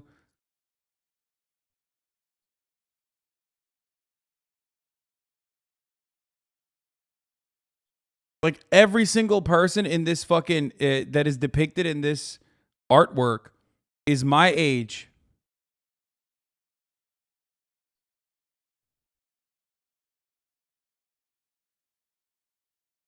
They're all my age, man.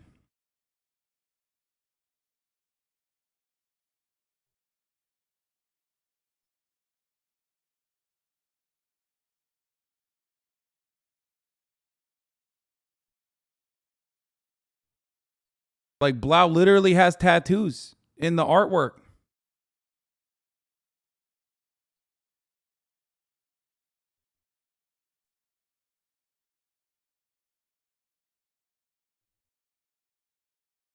Someone trying to get you? What? I mean, it's just like, it's just straight up fucking projection.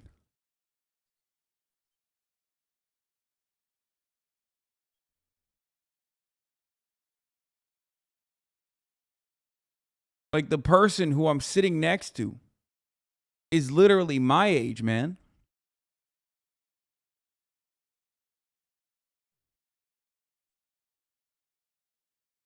It's so weird. Coffee Dave, thank you for the 10 gifted subs.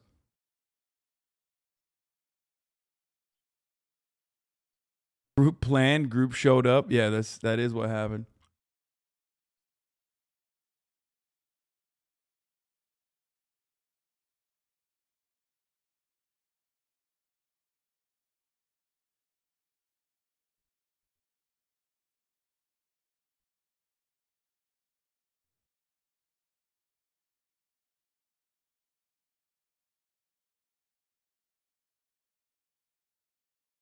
Yeah, problematic size gap, dude. Not problematic age gap.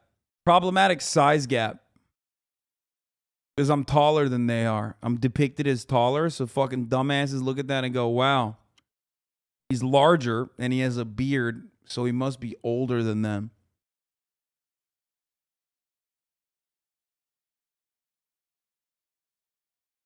Which is fucking psychotic, but hey.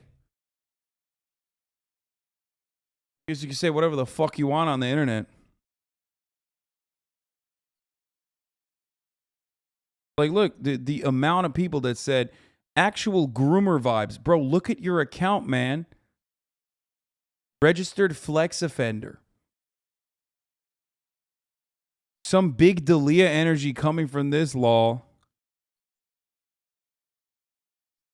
None of these people exist. They're all drones made by the CIA. What a cute pic. Realizes it's supposed to be Hasan. Never mind. Like, how fucking sad is your life, dude?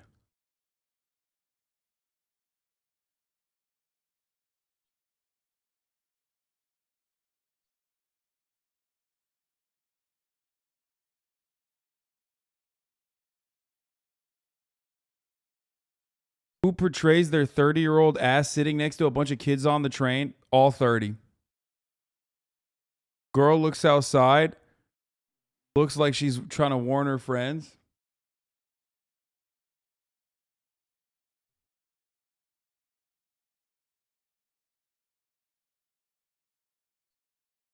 I mean, your brain broken. I have any mention of me has broken your brain in irreparable fashion.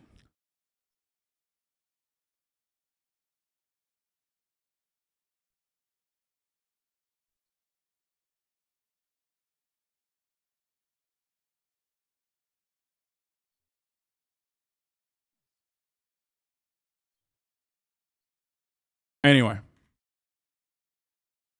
I think some of this hopefully is just people memeing, but anyone who is serious has had a lobotomy. No, they do. They have had a lobotomy.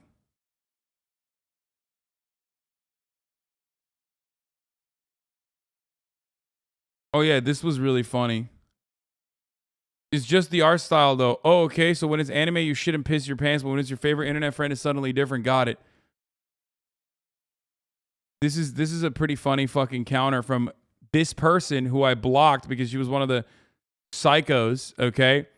Like, first of all, what the fuck is that PFP, man?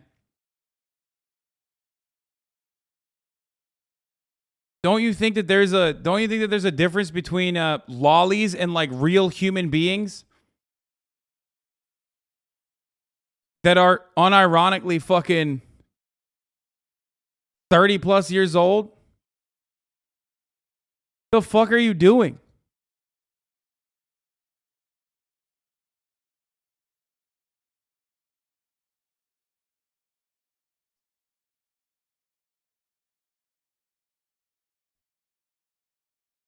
The people I argued with in that thread were all furries and lolly lovers. Yeah, that's what I'm saying.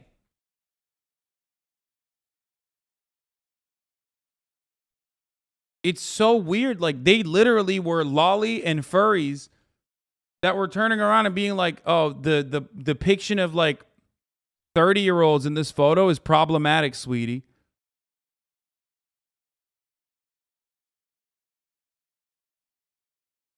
The fuck do you mean the depiction is problematic? Maybe it was problematic because like it just wasn't lolly enough for them. I don't know. The furry lolly Nazi crossover is very real though, so they hate you too, yeah.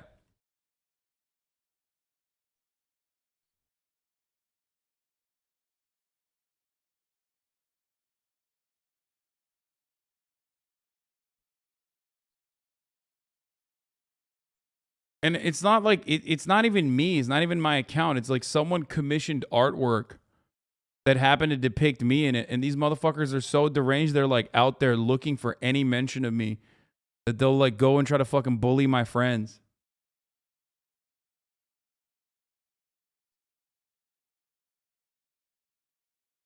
So crazy. And to all you dumb motherfuckers being like, oh, it's just a joke, bro. What do you mean? They're like calling me a pedophile. Like, where is the haha there? You know what I mean? How is that a joke? And 90% of the fucking time, they are literally pedophiles. Like, they're Nazi pedos who are like, man, this guy's a pedophile. It's like, bro, you are just straight up projecting.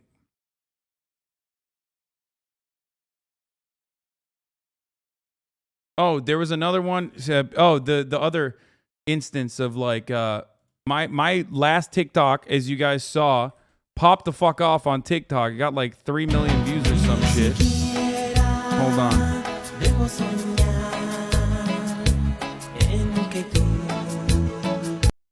Here. Yeah, it got 3.2 million views this TikTok. Your Honor.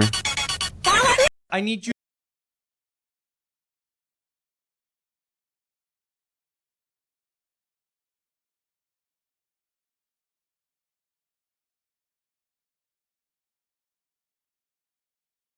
So this TikTok blew up, right? Well, Austin Ox had the audacity to post it on his fucking Twitter. And serves you right, dummy, for thinking that people on Twitter was going to see it in the same way. I fucking hate shit like this. Cis men aren't owning the transphobes when they make a comedic spectacle of themselves wearing a dress and makeup is literally just reinforcing the transphobic punchline of man in a dress within popular culture, and it's comedy. I don't know who needs to hear this. Okay? I don't know who needs to hear this, but like, there is no real like political statement in this, okay? Also, drag is done by cis men in a lot of instances. And it is, you know, not exactly, it doesn't have anything to do with like being trans.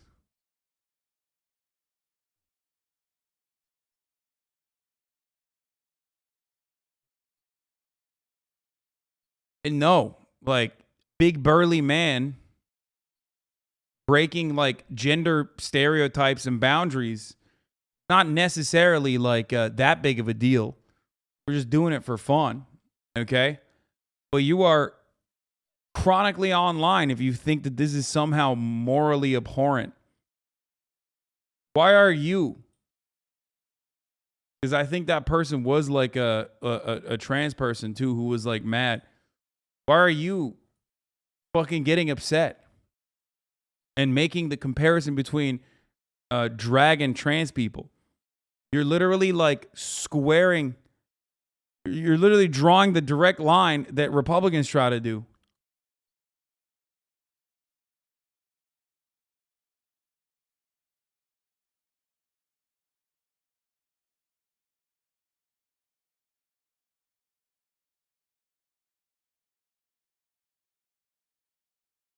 All of them haters are summed up in the same way. They'll hate on our meme. This guy, Honeypot Hassan, this is true 9,000 IQ gigabrain move. Bravo, sir. Do you think this is real? Do you think I care if it isn't? Yeah. I mean, that's it. That is, you know, that is how it works.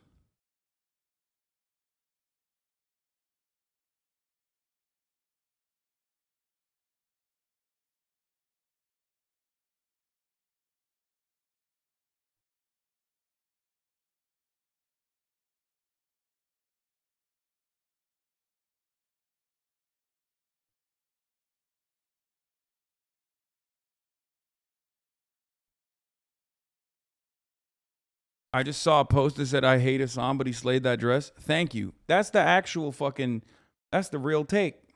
I did fucking slay it. Good Lord, Twitter is too much. I got quote tweeted a few days ago saying, content warning, sanest language, because I said the UK Queen morning shit is insane, and I have less than 100 followers, Lamau. Sanest?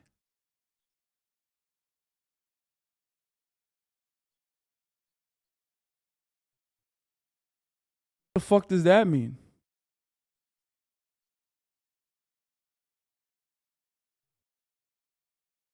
Hog meme.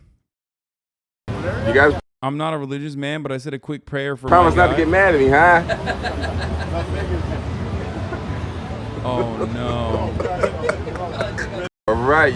Oh no.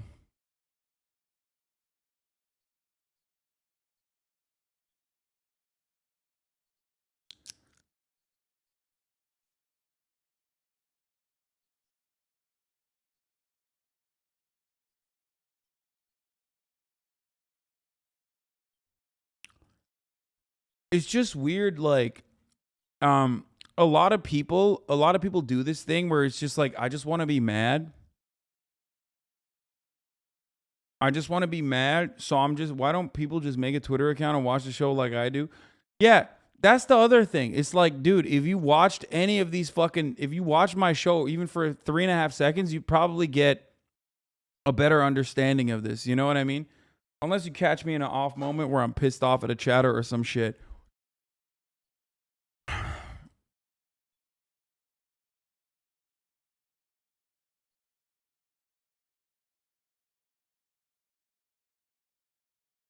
There was also some trans posters not thinking you're transphobic, but just shitting on you and like QRT'd it like 15 times, making jokes about it. Yeah, I mean, I don't know. I don't know what to say about that.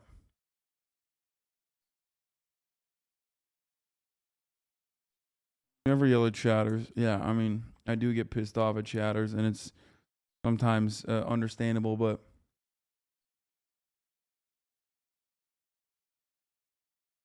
made me vomit all those red pills I had been force fed all the time. Oh, Kyrie Irving posted this TikTok, which is fire. Oh, brother. If I'm not mistaken, isn't this the Alex Jones TikTok that's like quite literally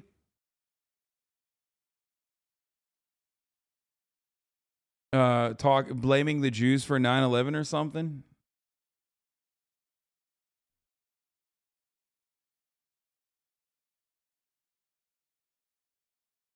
I mean, this is not surprising for Kyrie Irving. You know anything about Kyrie Irving? Then you would not be surprised by this.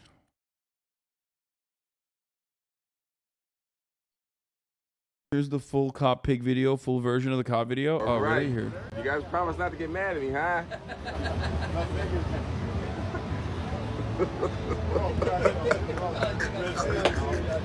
I can't wait for you guys to check this out. Hold on. Wait. Big reveal. You guys ready? Hey, you guys ready? Come over here. So, yeah, you see it. Oh man, I feel like riding the Let me see you game. on camera. 3, 2,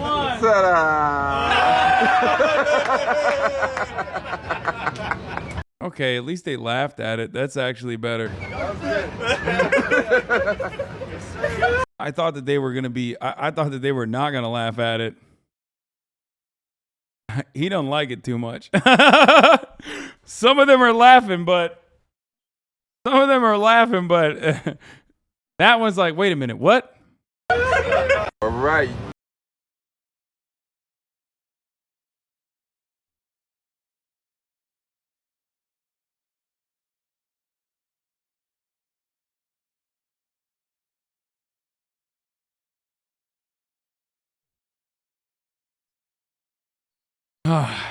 He did another one with a guy that looked like a chipmunk. It's not funny when it's not real.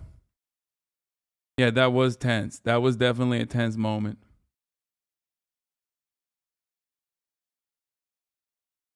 I already saw the cutie talking about me at the TMG podcast thing, chat. Is Leftovers back next week? Yes, it is. It is back next week. Oh yeah, here, let's talk about the Patagonia founder.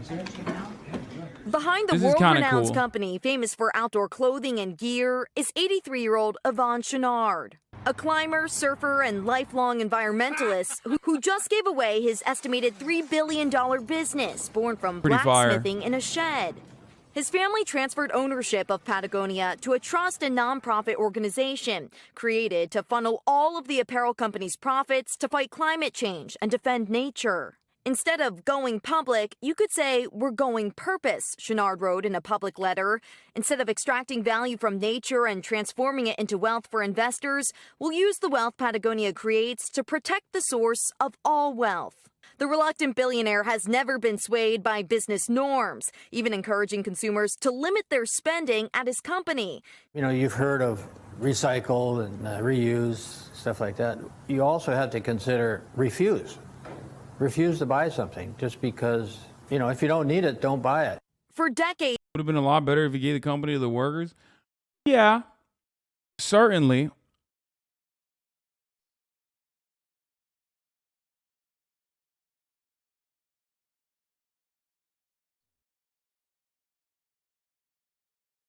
Adam Conover, guess what? Billionaire who donated Patagonia to fight climate change will get a $700 million tax break, still control the company, spend the donated dollars to influence U.S. politics. Billionaire philanthropy is a scam, tax the fucking rich.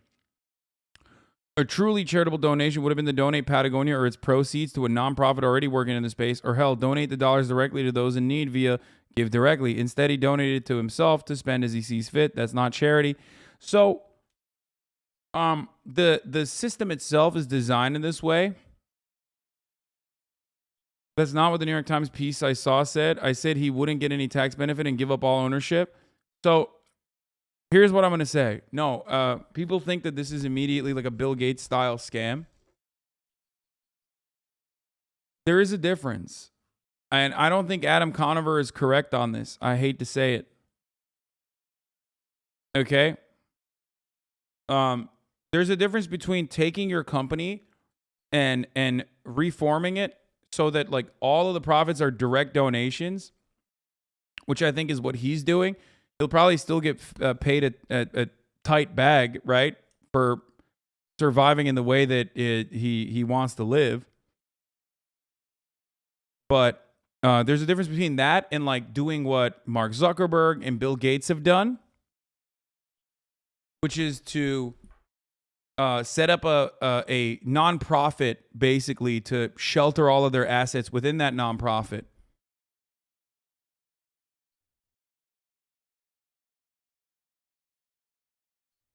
I don't think he's getting any income from it going forward. His kids still work for the company though. Yeah. I'm pretty sure he's not getting paid by the company at all anymore, but yes, he has enough money to not have to worry about money. Yeah, but I think he's doing like a... No, I do think that this is a decent fucking thing that he did. This is not like... This doesn't strike me as... I can't believe I'm saying this, but this is one of those very unique instances where it doesn't seem like he's doing this for immediate benefits. Like, there's always going to be some benefits, and he definitely is still, you know, he still made the bag for many, many years, right? But as far as like billionaires goes, and the system itself should not rely on billionaires being magnanimous. I've said this so many fucking times. This is a fundamental plank of my idea and the way I see the world, right? The system itself should not only be, the system itself should not have such concentration of wealth and power at the top that the only time when someone is like, the only time when good things are happening is when rich people have allowed it to happen, right? Like I myself do what is right all the time as well. I try to do what's right all the fucking time. But that does not change the reality that, it should be like that. I talked about this with Andrew Schultz a lot as well. It should not be reliant on rich people behaving in the appropriate way. Because the overwhelming majority of rich people, especially ones that get to that level of wealth, are not getting there by behaving in the right way.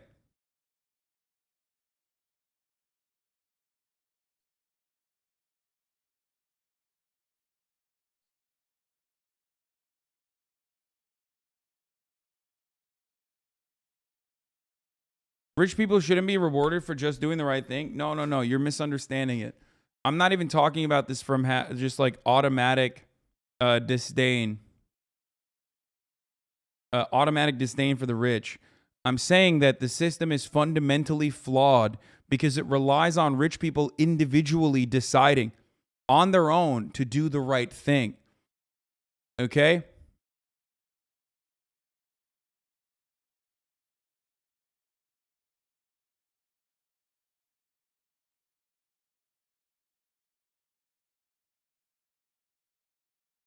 especially because so many people that get to that level of wealth are doing it by not doing the right thing.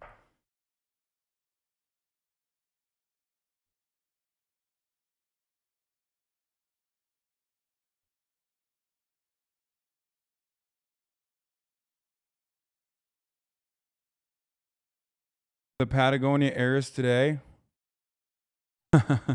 Well, my grandpa gave my inheritance to Greenpeace. Yeah. I think even his children are like pretty fucking woke, though. A half a century after founding the outdoor pearl maker Patagonia, Yvon Chouinard, the eccentric rock climber who became a reluctant billionaire with his unconventional spin on capitalism, has given the company away. Rather than selling the company or taking it public, Mr. Chouinard, his wife, and 2 adult children have transferred their ownership of Patagonia, valued at $3 billion, to a specially designed trust and a nonprofit organization. They were created to preserve the company's independence and ensure that all of its profits, some $100 million a year, are used to combat climate change and protect undeveloped land around the globe. The unusual move comes at the moment of growing scrutiny for billionaires and corporations whose rhetoric about making the world a better place is often overshadowed by their contributions to the very problems they claim to want to solve. At the same time, Mr. Chouinard's relinquishment of the family fortune is in keeping with his long-standing disregard for business norms and his lifelong love for the environment. Hopefully, this will influence a new form of capitalism that doesn't end up with a very few rich people and a bunch of poor people, Mr. Chouinard, 83. Yeah, dude, why? Motherfuckers cannot see the world. Even when you do something that is like unthinkable as like a rich billionaire, his framework is still within the operation, the operations of capitalism. He's like, oh, let's just look at a different kind of capitalism. How about no capitalism? There is a different kind of capitalism. It's called not capitalism. It's called socialism. I'm just saying, it'd be kind of cool to think about it that way. We are going to give away the maximum amount of money to people who are actively working on saving this planet. Patagonia will continue to operate as a private for-profit corporation based in Ventura, California, selling more than $1 billion worth of jackets, hats, and ski pants each year. But the Chouinards, who control Patagonia until last month, no longer own the company.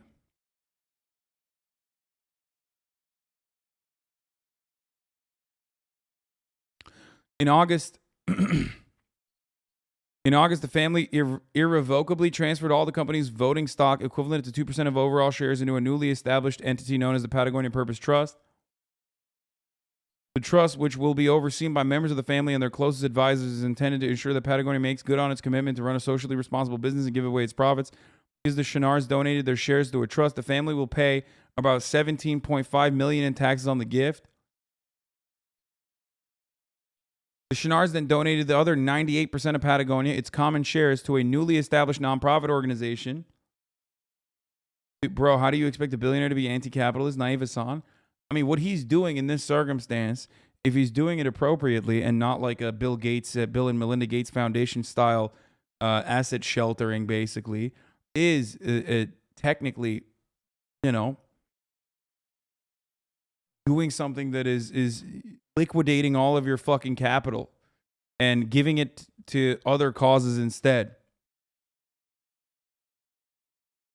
which will not be the recipient of all the company's profits and use funds to combat climate change. Because the Holdfast Collective is a 501c4, which allows it to make unlimited political contributions. The family received no tax benefit for its donation. Like, under the narrow framework of capitalism, you're not going to get anything better than that. And a billionaire itself is probably only going to, a billionaire themselves, or who have generated billions of dollars in revenue, are only going to get to that point through exploitation, through a series of exploitative practices. It might still be good, okay? It might still be better than like 99% of corporations. Acting like compassionate capitalism is not possible is irrational. Acting like it will become the norm is equally so. Quite literally, the point of capitalism is for the wealthiest individuals to make money off the poorest and sacrificing all other standards. There's no such thing as ethical capitalism. Yeah, no, this is a perfect example, okay? Recognizing all profit is extracted from nature is honestly a huge step, something which is honestly very anti-capitalist on its own merit, yes. And not only that, but also doing it in this way where he's like relinquishing all of the wealth, especially because he's like, I already got the bag. there is this is it. You know what I mean? Didn't Gates and a bunch of billionaires commit to donating most of their wealth? Well, one can only see what they end up doing with this contribution. What is going on here? Okay.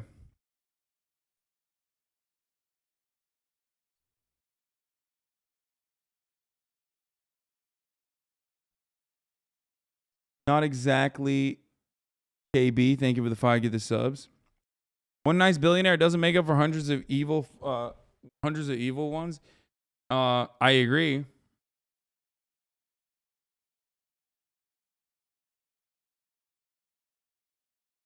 There was a meaningful cost to them doing it, but it was a cost they were willing to bear to ensure that this company stays true to their principles. A merchant bank that works with ultra-wealthy individuals, including Warren Buffett, and who helped Patagonia design their new structure, and they didn't get a charitable deduction for it. There is no tax benefit here whatsoever. Yeah. But of course, leftists are doing the one thing that we always love doing, which is like, here's a guy who's like doing something that's a little bit different. Here's a guy who's doing at least something that's a little bit different than like what billionaires at their status normally don't even fucking think about doing, and defend it. And you're like, we should kill this one first.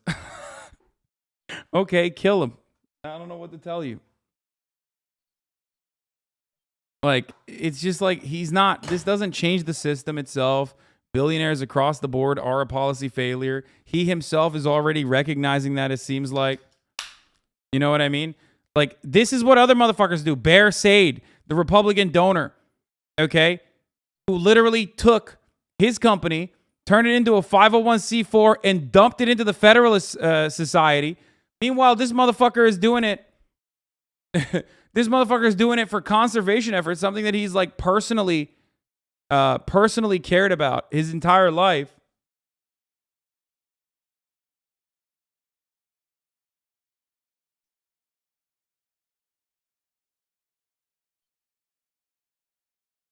And you're like, nah, it's not enough. Fuck this guy.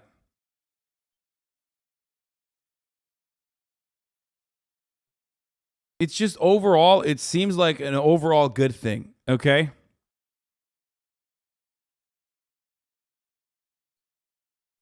Patagonia also doesn't seem to use sweatshops and have a low turnover rate in employees, so at least compared to other billionaires, he seems good. You have changed. Hasan says, respect the reluctant billionaire. Publish this. Whoopsie, I became a billionaire. I exploited my workers. Whoops. No, I recognize all of that. But I also recognize, here's what I recognize, okay? I recognize that at the top of the hour, there's a 6-second ad break. And if you no longer want to see those ads, well, then all you need to do is subscribe, which you can do for $5 or for free with a Twitch Prime by connecting your Amazon Prime account to your Twitch account, where you get 1 free Prime subscription a month. Okay, use it on your favorite streamer. Hopefully that's me. I also recognize that you can get gifted a sub if you, if you no longer want to see those ads. If you get lucky, you can get gifted a sub. Here's a 1-minute ad break now. Dude, what is with you today?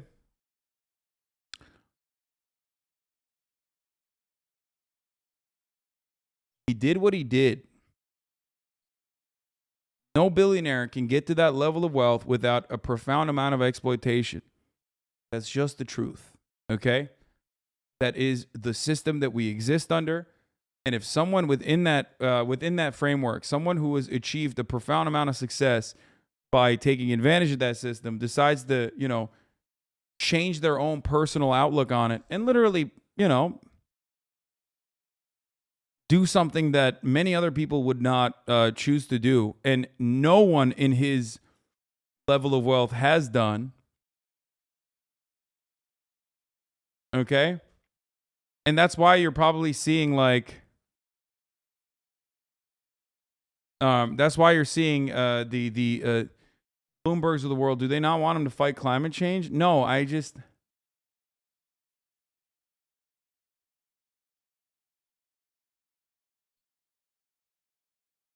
Leftist always got to be the kid in class who raises his hands and corrects every little thing.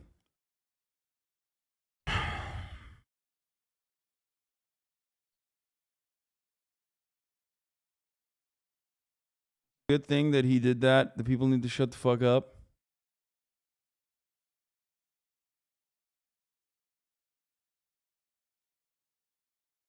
You already talked about the railroad strike? Yes, I did. I know, knowing I get billed to clients at $80 an hour and only get paid $27 an hour has recently radicalized my already radical socialist beliefs. Yeah, I mean,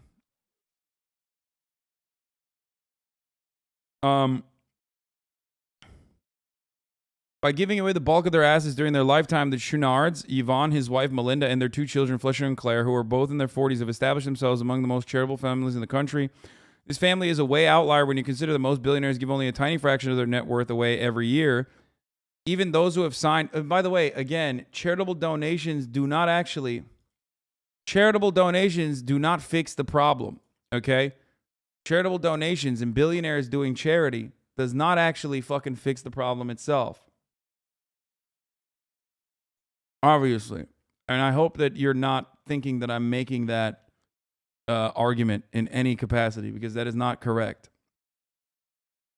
But as far as like working within the framework, instead of like drastically working to undermine the current pre-existing hierarchies of exploitative capitalist practices, which is the best thing you can do, right?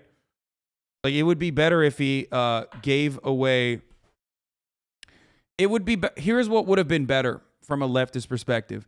If he actually engaged in profit sharing with his workers, allowed it to run, maybe not as a cooperative, but at least like with some workers' council or some unionization that then down to the fucking very smallest, like first level, entry level employee had some say in what the philanthropy operates as, right? Then that would be better. Okay? That would have been a better way to do this. And then those people might have even voted to, yes, still take all of those take all those profits and turn them directly into turn all those profits into combat and climate change.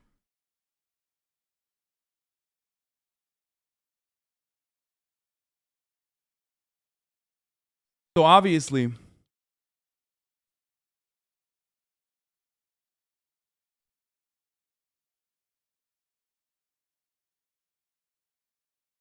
the fact that he did this as an individual decision by himself is a byproduct of the system. It's not necessarily his individual fault. He did have the capacity to be more magnanimous, right, than he is currently. He exploited his workers, built massive wealth, and gets to jerk off in his charitable fame now. From a leftist perspective, of course, he'll get hate. Yes, I'm already telling you exactly how he could have structured his business. He was not a capitalist himself. But of course, a fucking billionaire is going to still be capitalist. They're a fucking billionaire. I'm recognizing that and then telling you that this is the best it's going to get within the same fucking narrow framework. He is literally a billionaire.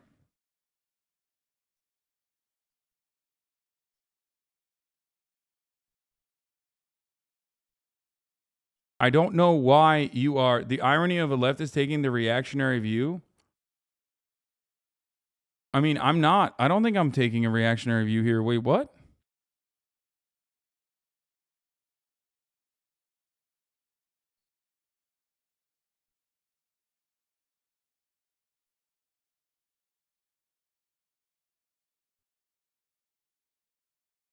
Chatters are doing the same thing that they always do, where they are jumping down the throat of someone who is marginally better than others in this situation. Don't do that. Okay?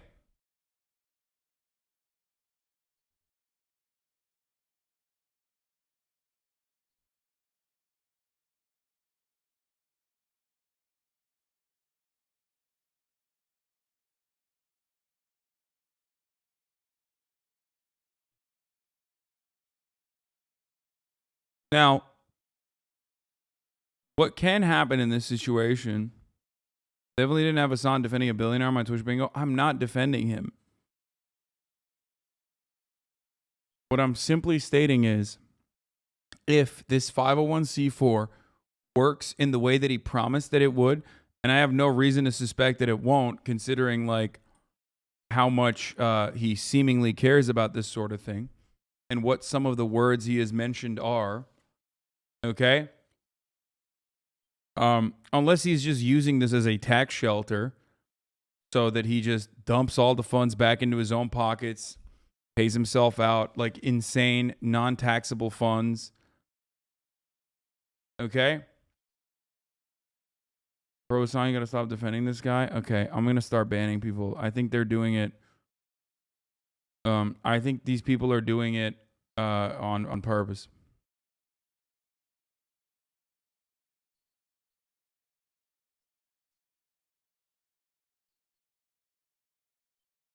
I'm not gonna yell.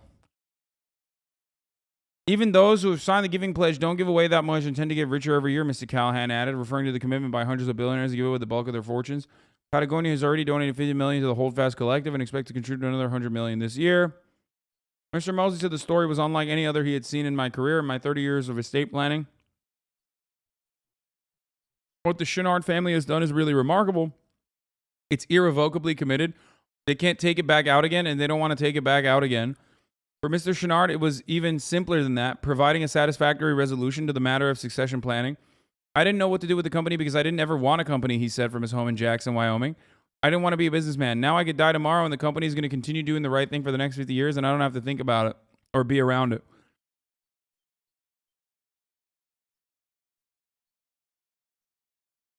They literally had to invent new ways to give away money for this shit.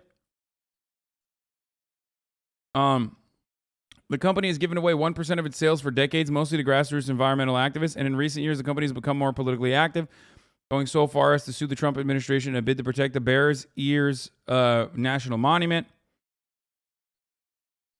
It is Patagonia's sales soared. Mr. Chenard's own net worth continued to climb, creating an uncomfortable conundrum for an outsider who abhors excessive wealth. I was in the Forbes magazine listed as a billionaire, which really, really pissed me off, he said. I don't have $1 billion in the bank. I don't drive Lexuses. The Forbes ranking and then the COVID-19 pandemic helped set in motion that a process that would unfold over the past 2 years and ultimately led to Chenard's giving away the company.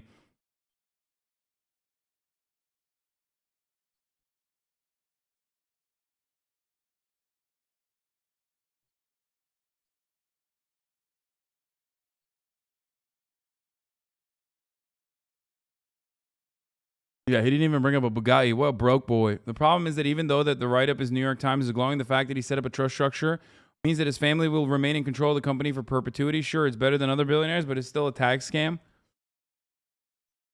The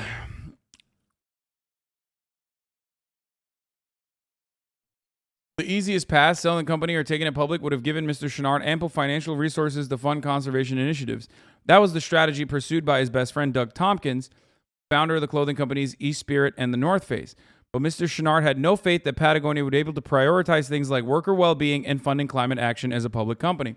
Because then you would have a fiduciary responsibility to your shareholders, and you would have to set up a board of executives that would quite literally work to increase profits endlessly, and that would of course always mean reduce benefits as best as possible and exploit your workers further.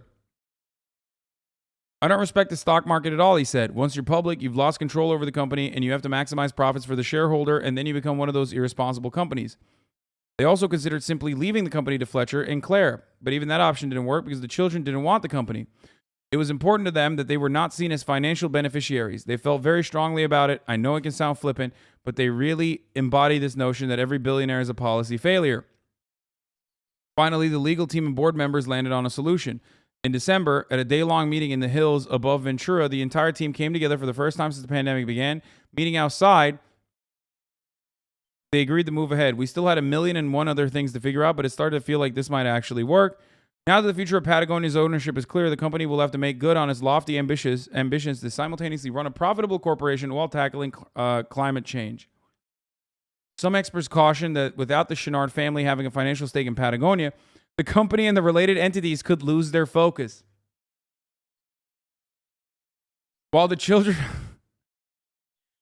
That's so funny.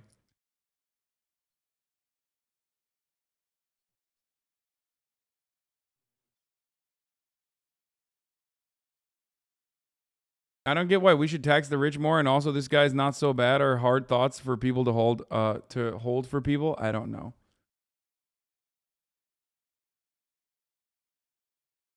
How could he make the business successful if there's no financial incentive anymore? After a whole article about a guy who made a $3 billion company despite not caring about money. I swear my grandfather was a union organizer in Ventura, was good friends with Chenard, and he definitely taught him and left his politics even if he is a billionaire.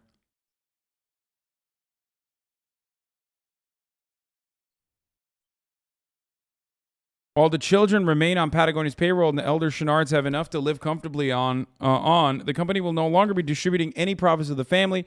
What makes capitalism so successful is that there is motivation to succeed, said Ted Clark, executive director of the Northeastern University Center for Family Business. If you take all financial incentives away, the family will have essentially no more interest in it except a longing for the good old days. Yeah. How can a company maintain its interest in profit seeking if those profits are not going directly into their pockets, but instead to a trust fund that will work to, to improve conservation efforts? I mean, isn't that the incentive? He cares about that more than anything else. As for how the Holdfast Collective will distribute Patagonia's profits, Mr. Chenard said much of the focus will be on nature-based climate solutions such as preserving wildlands. And as a 501c4, the Holdfast Collective will also be able to build on Patagonia's history of funding grassroots activists, but it could also lobby and donate for political campaigns. For the Chenards, it resolves the question of what will happen to Patagonia after its founder is gone.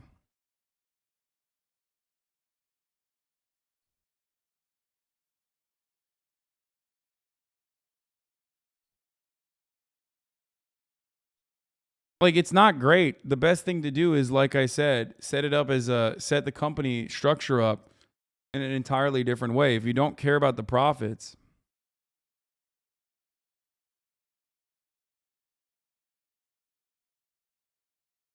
itself, the best way to eradicate profits is by allowing your workers to have a say in how it's distributed, right?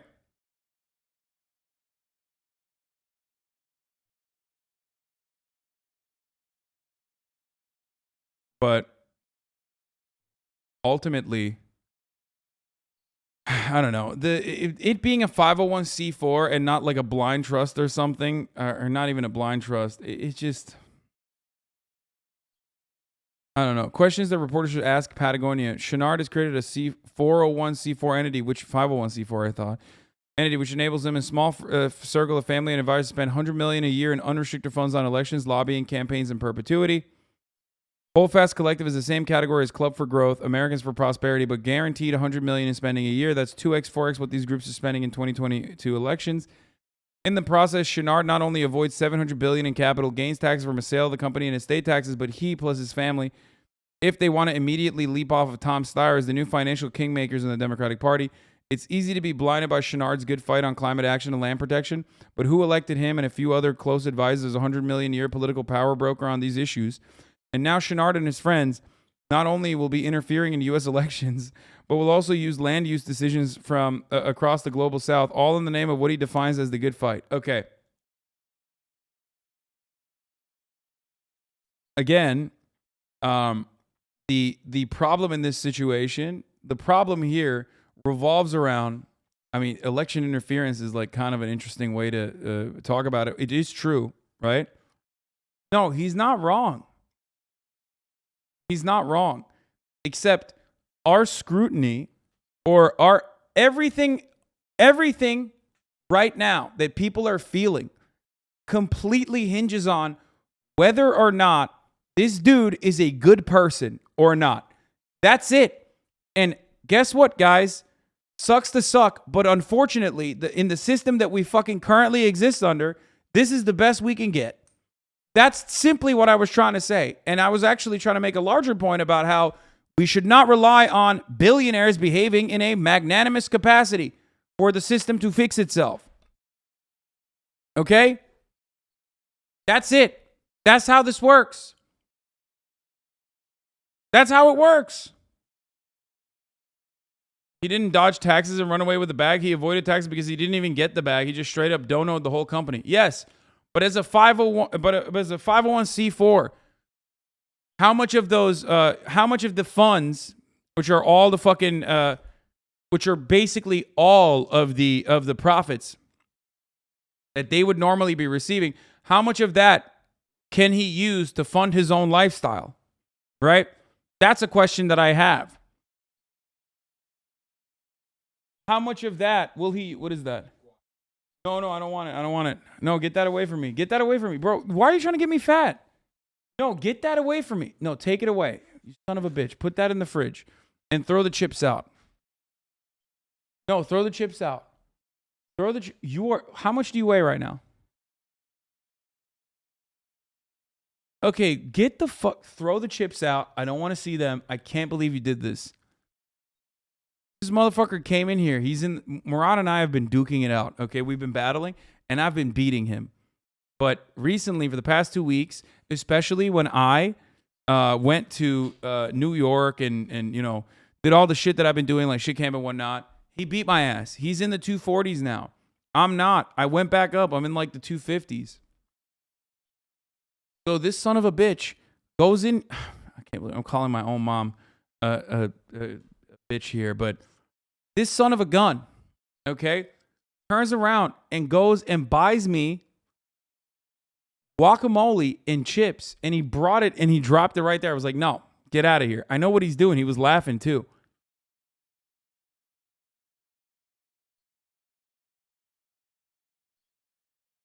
He's trying to get me fat.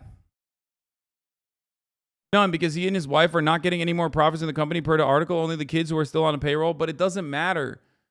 It doesn't matter. I'm saying he still operates the trust, the 501c4.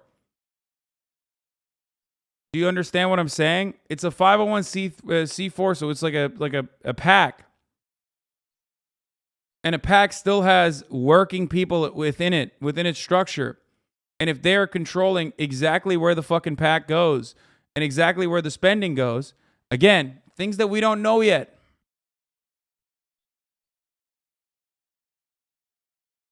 He could technically fund his own pockets. He could technically take all of this and use it as his own personal slush fund.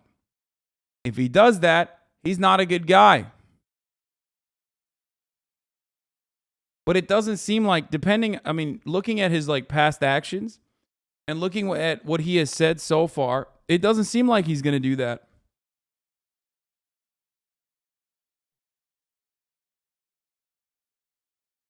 I'm pretty sure he can use it for personal use, but the criticism is that they can decide exactly how their money is used, even if it's for a good cause, which they could be woefully misinformed about. That was the issue with Bill Gates and his interference with public education. That is absolutely correct. And that is a byproduct of the working system that we operate inside of. Do you understand? You get it? That was what I was saying. That is always going to be the unfortunate byproduct of operating within a capitalist system.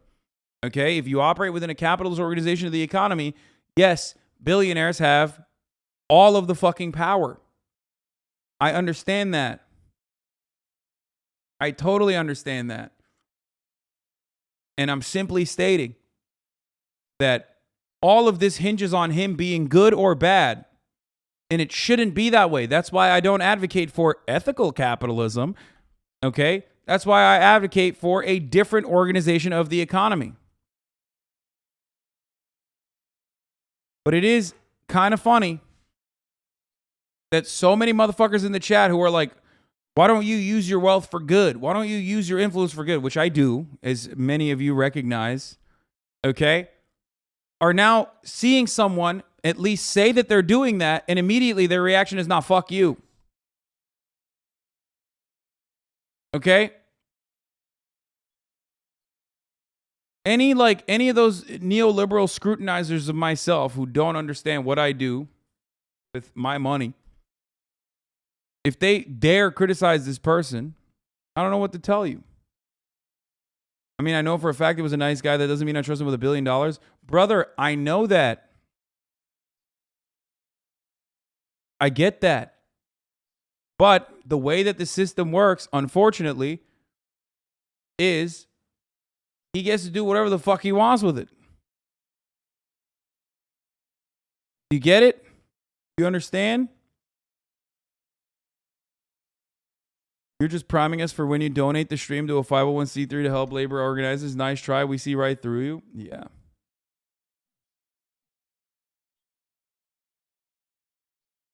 Of course, this doesn't ultimately solve the problem because it's still within the framework of the problem itself. If you consider billionaires to be a policy failure like he has, like he's openly stated, then he has to understand that the policy needs to change.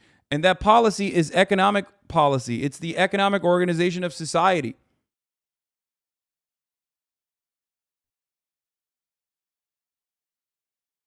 He's given away 1% of Patagonia's annual sales to environmental causes.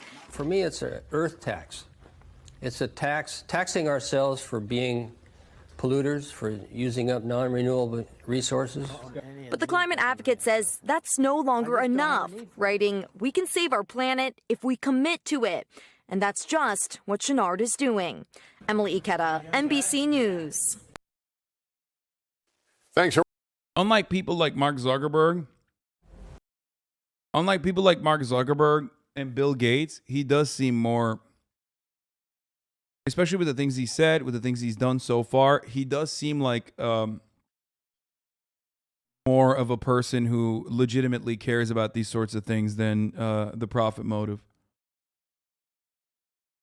You know?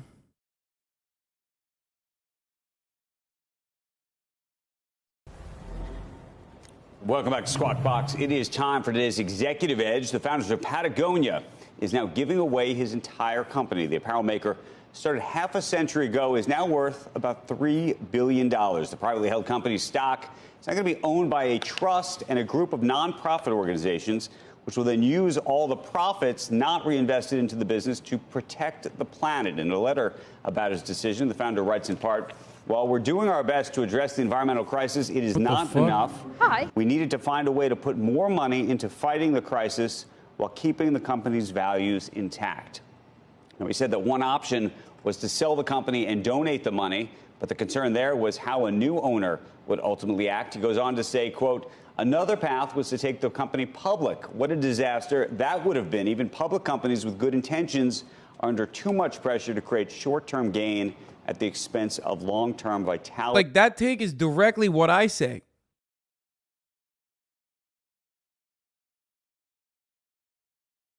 You know what I mean? He's right about that. He nails that. Of course, again, narrow framework, considering that it doesn't revolve around like drastically changing the capitalist framework.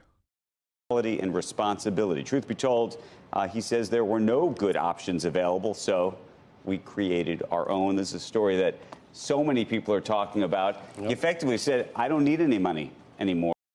If he was a real one, he would restructure to give workers ownership. We all know that's the one and not this. Yeah, no, that was the first thing I said.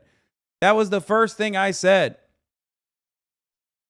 The first thing I said was, if he was legitimately interested in like drastically reshaping society, okay, and fixing the underlying problem, then his number one thing should be to restructure the company in a democratic fashion, and then still fucking take all of the, technically you can call it profits still, right, in a democratic fashion and dump it into the 501c4. Do you get it? But in that situation, the workers would have more of a say on where the benefits goes and how much of the profits, like how much of the revenue that is getting put into this fund instead. Okay? I'm done, which I think unto itself is sort of a fascinating decision. By the way, at one point they went down the road of looking at a SPAC in terms of how they could raise money and what they were going to ultimately do with it. This is a better way to keep it pure. The kids, this to me was so interesting. The kids, his kids, didn't want the company and ultimately didn't want the money. They believe, he says... And then the workers would just vote to split the pie for themselves? I mean, technically, they're the ones who are creating the value, so it doesn't matter. Quote, and I think this is true of this family, The kids believe that every billionaire is a policy failure. He said that. Right. And it was just so interesting to sort of see him. But look, he's putting his money money where his mouth is. He's living. You know, we often talk about people who are hypocrites. They say one thing, they do something else. They're virtue signaling this or that. This guy is living exactly the way he wants to do. I want to help. 100% agree with you. I want to help spend it, and I do. And I want to find. We're going to find some common ground here. So. You want to help spend his money? I want to help spend it on. I think that there's a lot that could be done, and I think a lot of issues get really short shrift. So now you're the U.S. government. No, I want to help him spend it. I don't want. I think the singular focus on emissions is wrong. I think here's what I would just let's find some common ground here. Okay. Water pollution. Right. Think of the oceans. Think of our streams. Think of our rivers. I would like every person on this planet to be able to have access to clean water, where it didn't take 4 hours to get. Yep. Air pollution, disgusting air that's not breathable. Air that's not breathable. Do you know how much waste we generate that will take centuries to go away? Both nuclear waste, plastics that are in the ocean acidification, wildlife conservation, overfishing, deforestation, overpopulation. The resources of the earth are not sustainable. Right. I think the singular focus, honestly, and this is where we're going to find common ground. This is a Brett. You are now the U.S. government. No. This is Brett Baer's latest thing is common. Low key, like hyper capitalists completely understand the game. She's right. She's not fucking wrong when she says like, "Oh, you're now talking about the U.S. government." Yeah. Those things should be handled by the government. And the government is a representative of the system that we exist under. So, like, you're right. But that's not going to happen because the government is capitalist. Common ground. He had Kevin Hassett and Jason Furman both on at the same time talking about, and they found all this common ground.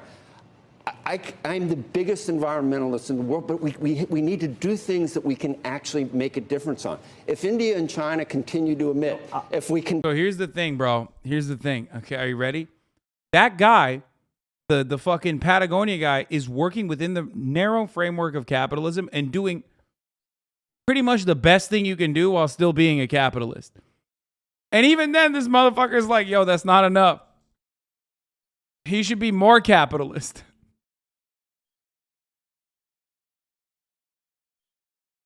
What the fuck?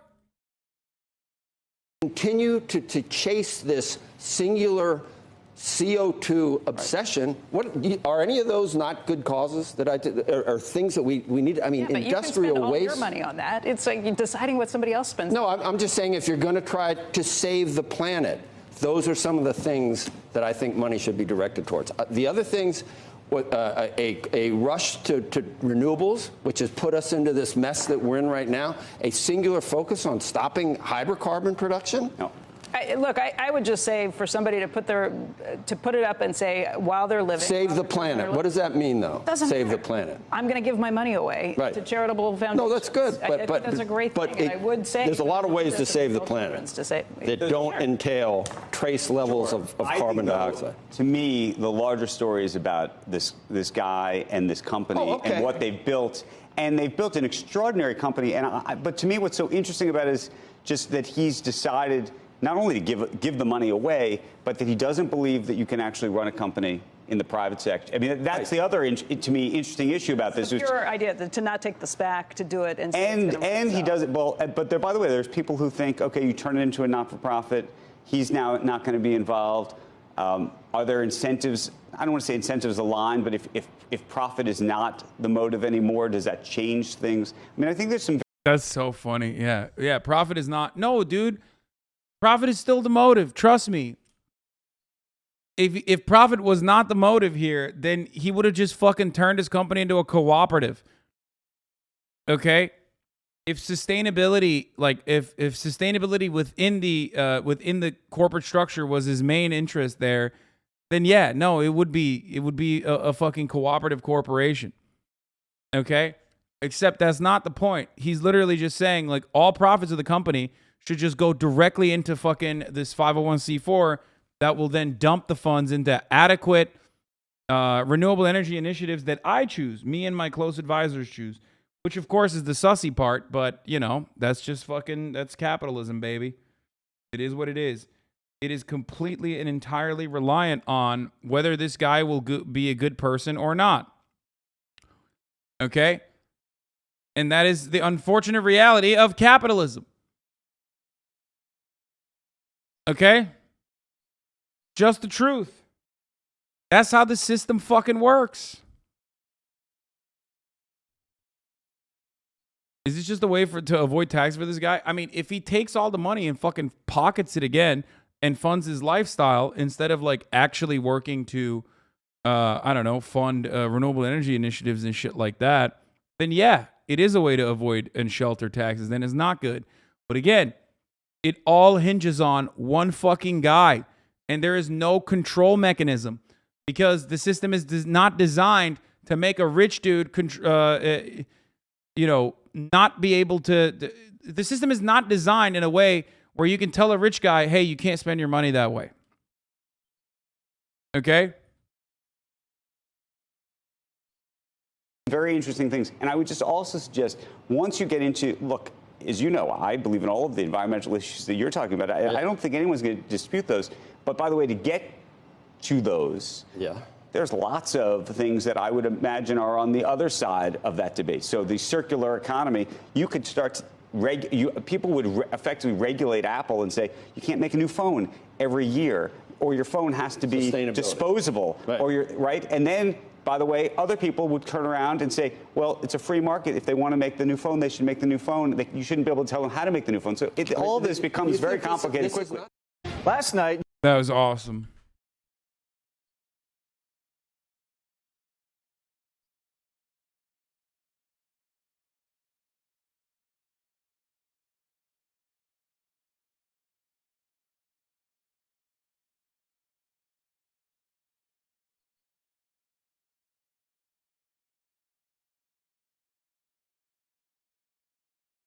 Here, this guy did do the same thing that Sade did, by the way. But instead of doing it right before he passes, instead of doing that for the Federalist Society, he's doing it for, again, we don't know what yet. He claims that he's going to do it for conservation efforts. One small difference is that the Chenards are paying $17.5 million in gift tax on their 2% of shares that are going to a trust outside the C4, but normally a $3 billion gift would result in a $1.2 billion gift tax. By making almost exactly the same move as Sade, the Chenards are reducing their gift tax liability by 98% and avoiding income tax on any capital gains/dividends from Patagonia that flow into the C4. I happen to share the Chenards' political views and not Sade's, so in that sense, there is a difference. But it can't be that when liberals avoid gift and income tax by transferring shares to a C4, it's no tax benefit, while when conservatives do the same, it's an unusual series of transactions that appear to have avoided tax liabilities. In one case, it's climate philanthropy. In another, it's dark money. Note that the phrase dark money never appears in the Patagonia story. He's right. That is true about this. It is the same system. The New York Times laying a towel down on the bed for a billionaire Dem who gave 98% of his company to a 501c4 to advance lib causes. Last month, when a billionaire rep gave 100% of his company to a 501c4 to advance conservative causes, the New York Times fretted about dark money. Yeah, it's true. Because there is a difference. They're both dark money, technically, but there is a difference between conservation efforts and the fucking Federalist Society. And I personally do think that it is ultimately a good thing, or rather, it is one of the better things you can do within this narrow framework if more billionaires behave this way. However, if he still turns around and uses the 501c4 as his personal slush fund while he's like getting good PR from the likes of New York Times, then that's not good. I hope that this is something that people can understand.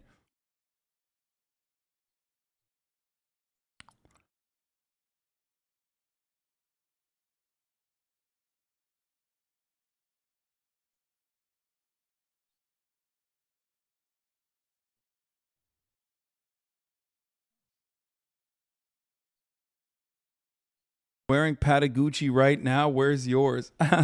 No. It's labeled as conservation. Yeah, hopefully he isn't shady. Yeah, that's what I'm not saying is fucking fire. Like, we should worship the altar of this billionaire. Like, of course not. But he does seem like the type of dude who's like, yeah, I don't give a fuck I just like climbing and I want to protect the environment.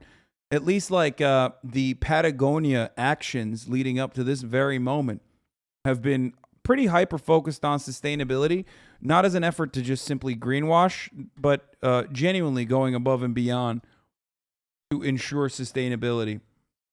Because it does seem like it's just something he cares about. You get it? You understand?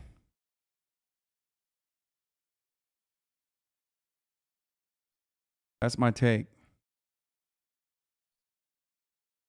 We should cross our fucking fingers and pray absolutely powerless in the face of this amount of money. Yeah. That Jarvis guy is a legit Nazi that you've banned 20 times? Wait, which one?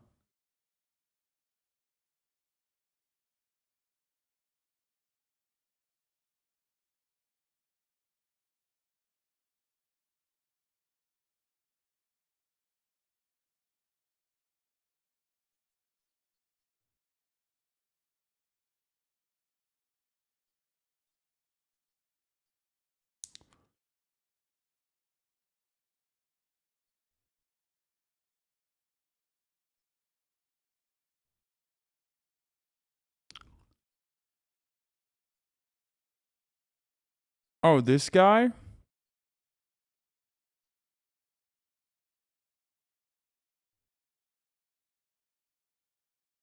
Oh, the Jarvis guy who's tweeting. Oh, yeah.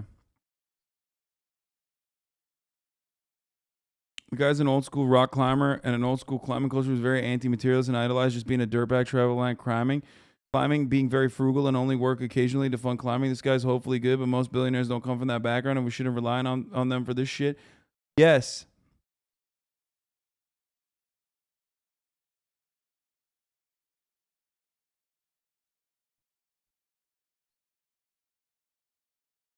I agree.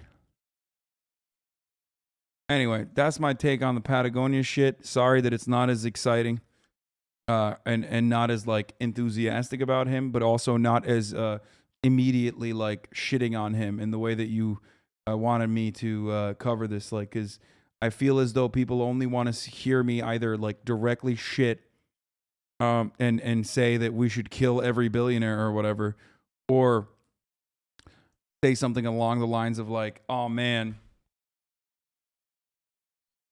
this guy's actually really fucking good. I love him. But the world is more complicated than that.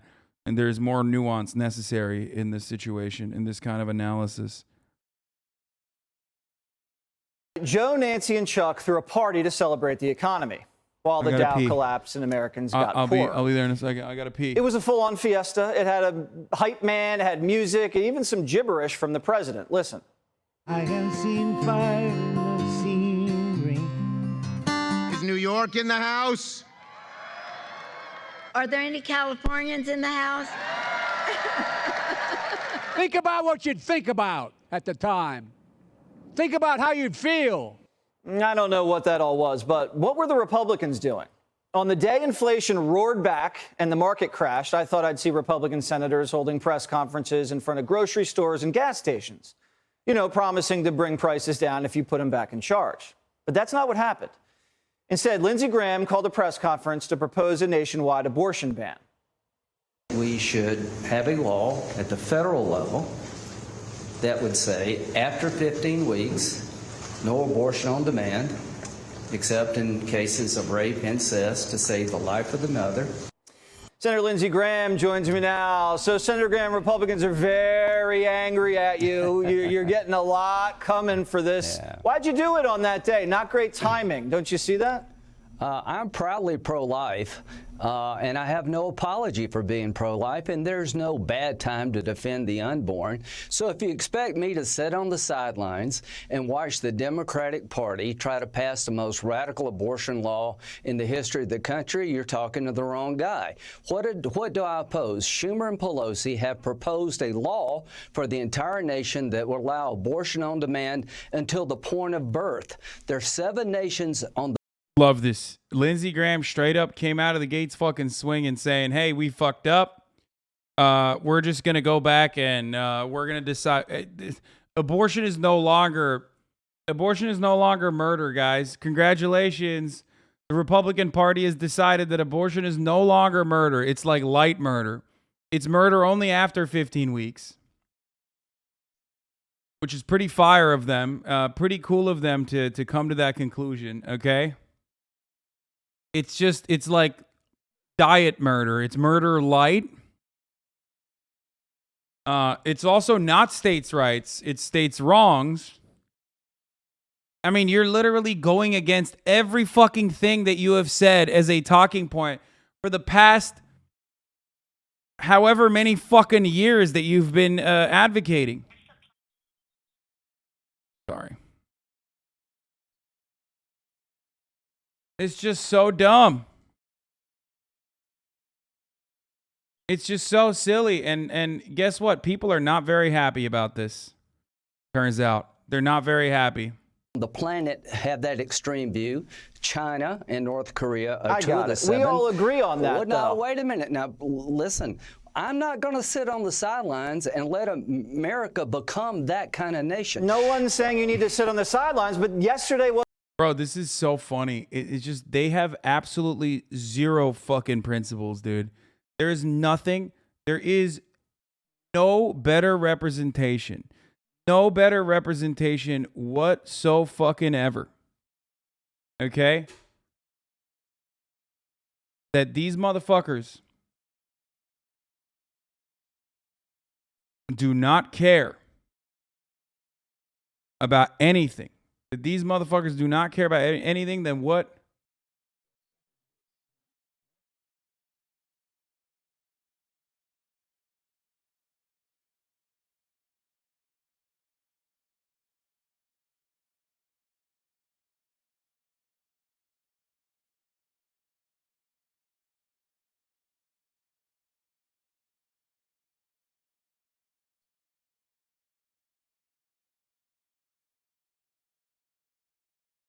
Sorry. I'm just Hold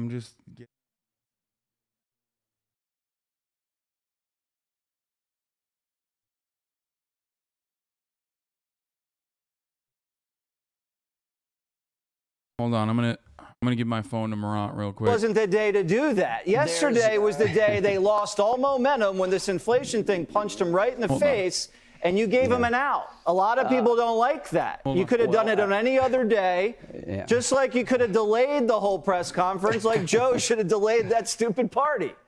So I take issue. I don't think there's a bad day to stand up for the unborn. What am I trying to say? That America needs to have a policy that makes us a civilized nation. It would bother me that if a baby's aborted at 38 weeks in California, New York, what am I proposing for our country? That at 15 weeks, when the baby can feel pain, you provide anesthesia to save its life. If you operate on it, it should be protected from being dismembered by an abortionist. That puts us in line with France, Germany, Great Britain. They all have abortion bans. All of a sudden, these guys want to be like European pussies on abortion, which is rather odd, you know? Rather strange. Where'd that come from? Below 15 I weeks. understand, So, and the people are with you on that. No, you're right. I'm not going to apologize. You're right. No, ever apologize about standing up for the unborn. And you know what? We need to go on the offensive here. It's not what's in your heart. Americans agree with that. They're against abortion after the first trimester. But wait, they are? I thought they were just against abortion, which is murder. That's so strange. When did that happen? Wait. I thought Americans were all just anti-murder, which was what abortion was. Wait a minute. What's going on right now? Why is Jesse Waters saying that? That's so strange. And guess what? The Republican Party is not aligned on these values, turns out.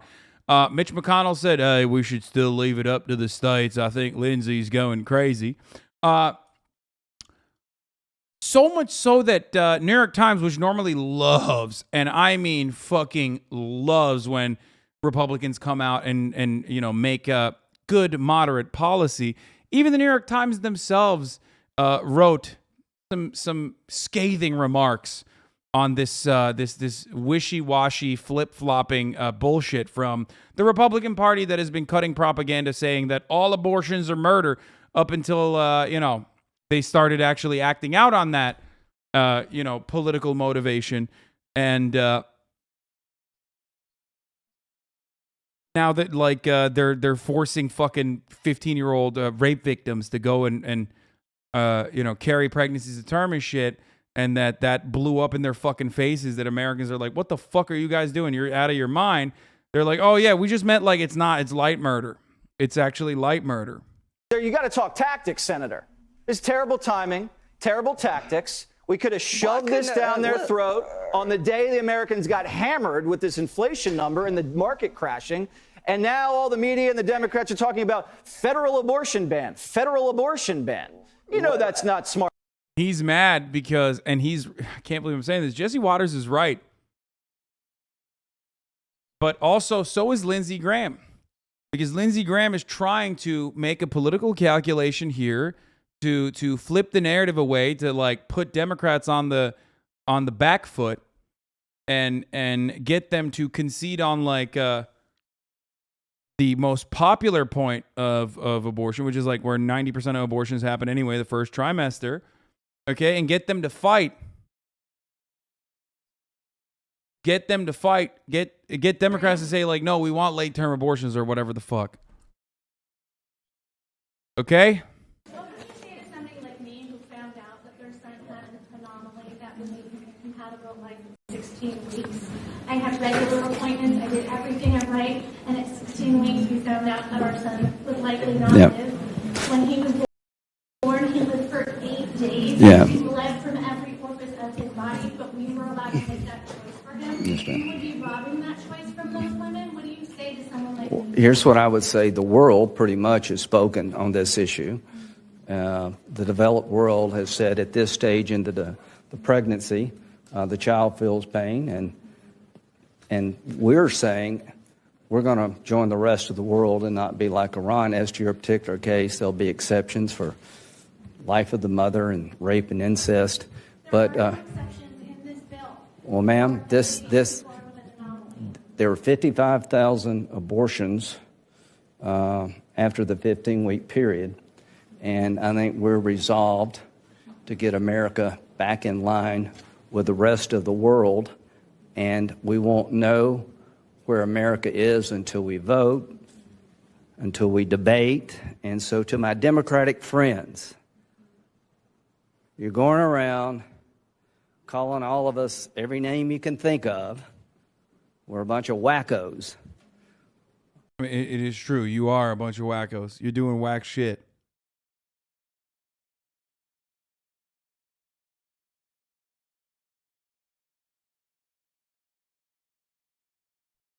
You got no response to that, brother, do you? Your idea is wacko, not ours. Let's vote. Let's vote. Give me a chance to vote on this bill. That's so funny. What a hilarious way to just like go against everything that the Republican Party's campaigned on for the past like 30 fucking years, dude. Yeah, and then he thinks it's such a sly way to like also tailor this like as a ban, a federal ban on abortions, and not a federal protection on abortions up to the first trimester, and then the rest of it the states decide. He's literally trying to do a reverse Roe v. Wade, right? Where he's saying we'll offer protections up to 15, okay, first trimester, and then everything else states can actually decide. They're not allowed to decide. Which originally, if that was like their fucking, if that's what if the Republican Party ran on that originally, yeah, that would have made some sense. But that's not what they ran on, is it? We'll take her considerations and we'll vote. Now, I guarantee if we have a debate on the floor of the United States Senate where we can explain what we're doing versus what they would do, we'll do really well with the American people. And over time, God willing, we're going to be like the rest of the world and not like Iran at the federal level when it comes to abortion. We're going nowhere. Thank you very much. Yeah, not like Iran. Iran and China. They let you do abortions all the way up to when the baby's coming out. That's what that's a really good talking point, man. That's pretty sick. Thanks. I'm sure people give a fuck about that. Well, politics, right? They're lying. Here's what I would say. I know, everybody knows inflation's out of control. This is the most extreme agenda for the American people on the border when it comes to crime. And let me just say this. It is now time for the pro-life community to lend their voice to the most extreme measures being pushed by the Democratic Party. We should have done it yesterday. We should have done it the day before. But from this day forward, I promise you to prosecute the case against their border policies, against their economic policies, against their foreign policy. But I will not make any apology to you or anybody else for standing up against the most radical agenda. I'm not asking for an apology. I'm just saying you're getting a lot of heat for the timing of that. I can stand the heat. I know, but the wedge issue is partial birth abortion. My friend. The wedge issue is partial birth. That's what it is. You know what the issue is? That most Americans would be disgusted with a policy that allows the dismemberment of a baby at 15 weeks. The people are with me. And if I'm not willing to talk up now, if not now, when? If not me, who? So I agree with you on the economic policies, but my friend, the pro-life community needs to speak up, and we will win this issue because we're right. All right. I respect your opinion. Like I said, timing was off, and timing is everything. Senator, thank you so much for coming in. Baby. Yeah, just like at the top of the hour, timing is everything, where I serve you with a 60-second ad break. And if you no longer want to see those ads, well, then all you need to do is subscribe, which you can do for $5 or for free with the Twitch Prime. Okay? That's right. Timing is everything. Tell that to the baby, he says. Well, tell that to the baby, you chatters. Like I said, you no longer want to see them ads. All you need to do is subscribe, baby. You can also get gifted a sub if you're lucky. Here's the 1 minute ad break now. La la la la Keisha, thank you for the 5 get the subs. Here's a 1 minute ad break now.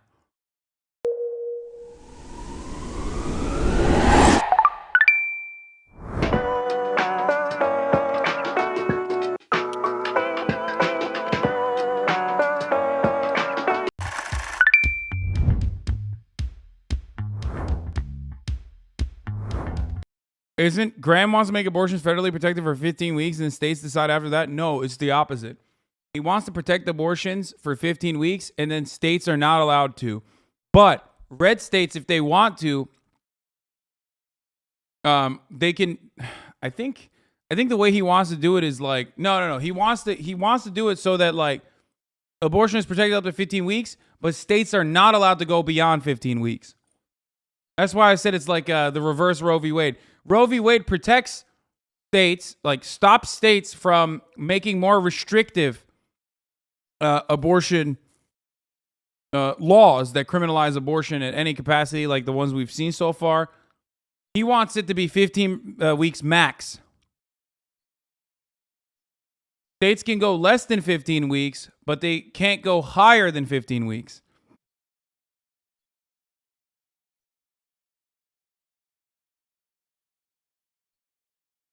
The fuck?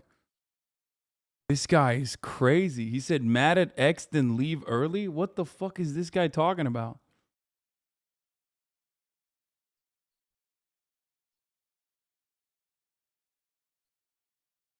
What?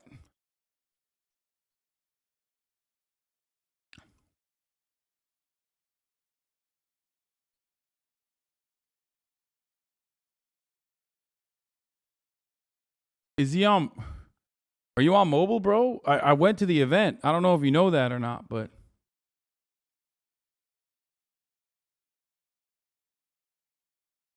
The fuck? Motherfucker came in with a Motorola Razr. Like, shit cam was 2 weeks ago at this point.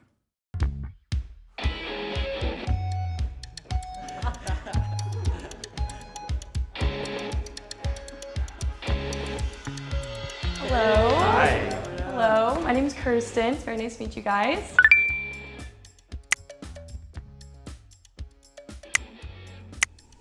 Eight women choose who he dates, but it didn't work out, so... Oh, shit. If you would swipe right, as in yes, in no, I want you to exit the stage. 1, 2, 3. Nice.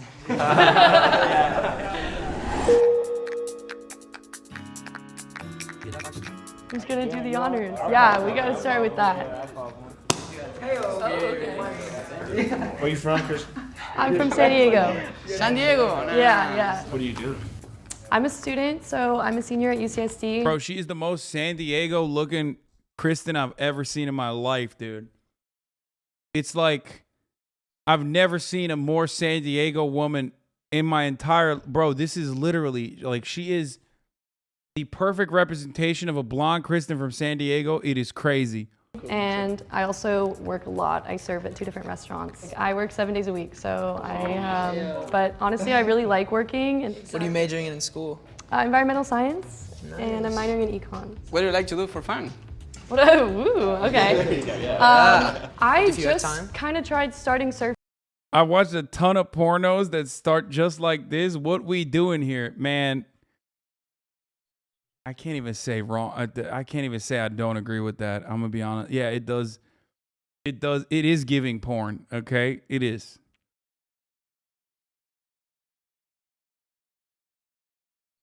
Surfing. This last year, I've really tried to pick up new hobbies. I find the time because I want to find the time. I don't sit around at home. I take every hour of the day that I can to be. Wait a minute. Why not? Thank you, bro. Just let me know when. That's perfect. Oh, dang, you just broed me? No, she's an SD. It's like a respectful bro.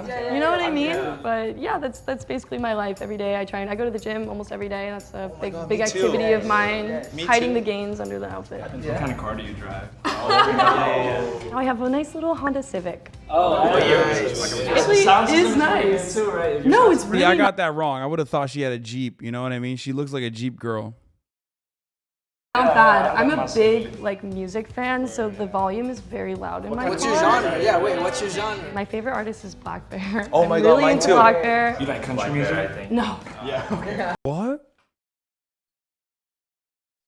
Bro. If it were up to me, I'd make that sentence illegal. My favorite artist is Black Bear is a sentence that I would make illegal, okay? It's actually really funny because my roommate is super into country music. Down in PV, there's a bunch of bars in Pacific Beach, and we're always fighting about the spots there because there's a big country bar over there. That's a real argument, though. I have a funny story for one time I was in PB. I was so drunk. I gave him my debit card instead of my ID. Okay. Yeah. Cool. But then I gave my ID. I was like, okay. So have you had any crazy party experiences? That was a terrible story, man. Brother, you're not making it past the first round, homie. That was a terrible... What the fuck? Oh, no. Oh, no, dude. That was not good, my friend. Oh, no, dude. I would say it was actually pretty reserved for a long time. I really kind of stuck to my guns. So I actually don't have too many crazy stories yet, but I've really tried to pack it in. He's the hottest one there, though. Okay, say you just like tall men and go. He's literally just the tallest guy there. That's it. You just said he's the hottest one there because he's the tallest one there. That's it. Red flag. I actually said this in the other videos and too, but commitment issues are definitely a big deal for me. Okay, I'm not I'm gonna be honest. I don't know if this is feminism or whatever, but I do feel like the ladies had at least more personality when we watch the other way around. The dudes unironically do seem like they seem kind of boring. They're like, yeah, oh, I love Black Bear too. What the fuck? I saw that in a video. Hey! I kind of want to know what everyone's red flag is. Definitely commitment issues. I saw the video and I was like, do I have commitment issues? For your dating history, what do you what's normally your type? I just in general, really like someone who's also outgoing. I actually am very outgoing myself, and I like someone to be even more outgoing than that. So that's like a big thing for me. The bar is high. Yes, exactly. Like adventurous, like, hey, let's go to this place right now. Let's go. Right, like someone's got to lead the pack, and I feel like I do that a lot myself. So it's cool to have someone else do that for once. And I don't know, in terms of like physicality, I think I just like handsome men. I think that's my type. Handsome men. You have 9 handsome men?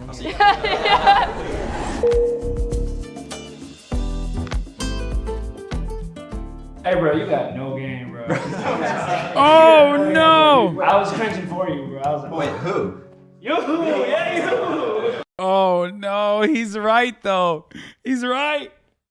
He's right, dude. You ain't got no game, dude. What the fuck? It was going good until you did the ID story, and we were like, oh. Okay, who actually? Oh my God, he just straight up said, bro, just don't open your mouth. He said, don't open your mouth. And you're good. Like you were in the game, but then you opened your mouth and you fucked it up. He felt like they like really related to her and like really liked her and like would want to go on to the next round. Let's just make sure that like people are in. Okay, I do. Like for me, I just didn't feel like I like related to her on some levels. Cause like I'm like I think her music taste. I was. Yeah, no, like like that's the thing though. Like I'm an art student, so like I can only relate on like music and like movies and stuff. We didn't talk about that at all. What about you guys? But at the same time, I think it was like too quick to say like I can't relate to that person or not. I for sure. Bro, Santiago's popping off, okay? I mean, he's OP, he's goated. He's got an accent, getting real, you know, he's active, okay? He's getting involved in the conversations, like he's just want to know her better, like to like continue to talk. Yeah. They're gonna kick the tall guy out. Smart. Oh, what the fuck? Voted for himself?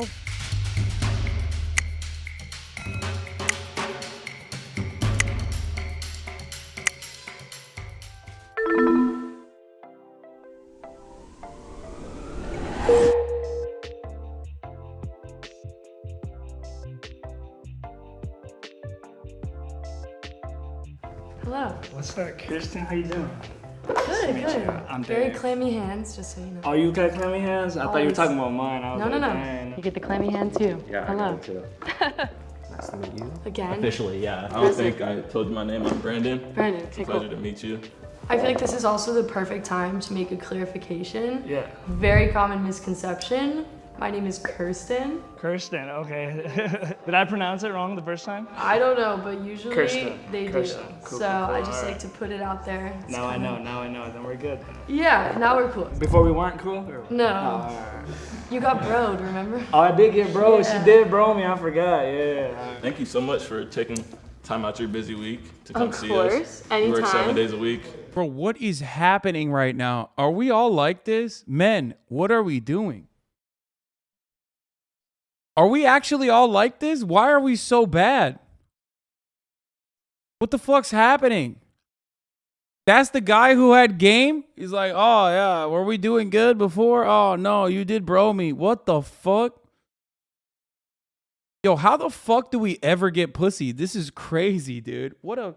Yo, much like capitalism, society, on the other hand, unironically does rely on women being magnanimous enough to give us any kind of pussy whatsoever. If this is the game that we're kicking, what the fuck is happening, dude? Is it pity pussy? Is that the only way we get laid? What the fuck?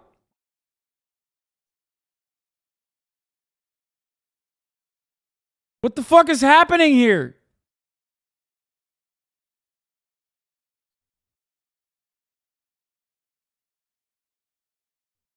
This is one of those 7 days, so.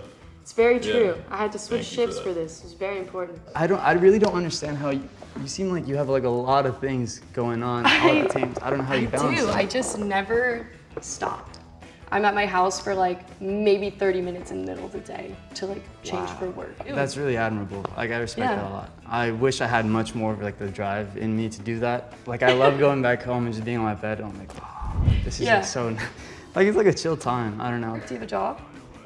Right now, no. Actually, recently I just went full-time artist. So as of Oh, right cool. now, I don't have a job. I'm also a full-time student. So I go to school in Long Beach for psychology. So you're from San Diego, you said? I am born and raised. I've lived there my whole life. That's awesome. How about you? I love Indiana. Oh, wow. So not even close. Yeah. No. Yeah. Yeah, so I'm from San Diego as well. What part? Like Vista, Okay. Carlsbad area. I'm from Argentina. That's why I had this Sounds accent. like it, yeah. Oh, okay. I've been here for 2 months. So Oh, wow. you say like you spend time in the ocean, so that's cool. I've been getting surf here. So that's, I don't know, have you surfed here in LA? I have not in LA, actually. LA? I don't know how it is up here. I don't think it's as great as San Diego, to be honest. I think San Diego's got some killer surf, so I agree. Yeah, and the water is clean, like super Yes. clean. What's your dream job? It can include environmental science, but like really just what you would want to do general. like in general. Yeah. I do really like politics, which is kind of Nice. like random, but I really like public Sorry I said the Kirsten thing, okay? If you're a Hasanabi head, I'm sorry I said that. You have a lot more game than these dudes do, okay? speaking. I feel like that's a good asset to have for that kind of job. Definitely. I could see myself in government or in politics and kind of using that environmental background to sort of inform. That's a great answer for one, because our generation needs to get more into politics so that we can get people in our generation into these positions sooner. Yeah. So like, what's the most impulsive thing you've ever done then? Yeah, I always consider myself to be very impulsive. Like, I'll just do whatever. Someone invites me to something, I'll go. Someone wants to do anything, like, I'll just do it. Blonde hair white girl in LA is a Republican? Dude, you're crazy. No, it's all. Why do you think conservatives fucking chirp nonstop about women in colleges and shit? 90% of the young conservative rhetoric revolves around never getting laid because every fucking college girl, regardless of what their background is, like 98% of them are like fucking either liberal or rad lib or just straight leftist. It's unironically a big part of what makes more young conservatives and incels. They're like, I hate that.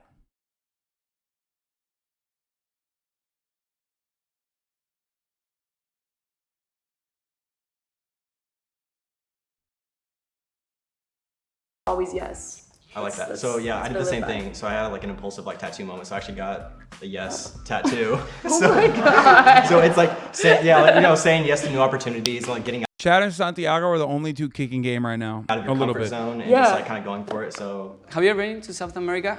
I've been to Costa Rica. Costa Rica? But that's oh, it. nice. But I absolutely loved it there. It's been my favorite place I've ever traveled. I want to go to Costa Rica so bad, like so bad. They have the best waves over there. Where am I gonna take you out for our first date? What do you like to eat? Oh wow, that's forward. Yeah. I really like Italian food and Mexican food, but it's kind of interesting because I do consider myself very adventurous, but the one thing I am not adventurous in is food. Like simple foods, that is what I'm eating. It is bean and cheese burrito. Yeah, I'll take a cheese pizza. Bean and cheese burrito? Uh-huh. But you like Italian food, so like I do like Italian food, I right? actually, Layla's good looking. I work at an Italian bakery, and Ooh. I'm a baker there, so I do the Okay. Someone with a ciabatta bread. job. She likes that. She likes that. He's good looking and he's a baker. The pizzas. How do you feel about nightlife? I mean, you have been to Europe, party. Santiago, please do not fuck this up. Don't talk about how you're a fuckboy. In Argentina, usually like we go to the nightclub at 2 a.m. Yeah. And we party until like 6, and then we may go to another party afterward. Yeah, we party hard in Argentina. But here I go to the venue or the place like 9. I'm out in my bed like at 3. Yeah, exactly. I mean, I can't imagine being out later than 2 in the morning. One of my biggest things, like honesty. So like I just want to be honest. This dude is good looking as hell too, but he's too nerdy. I almost voted myself off just because like I didn't talk much in that first round, and I did hear what you were saying about like wanting somebody who's more outgoing than you. Yeah. And Like, he's definitely Twitch watcher, likes anime. He's just coming across as nerdy. And honestly, I don't know if I am. When you get more comfortable with somebody, I do get more outgoing. Right. But like, I'm a little bit more shy at first, but even now I feel more comfortable. Like, yeah, I mean, I think either way, putting yourself out there, just coming here at all and speaking at all is a big deal, especially for someone who maybe socks. I haven't looked yet. Yeah, I would say I am, but like once I get like more comfortable, then I'm like, you're gonna be like, you're annoying. Like, please, like, leave me alone. Leave me alone. Like, I'm done with you. Wow, that's aggressive. Make sure you don't end on something like that. No, but like I'm fun too. Like I like to go out. I like Yeah, go hiking. give me a promotion. Like promote yourself for 20 seconds. Trilingual. Oh. I can speak 3 different languages: French, Italian, and English. That's cool. So I'm really outgoing as well. Okay. It's sometimes hard because of the English, like to communicate around. Oh, yeah. But yeah, I mean. Yeah, but he makes up for it by being Argentinian. I mean, dude, so active, dude. So active. Every fucking foreign exchange student, every like foreign student in college from, you know, Argentina or anywhere really, like any Spanish speaking country in general is like this. I swear to God.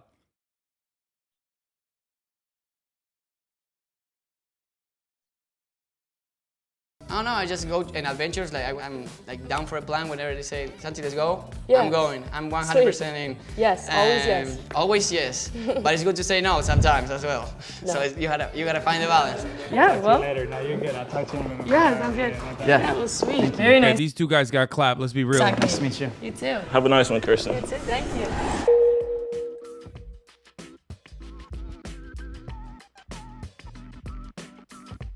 I'm not gonna lie, I don't think anybody should vote for me. I have friends that are picky eaters, and that stuff low-key makes me mad. A little bit. Like beans and cheese, cool, it tastes good, but like you're missing out on a lot, I feel like. Personally, I think Leo and Santi, I was thinking, but so I'm gonna make my decision up there, but I feel like Santi was providing some like unknown. When she started talking to Santi, like her whole body posture changed. She put her leg up on the chair. She crossed her arms. She was like, I think him and Leo fucking popped off. Maybe Chad, but definitely him and Leo the most.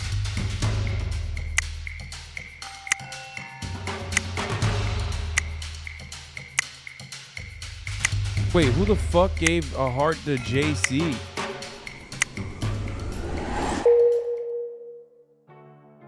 Kirsten, how are you feeling? Pretty good. I'm excited. Do we trust these men? No. Never trust men. Well, fair. Are you ready to meet who the boys thought was your best match? Sure am. All right, on the count of 3. They're hearting guys. Kind of sus. Yeah, bro. Fellas, is it gay to heart other men? 1, 2, 3. Hey. Nice Long to see you time. again. Long time no see. Yeah, exactly. Well, nice to see you behind the curtain and in front of the curtain. How are you feeling, Kirsten? Pretty good. Pretty good. How do you I'm feel? Yeah. excited. It's like I don't know if she picked him. She might have picked it Lyle. cool to have been on both ends of this as well. Okay. So my picks after the first round were Daniel, Santiago, Oh my God. and Leo. Oh my God, bro. She picked Daniel because he's tall. Incels were right. Short cells were right, bro. I swear to God, the tall advantage is so aggressive. That's so OP. OP stats, boys. OP fucking stats. Oh my God.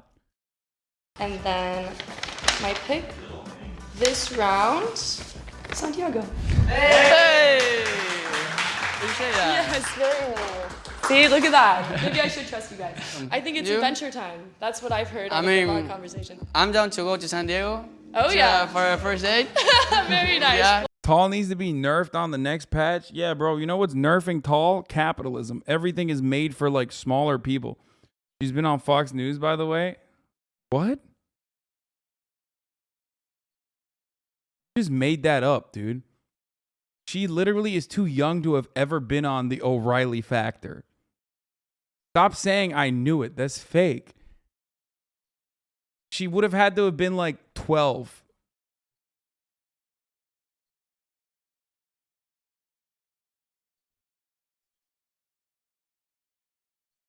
If I was God King of the world, you talls would be the first to go. Really? Well, come on down. I'll be there. Why the fuck, dude? Listen, I'm an ally. I'm an ally. I'm an ally. I'm an ally. I'm an ally to the short and the bald. I'm an ally to the short and the bald. Hello. Wee woo. Excuse me. I am an ally to the short and the bald. Okay? That's fucked up.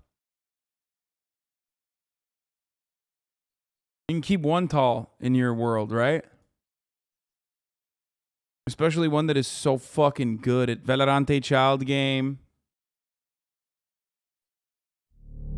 Valorante Child Game.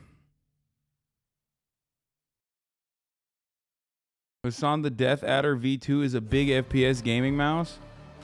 Yeah, I don't need that, dude. I don't need that, just like I don't even need headsets. I don't even need headphones, dude. Okay, I'm trying to just get a fucking rank.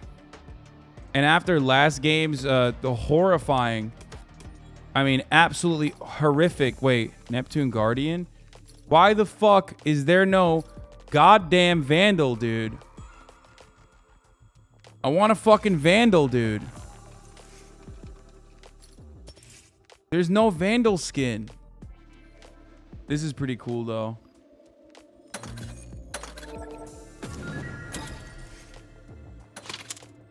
Even though I never used the Guardian. Please play Deathmatch. Here, I'll play Deathmatch. I'll play Deathmatch to warm up. Con Radicat, thank you for the 5 tier 1 gift subs. I am such a pay Match pig. found. Here, I'll do the Deathmatch as a warm up, and then I'll fucking get right into it. Deathmatch warm up, and then the real shit.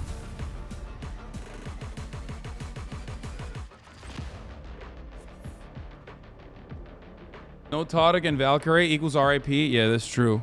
To be fair, though, I felt like Valkyrie was not guiding me as... warm up.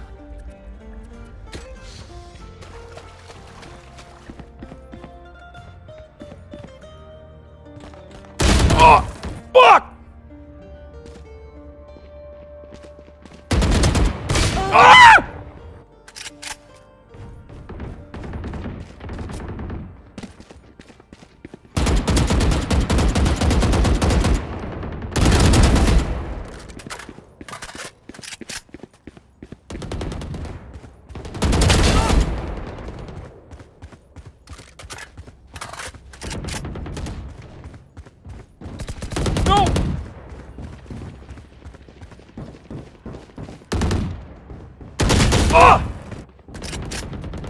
Try the Guardian skin.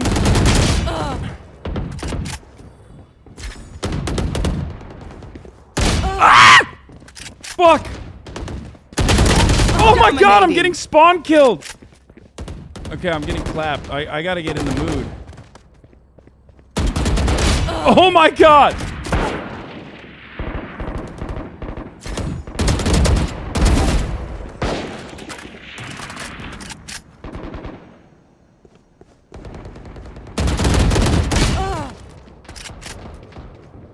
Aiming for the toes of Megalol. My They have courage, but no one is immune. My mouse settings are Stay focused. kind of fucked from playing with Todic because my DPI is not as high as his.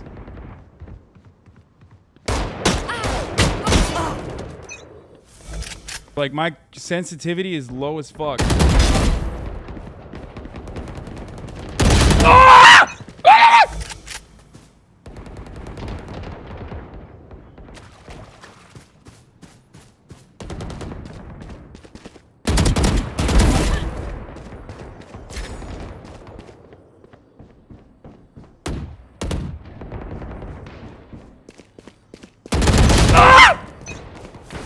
Okay.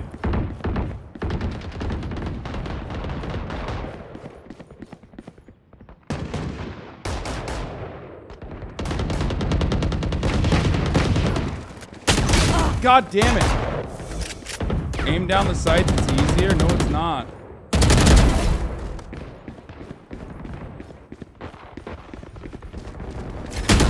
Oh shit! Ah!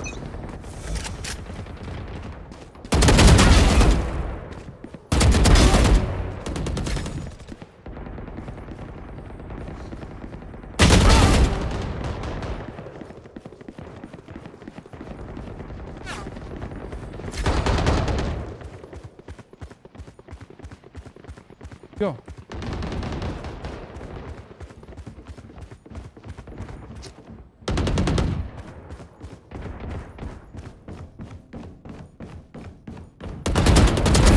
Get back.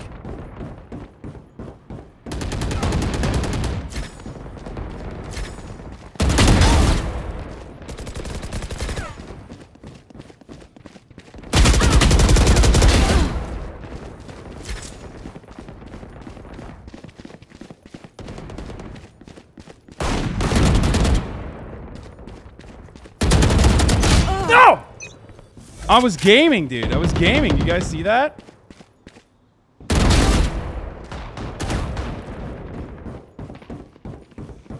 Shit, he's right behind me. He's right behind me! Fuck!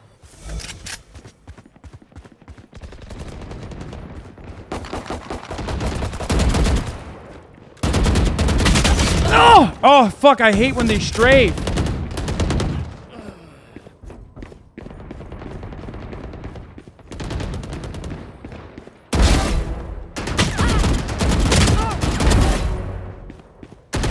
Dominating. Ah!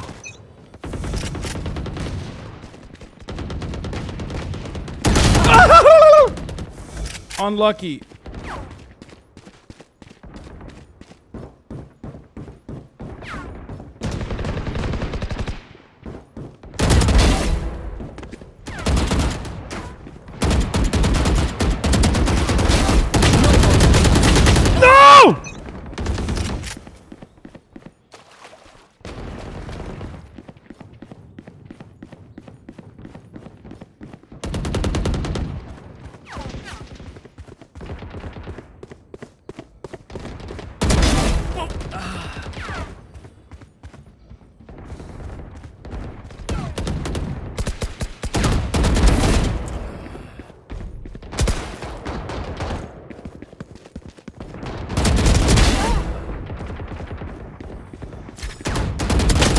No! No! Do you ever lift your wrist up? What do you mean? I have no idea where they are.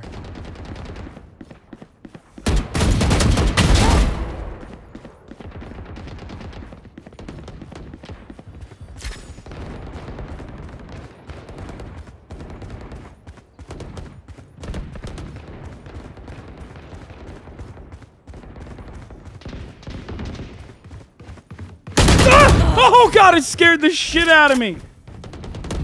Damn, this is good positioning. Hopefully I don't get fucking ass clapped here.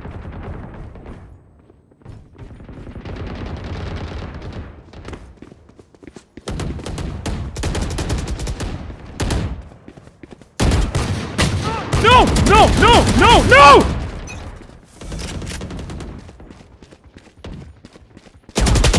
10 kills remaining.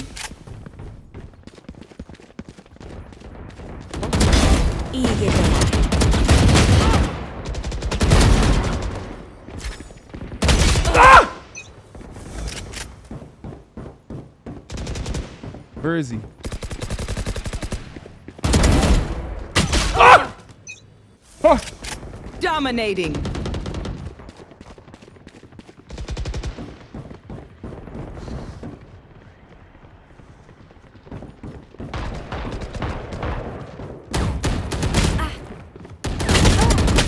No!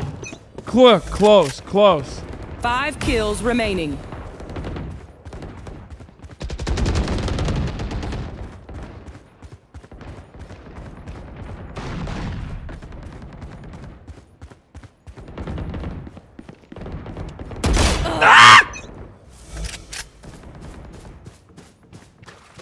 Am I making the Gaming Frogs proud?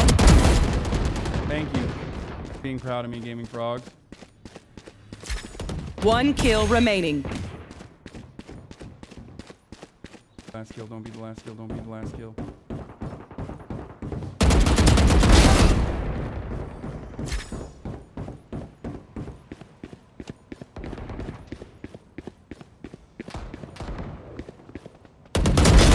Sleep. Ah!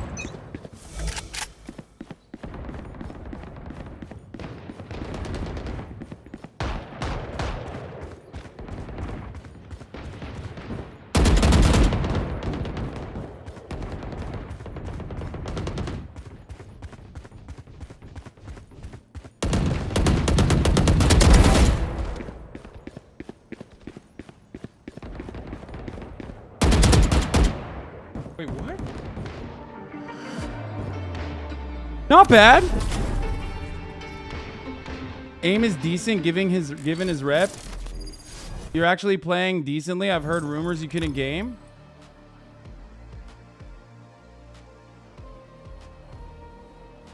That's not bad, right?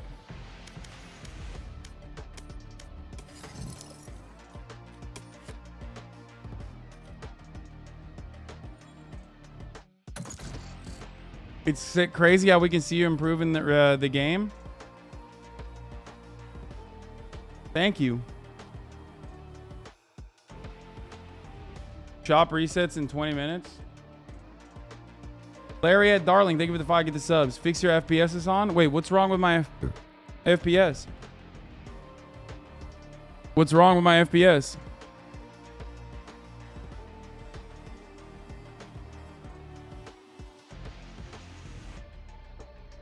Capped at 60. I gotta pee. I'll be back. Match found.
Oh no.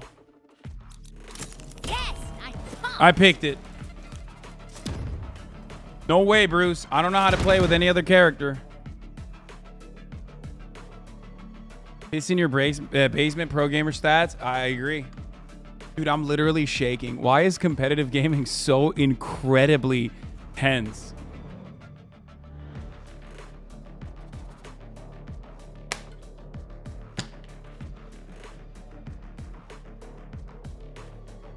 I've done some relatively impressive things in my life, I would say. I've seen a decent amount of success in my life. And for some weird reason, playing Valorante in competitive is literally fucking scarier than all those things.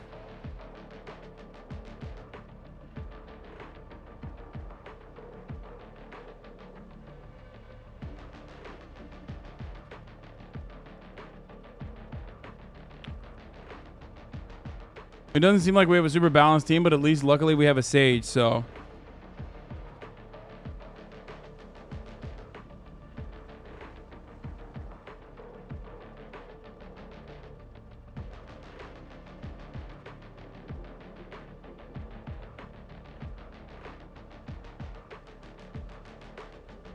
Dated a porn star, we're scared of 12-year-olds in Valorant. It's called ladder anxiety. Dude, it's just like, it makes me so anxious, chat.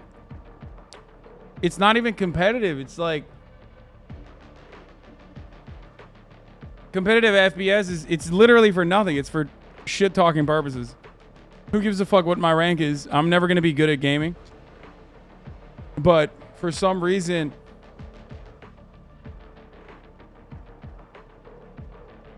funny that you get more tensed up about the idea of playing Valorant than a right winger doxing you. Yes, 100%. Because I've been down that route many times.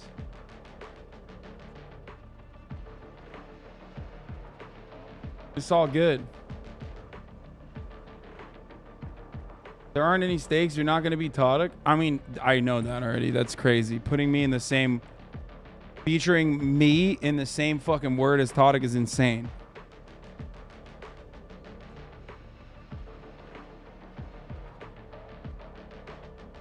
You can brag your rank to women.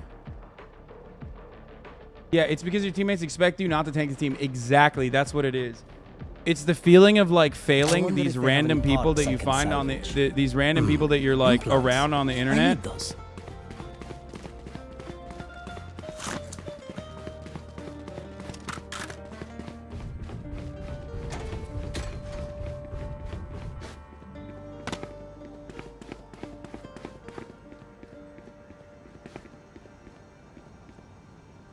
It's truly terrifying. Wait, he didn't change my equip abilities, right? Ultimate X.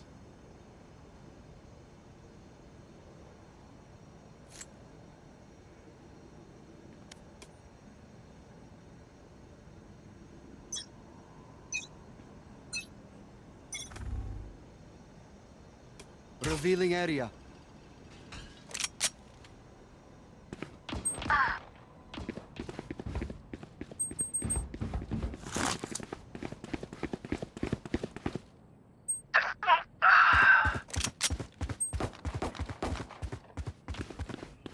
Okay, I guess we're running, huh?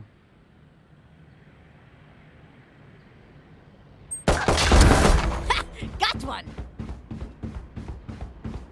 Spike planted. Shit! Last player Shit! standing. Ace. He got a fucking ace! Oh no! We're so fucking cooked, homie. Alive. I still have things to do.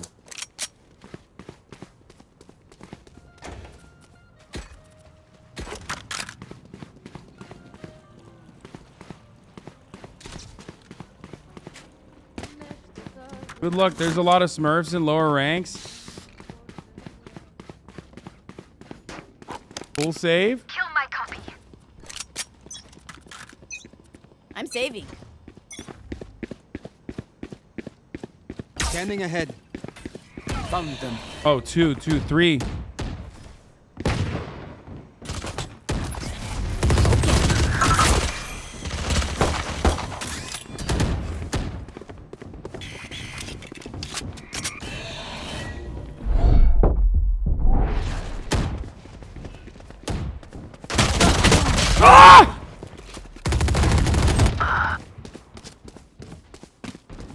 You don't need to see that. Good attempt. Reloading. Spike planted. Holy fuck, that is... Thank God. Last player Oh standing. no, that guy is One too enemy good. remains. Oh, thank God. Revealing area. Let's go, Cypher. Or whatever this fucking character is.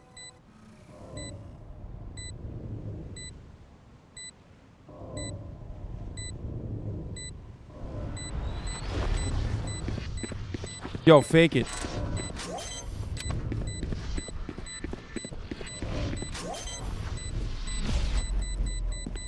Ah!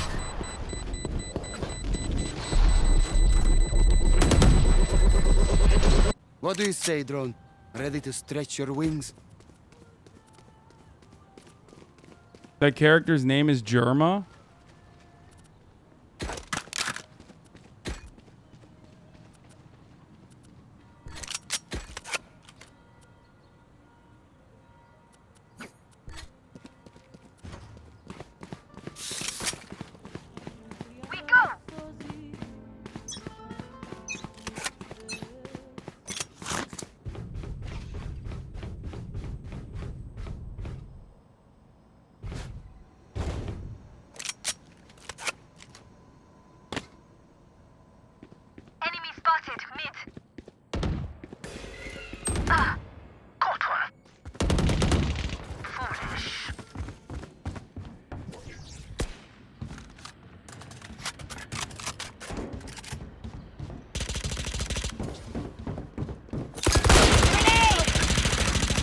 Spike down mid. Nice. Reloading. One enemy remaining.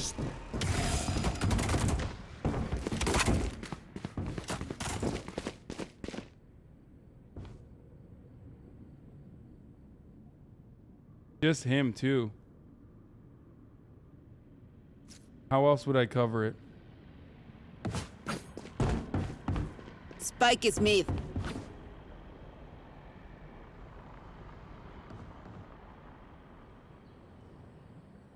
Enemy attacker spawn. 30 seconds left.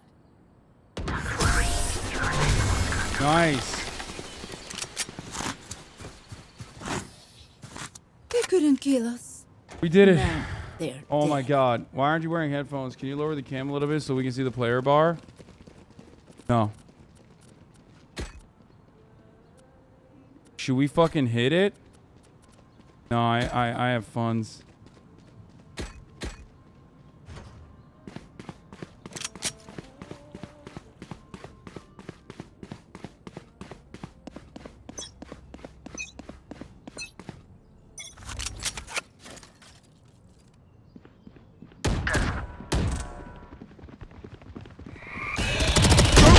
Ah, 3! Fucking 3! That was so dumb of me, dude.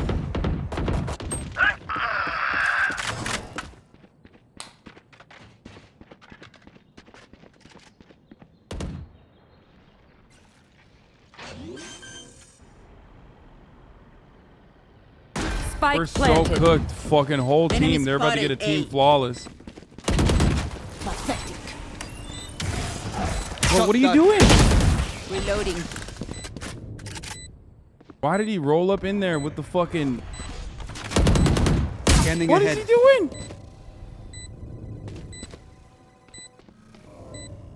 Even I know not to peek with utilities, man. Last player standing.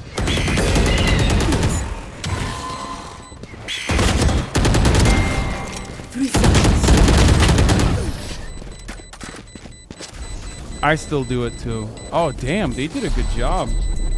The enemy only looks composed. Their hearts tell a different Bro, we have 2 motherfuckers on that team that are just like cracked though.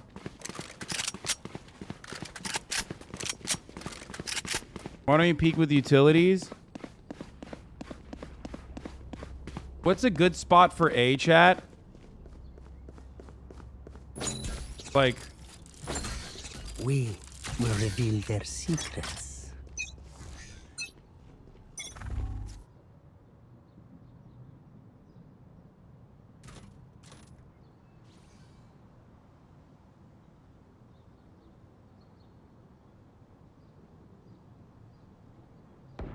Enemy spotted me. The hunt begins.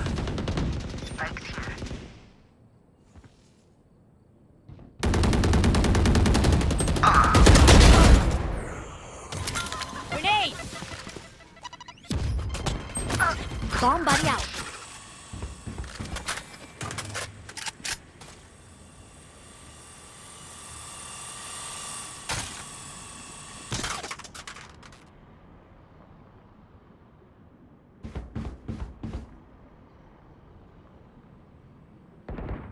Last player standing. What the fuck? Boom.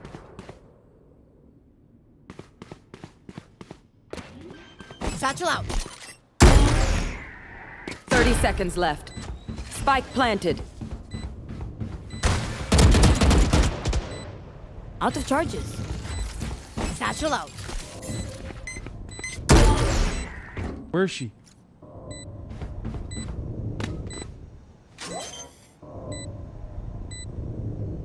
Ah!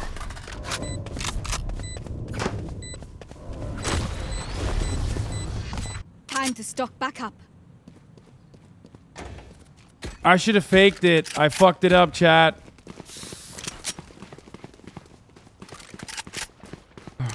My heart is beating so fast.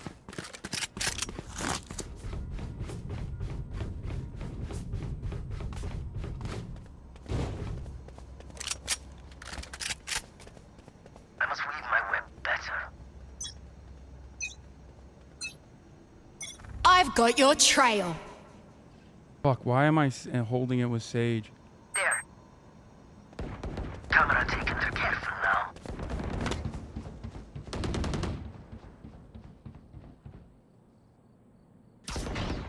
Are they A? Spike planted.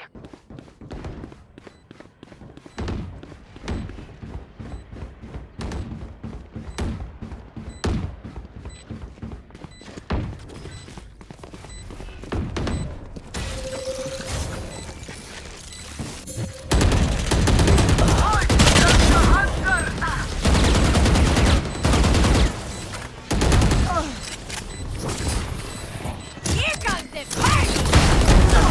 Let's go! Reloading. Last player standing. Fuck! God damn it, man. Why are they not blasting as hard as fucking possible? Paint. I almost got the other one too. Check. Brakes. Can I get a drop?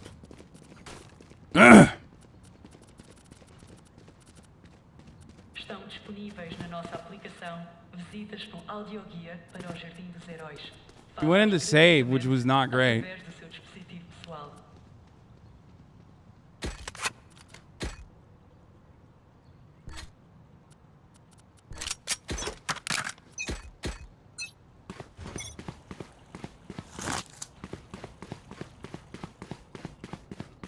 They come B.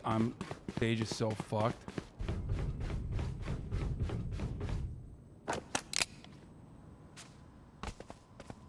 Enemy spotted B. Barrier created. What? Got one. Got you destroyed. Ah!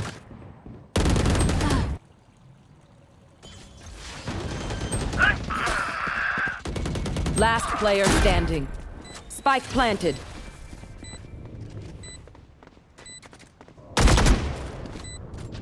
Oh, Jesus Christ.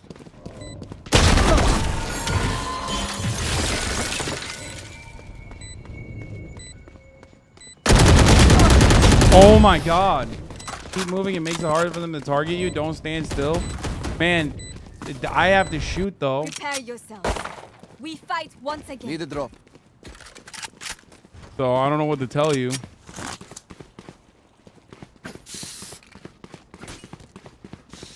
Don't listen to chatters anymore. I don't know how to counter. I don't know how to counter strafe.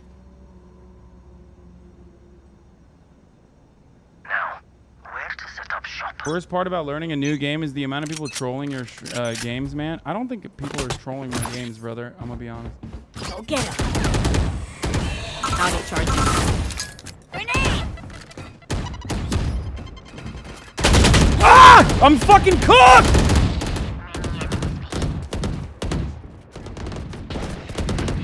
Enemy spotted B.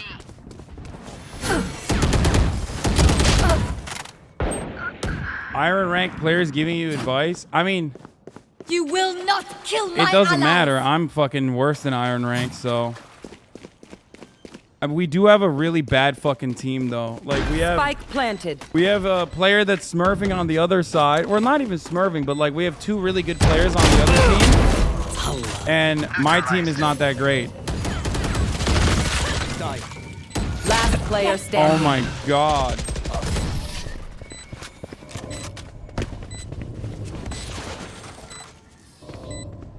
No one beats my firepower. They're smurfing. These dudes are literally taunting.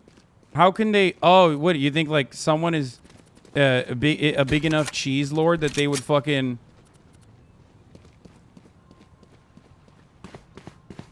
It's not on rank, no. Phoenix admitted to smurfing Lamau.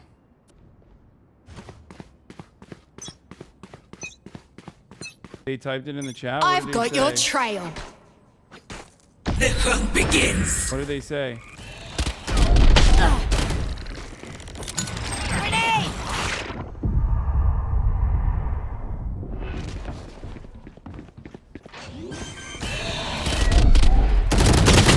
Yeah, I'm fucking planted. cooked. They're like... He said he was Ascendant 1? No, he's probably fucking not, dude. That's crazy. He's not that good. What the fuck do you mean? He's like 12, 5, and 3. I know he like didn't play in the other rounds. He was like not playing, but... Last player standing.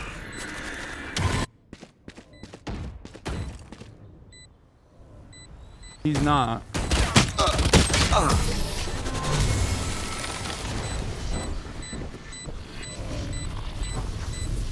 Enemies close. Eyes up.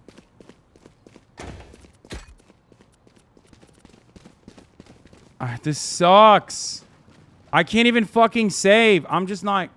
No, I'm just gonna go in with like some bullshit gun, dude.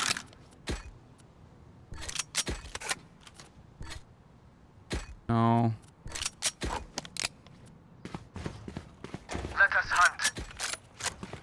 I'll try Marshall. They're not gonna come from here now. Don't buy hip. Oh my god, they're all here. Joke's over! You're dead!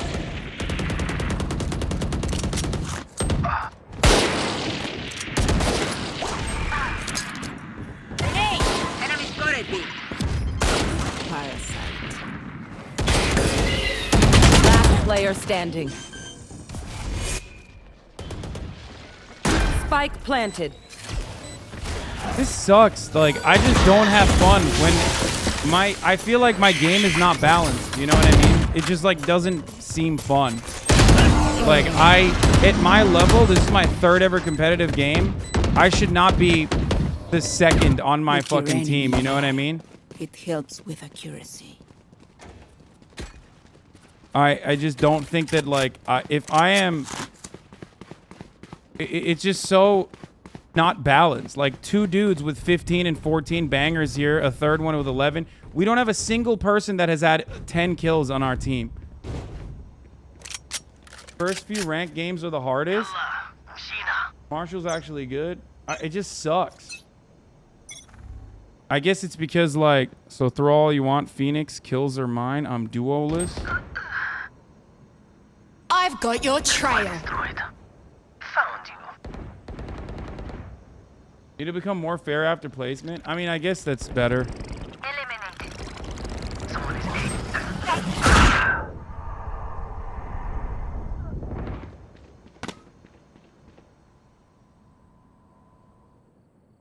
I mean, he's here. Last player standing. Dude, this is so stupid.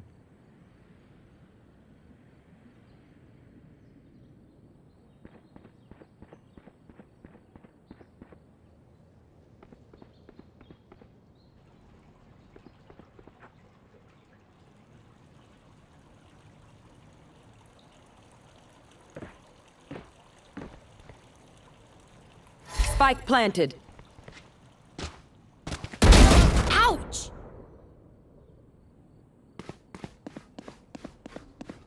Wait, there's only 2? We plant the spike.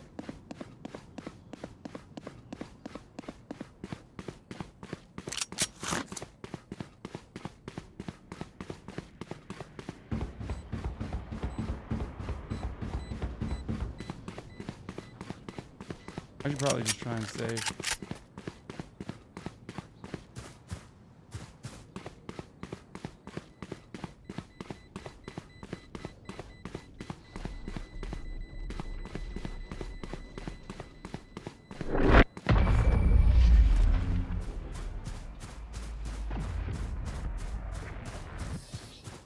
Last round in the half. Save nothing.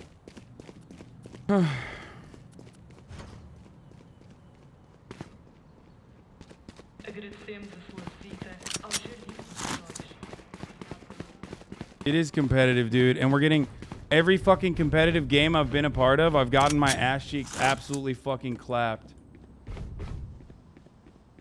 No prisoners.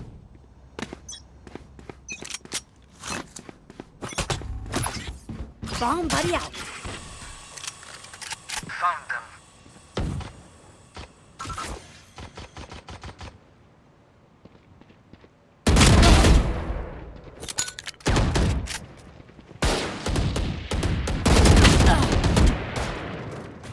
Spike is Spike down B.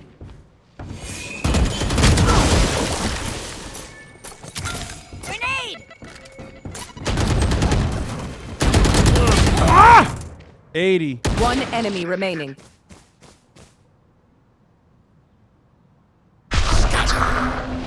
Kotick boosted my MMR, but the last game I played actually fucking should have lowered my MMR. I think at this point it doesn't matter. Like, I'm literally fucked no matter what I do. I'm damned if you do, damned if you don't.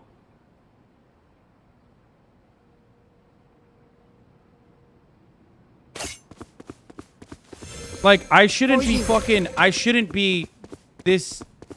I should not at the skill that I'm at, even though it's the first 30 third, seconds left. It's the third competitive game I've ever played, right? Spike But at the planted. skill level that I'm at, because the first game with Todic was so fucking insanely good that I think it broke at the skill level that I'm at. What skill? No, like as in my skill level is really low, you fucking dingus. If you weren't too preoccupied with like owning me, you would recognize that I'm saying I'm not very good. Last player standing.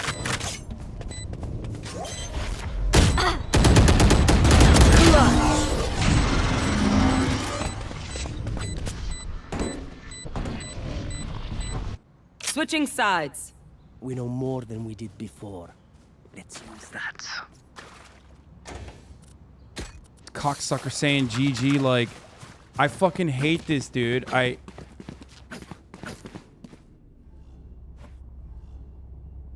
not gonna say anything. I fucking hate these pieces of shit, dude. Sick, man. You really fucking accomplished something against a team with like one guy with 11 kills and one guy with 8 kills, dude. You're so fucking sick. You're so sick, bro. You're so fucking sick. Oh my God. I'm sure your parents are so fucking proud of you, dude. Find that rhythm. Fucking losers. Holy shit. Your elo is a self-calculated number?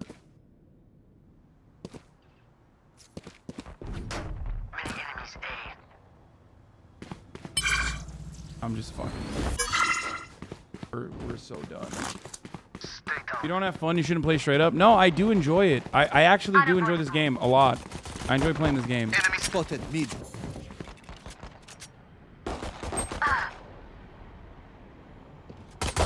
One enemy remaining.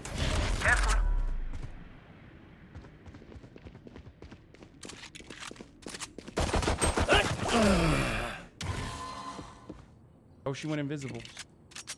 Right? Spike planted.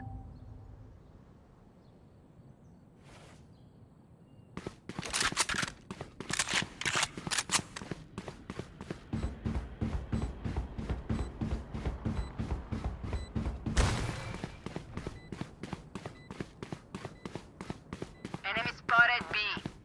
Be quick, I killed you quickly. How the fuck did we do that? Give me a moment. I need to set back up. Why are you guys pressing 1?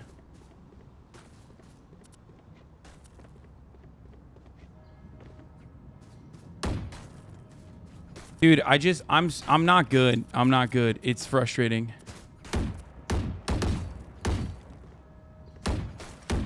Hasan is actually playing well, but can't do much about the Smurfs. I mean, yeah, I don't know what to do here. Oh my God, what are they doing? They're all stacking that? Someone is A. Guy killed.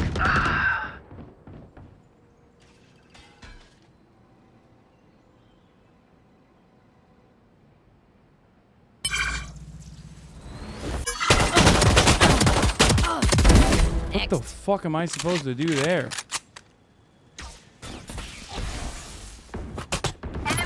Somebody out. One I'm enemy like remaining. literally one fucking kiss away from dying. Just put it down.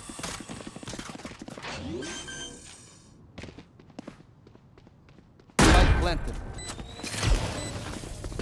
Healing you. Thank you, Sage.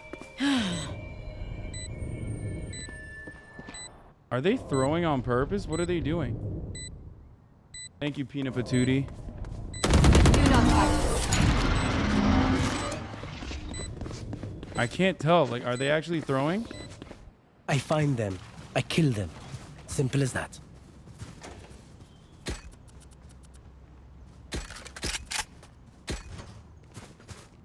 They are throwing. There's no way, dude. They went 11. It's not an attack-sided map that... We're not even winning on fucking placements, dude. We're winning on fucking... It's not like we're putting the bomb down, chat. They're throwing to drag the fucking game. We're not even winning on... We're not even winning because we put the fucking bomb down. I think they're just trolling. We're winning because they keep dying to us. in like progressively sillier ways too.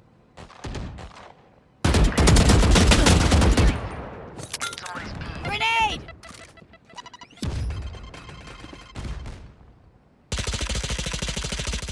Down. One enemy remaining. What are they doing? Gun here. Wait, are they throwing? What the fuck? Watch them run when lit by my sonar. That's when we strike.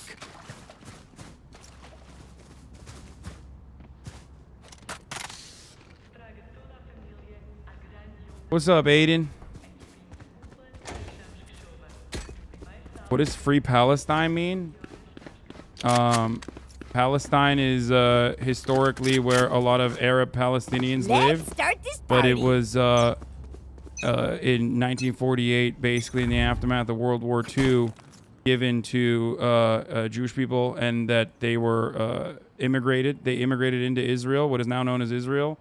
Dude, I'm playing Valorant competitive right now. Can I explain this to you afterwards? Reloading.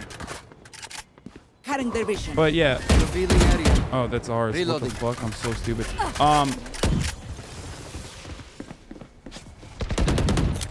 Shot down. All right. Thank you.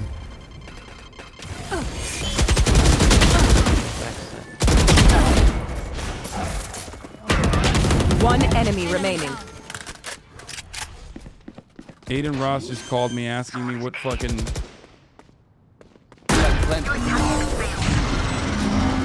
I think they are throwing. Reloading. They're One of my definitely cameras throwing. is broken. Reloading. Oh, wait. They're 100% throwing. It's really It's fine. I mean, it's whatever, but you're just in shit elo. They're smurfing and don't want to win. Wait, what? They're smurfing and don't want to win because it'll make the game harder for them in matchmaking. And conversely, your games will get harder if you win. But wait, what? Anyone need anything? I'll find them. Why do people do that? Like, why would they even do that? The hunt begins.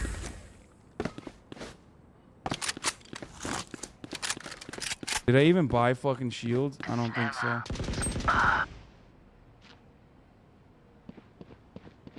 Plant the spike.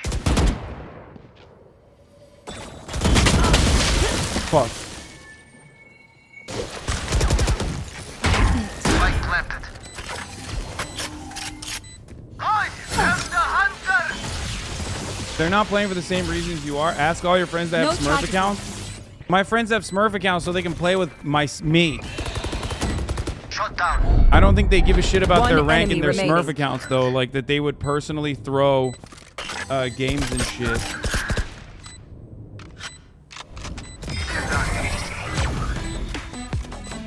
People hate playing with people with similar skill levels. They just want to shit on and roll new players. Let them try to get through me. That's such a weird fucking thing to do. Such weird behavior, bro. I need this. I have money.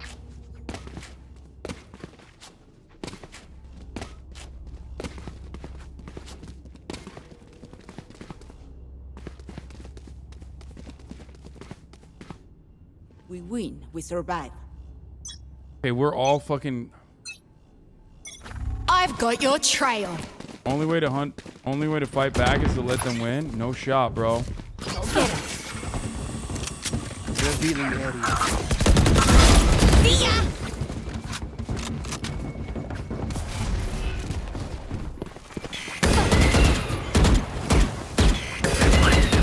Two? Motherfucker threw two.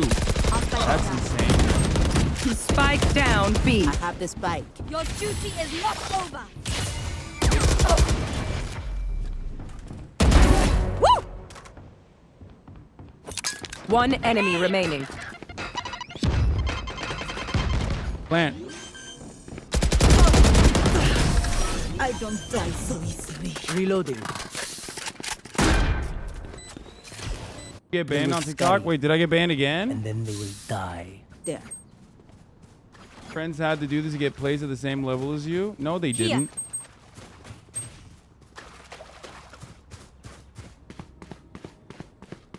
You're definitely getting better. Am I? I don't think so. Here. Here. I mean, I don't really care. Even if they're throwing, it still makes me feel good. So. Okay, let's get set up. No, you are for sure. Oh, I'm getting better. I'm not banned on TikTok. Reloading.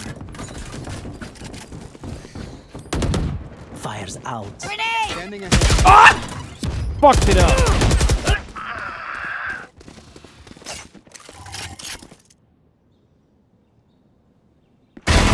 Sky killed. Nice. Okay, maybe they're not that good. I don't know. Or are they just throwing? Like, I don't understand. How the fuck do you find yourself placed like that? One enemy remaining.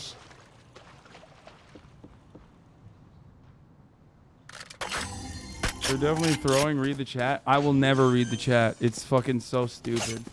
They are throwing. I know they're throwing. They're gonna stop throwing last minute.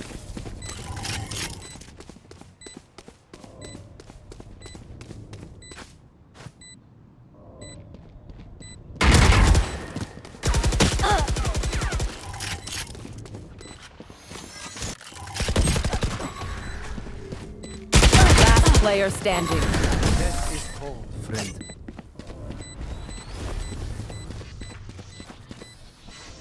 They're just batteries, and I need a recharge.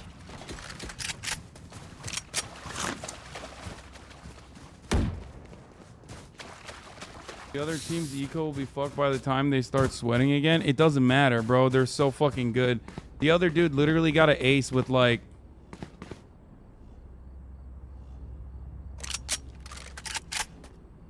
Let's make some chaos.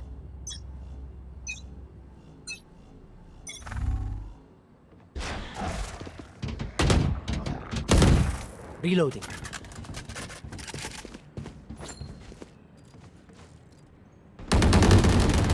Enemy spotted. Wait, where the fuck? The hunt begins. Reloading. Satchel out. Wait, where the fuck are they shooting from?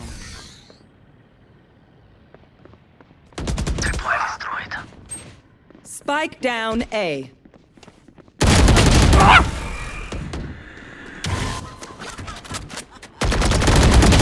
Last player standing. We need to join us. Hi. Put down. I like the idea. The execution was off. Yeah, it was bad. It wasn't good. That aim was terrible.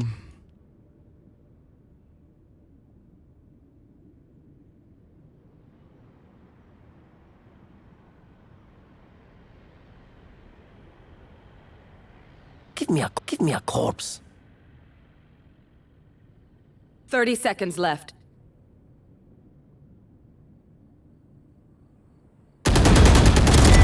Hostile remove. Where is everyone hiding?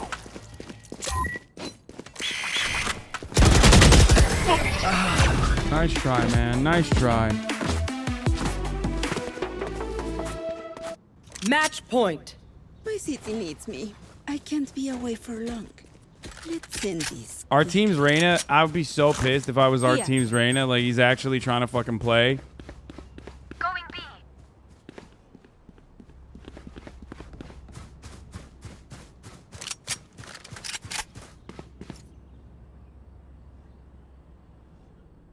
I will find you.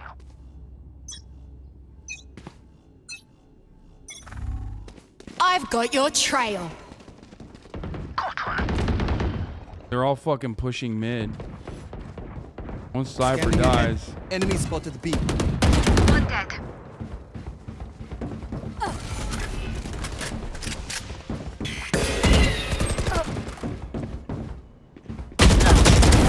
One down. Here comes the party. Where would they be?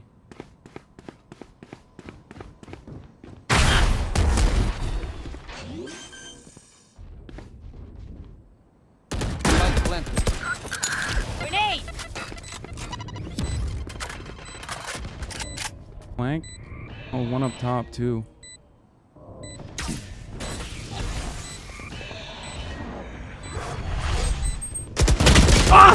No more. Nice. I don't even know how that character moves. Like, I don't understand the teleport on that character. You will not kill my allies. Healer killed. Ah, so close. Defenders win.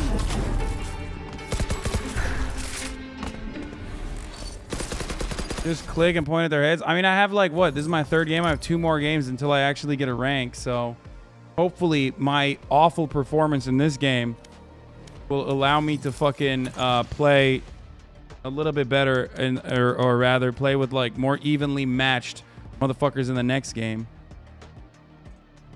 Someone told me it was 3 games for rank.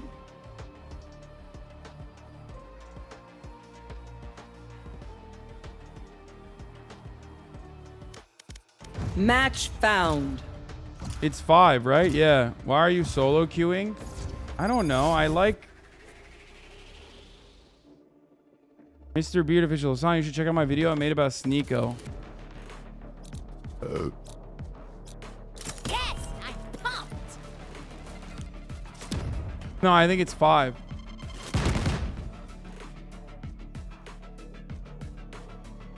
No, I think Mr. Beard made a good video, probably. It's like a leftist guy, no? I think. The reason why I don't want to read my donut is someone that works for the railroad Norfolk Southern. Specifically, I'm being told by local chairman and others that the agreement was denied and we will be striking. As someone that works for the railroad Norfolk Southern, specifically, I'm being told by local chairman and others that the agreement was denied and we will be striking. Oh shit.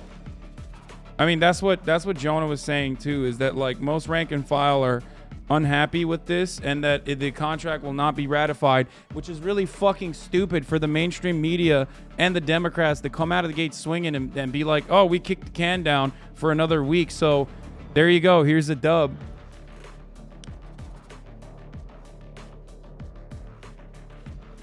It's so stupid. It's going to look horrible for fucking Brandon and everyone else. And Brandon has to maintain his pro-labor stance and his supposedly pro-labor attitude while simultaneously fucking, engage in, of course, the classic strike-breaking behavior.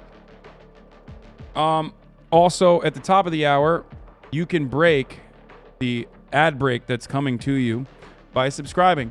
Wait, there's whatever this rank is. What's this rank? Oh, we are so fucked. There's one guy on their team that's bronze and one guy that's like, what, silver? Or is that... I don't know, but we have no ranked players on my team. And 1 silver and 1 bronze. Why?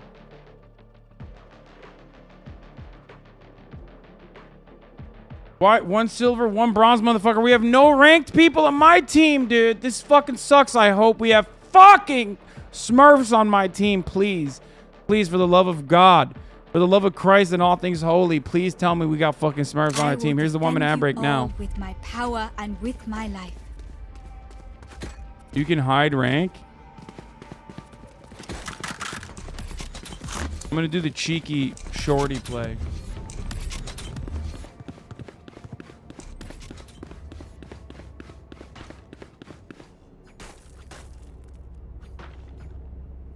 The cheeky shorty play, mate.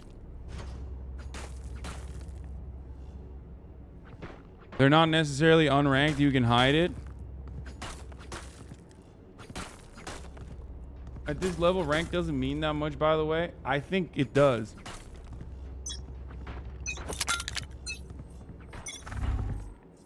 Grenade!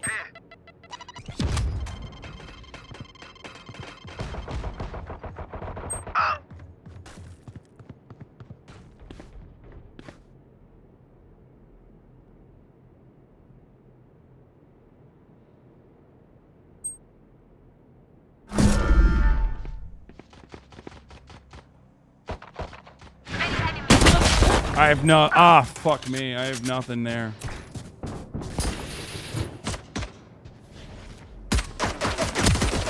Last player standing.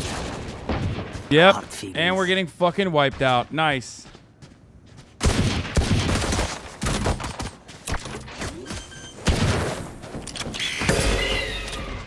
Spike planted. How the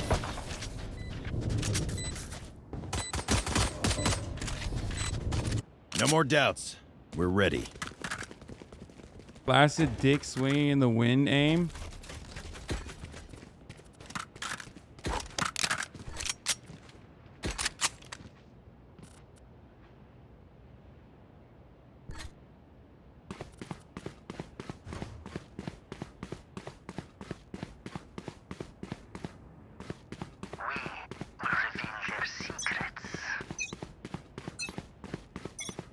I am full saving. I didn't even get a fucking...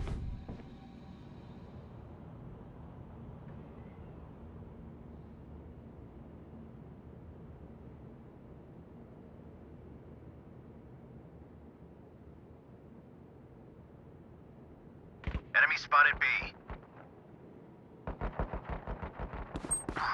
Oh, fuck!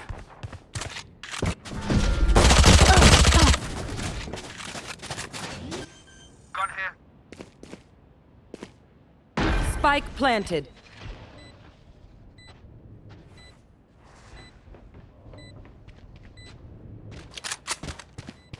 You can tell from the first round that they're gonna be fucking better, and they already are.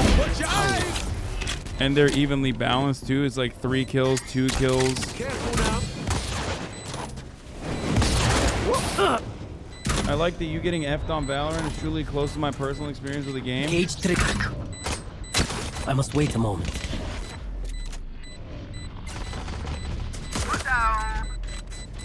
Last player standing.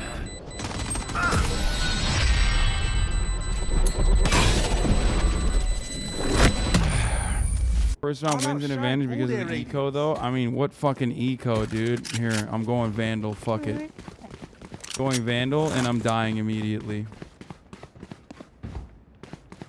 Crazy thing is, the higher rank you are, the less fun this game gets.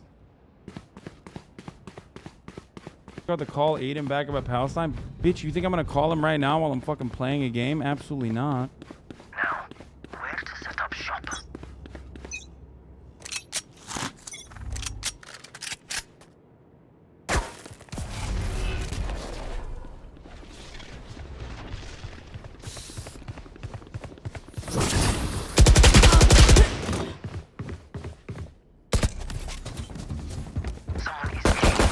Reloading. How do they fucking know that I'm right there? Like planted. they all 3 of them unloaded utilities into that area. I don't even understand. They didn't know. They just like, I know it's a common spot, but like, peeked out of heaven or something? Fire's out.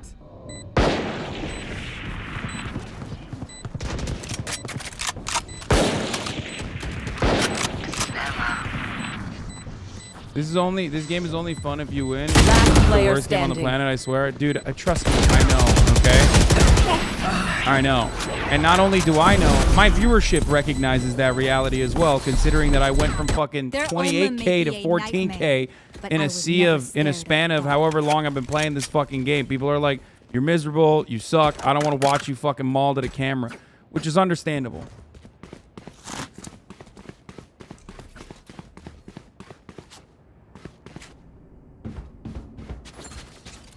I don't even want to fucking play or stream anymore, to be honest. Push them back.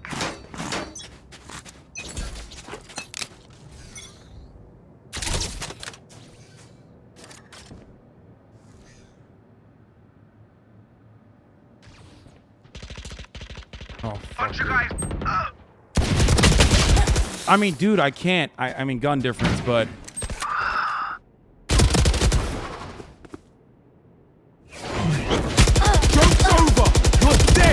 One. 3 up there. We'd like to see you improve, though. It takes time. Oh, shit. Last Was player that standing. actually on purpose? Holy fuck. EPM and bronze are unreal? What do you mean? You want me serious? You got it. I didn't get enough to fucking buy.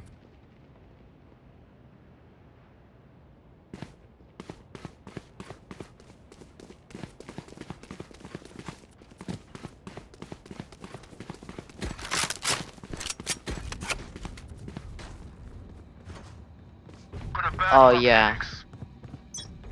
Fuck, we're all A while they're fucking literally rushing B. Oh shit. Well, we got lucky there, didn't we? Spike down A. Oh my god, they are A. Come on, let's go. Someone's A here. Spike down A. Dude, there's one more lamps. One enemy remaining. Flawless. What the fuck just happened? How did They this have happen? seen our power. How did this even fucking happen? Now we're landing haymakers. Let's go. I don't even know how that happened. You're not there equals win. Yeah, that's what I think too, honestly.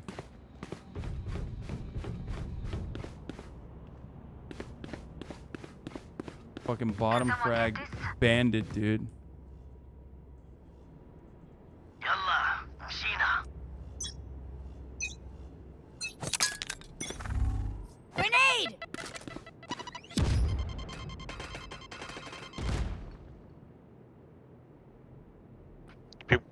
Come them along.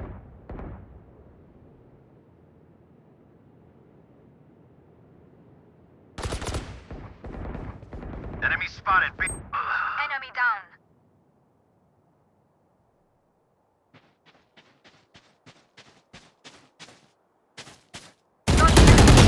No! Fuck!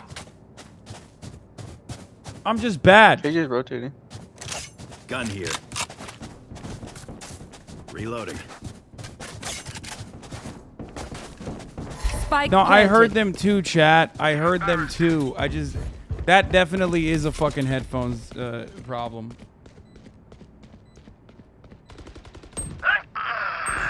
One enemy remaining. Yo, it's half. It's half. It's half. For you. Watching here. Bro, it's half. Barrier here. Okay, let me get you. Oh shit. Fucking Valiant effort. Blast. nice, dude. Holy shit. They're usually distracted once I reveal them. Make sure to take advantage.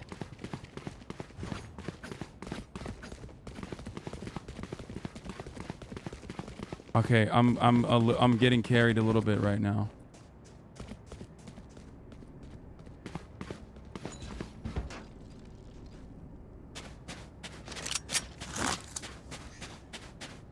Oh, he's gonna opt there.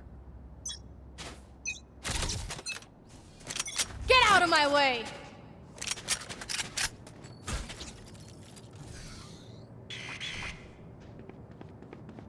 Reactivity.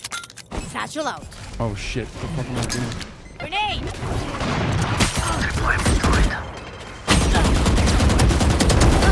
You should run. Oh! Taken out.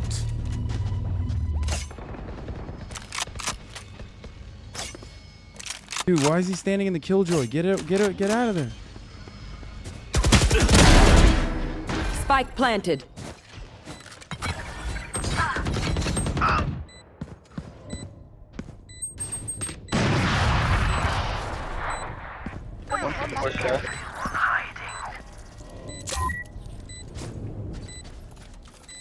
Right here. My God. Right here.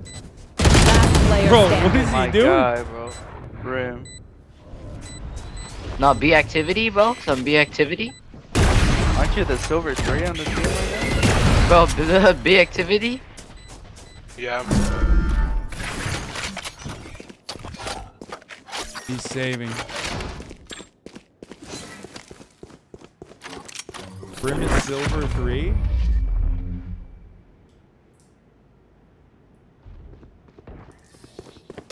We know more than we did before. Let's Yeah, use that. like how bad we are. Can someone get this? Thank you.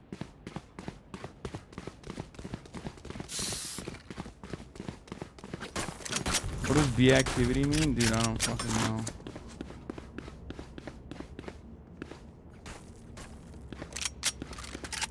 Spending too long on wrist flicks. Bigger mouse pad means faster flicks. Dude, I don't have any wrist flicks. My fucking My shit is so low. Oh, you fucking walled it. Oh, they're shooting it. Grenade!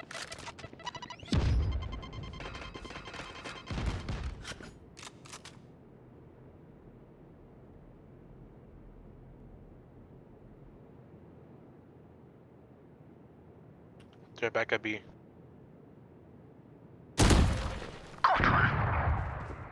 Someone see me. Only I could see you hide. Don't worry.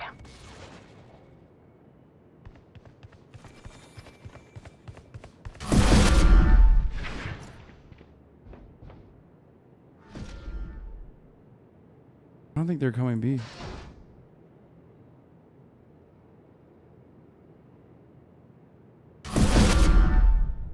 What the fuck? Who just teleported?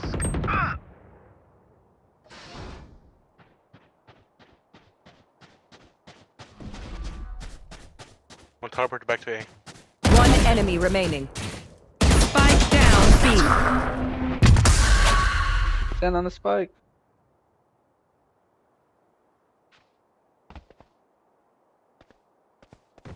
Here.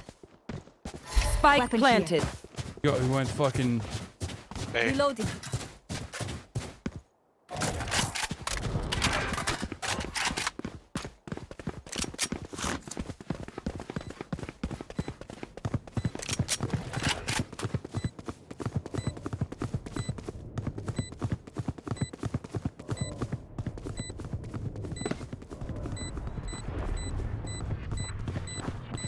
Get the spike. Defuse the spike.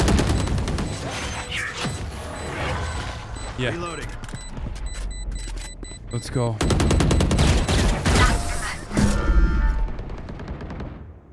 Weapon here. My power does not ebb. Ask for aid and you shall receive. Cheers. 260 is so bad. It is ranked, yes. But the people I'm playing against are like severely, like much better than me. You know what I mean? Like most of the people I'm playing against are better than me. Watch and learn.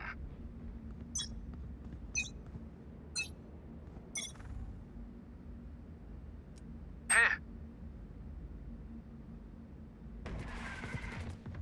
Bunch of guys, eh? 140 jet.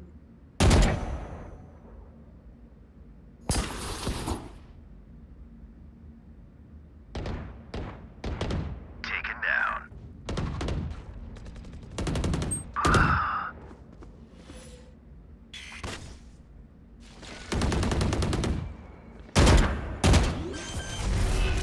What the fuck? Oh shit. You got a frag. Spike planted.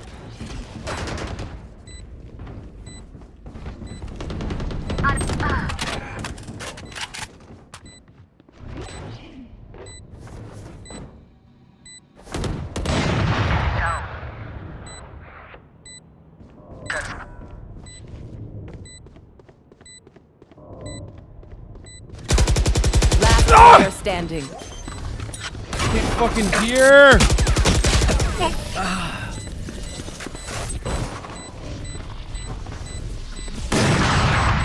Buy stuff, ka-ching, little skrrr, then we're done. Yeah? He pre-fired, which is weird. No, I don't think that's weird. Okay, I might get headphones. Okay, I might get headphones. Can someone get this? I thought I could be carried.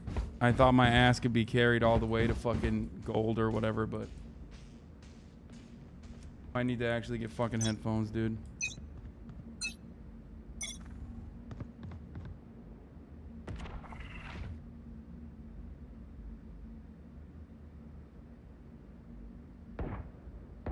B long. Joke's over! You're dead! The activity. Enemy spotted B.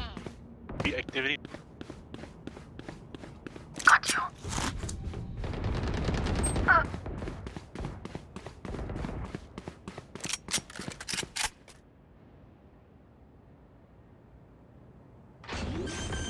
On the money. Deploy destroyed. Grenade! Spike down B. Come on, let's go!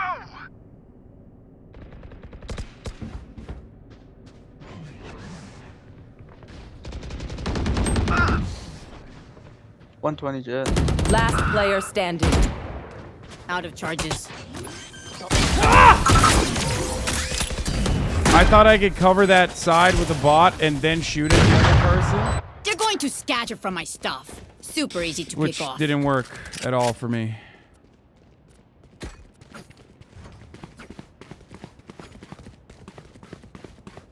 Creating an internal joke without you?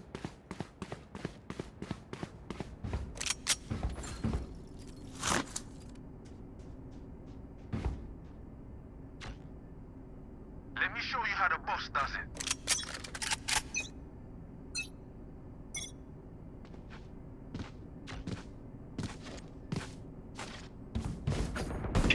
A activity? Yo, guys, help. I'm on my way. On my way.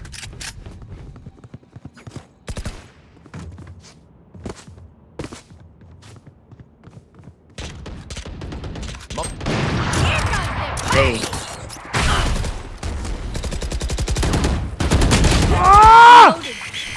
Spike down A.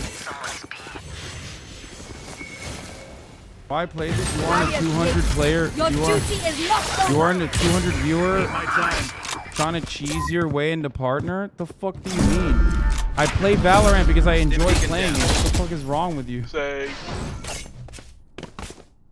for you. Clearly, if I cared about my fucking view count, I would never play video games in general, let alone fucking Valorant. Enemy and attacker spawn. It's A. It's such a randomly Spike planted. aggressive take for no fucking reason. Going short.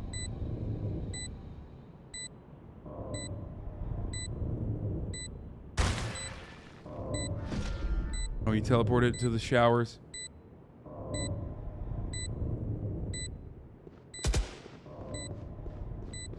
Bro, he's literally in the One enemy Return to remaining. dust. Last player standing. Yes. Thank you. Oh my god. Where was he? Blasphemous. Here. Oh, okay. Wasn't in the showers. I'm just fucking bad. I can't Last see round shit. before the switch. Spend those creds before we... Can I get a drop? I need a drop. I don't have any. Oh, they don't have any money.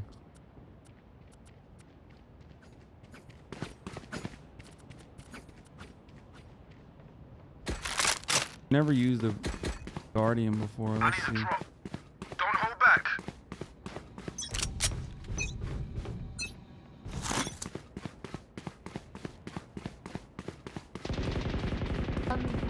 Oh, they're definitely A.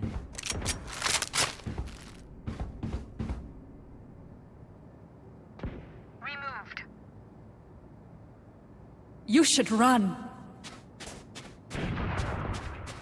Yo, activity. Healing you.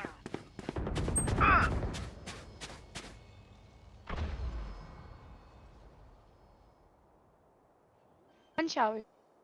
Gotcha. Spike planted.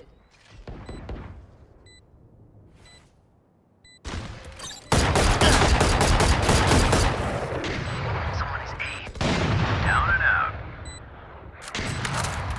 Open up the sky. One enemy remaining. He's in restroom.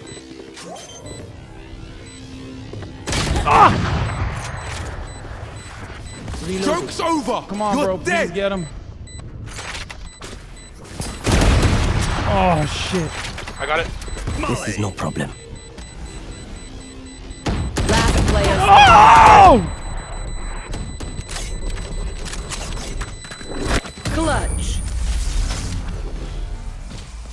I thought I had half too, but I got fucking clapped.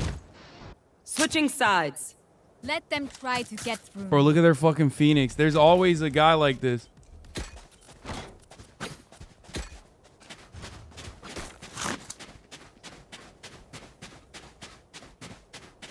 Brim is legit bot, lol.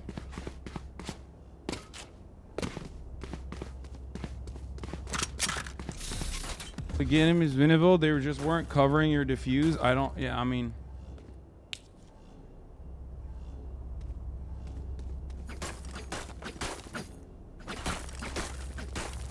Reloading. We set the tempo, not them.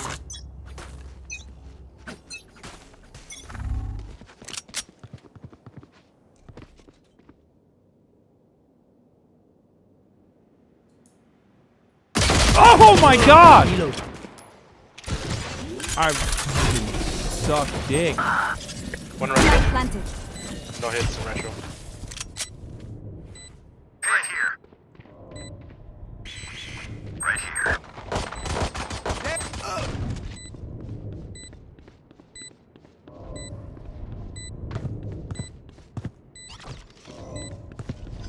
Right here.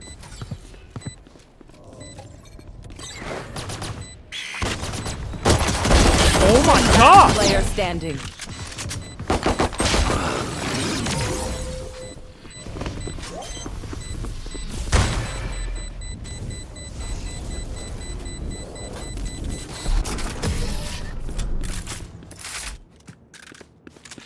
Guys, you're saying he's a bot, but at least he has 9 kills. I have Switching 3. here, let's You go know what I already. mean? Like, I can't exactly say he's a bot when I'm playing worse than a fucking bot. Okay?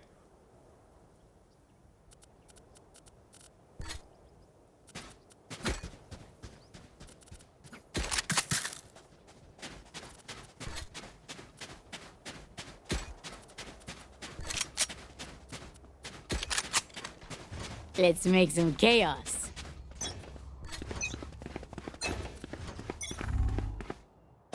I have retrieved the spike.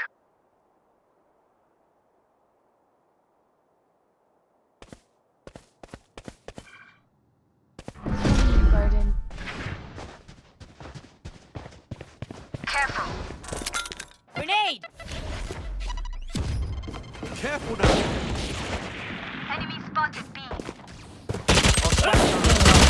No, dude! This guy's the biggest fucking rat! Player standing. Rat! Literally always in the most fucking awful camp positions, dude. I may have jammed my fingers. Multiple fingers.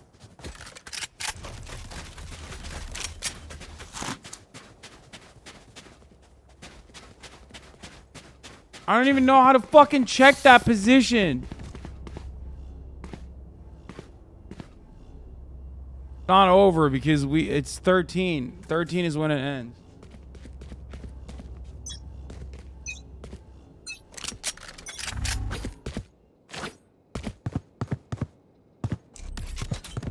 They're just pushing me.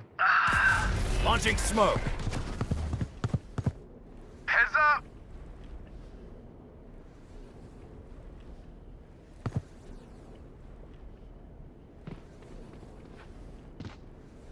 Here.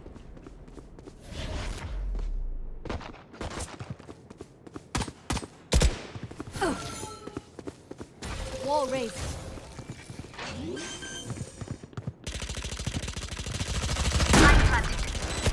Enemy spotted A.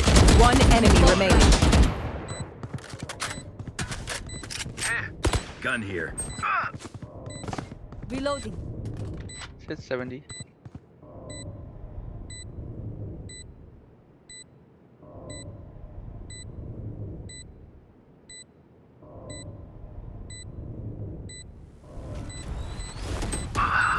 Last enemy taken out.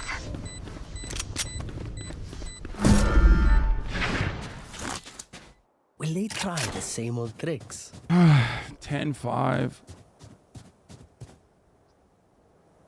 When the killjoy is dead, you don't have to waste time shooting at it? Okay.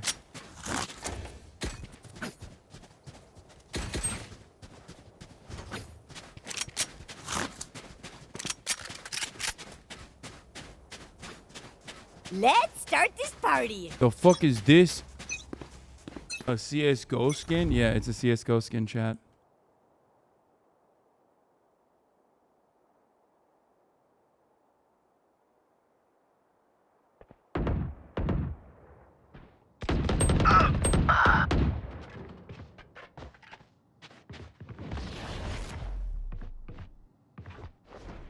Phoenix hit Sam.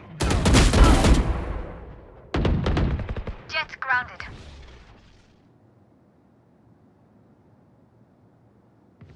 Your duty is not over. Joke's over. You're dead. Enemy spotted. Come on, let's go. Ah! God damn, she spectered me from there? That's crazy. I have a Vandal. Last player standing.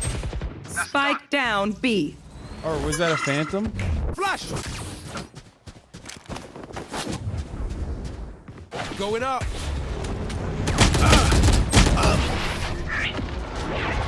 You can right click, stop slow walking everywhere. You threw a nade. They know you are Where there. will they go this time?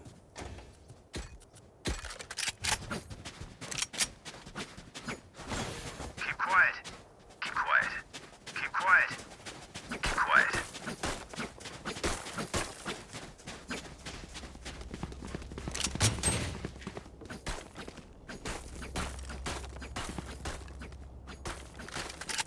Okay, let's careful. Okay, I'll pick it up. I mean, I'll pick up the fucking fight. Keep quiet. Here.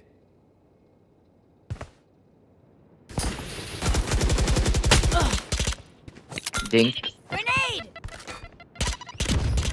Reloading.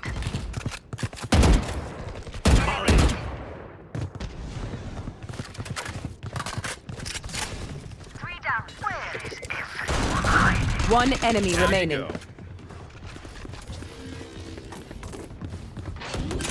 Flawless. They were blind. That's crazy. How the fuck did we do that? If they try something, I'll see it.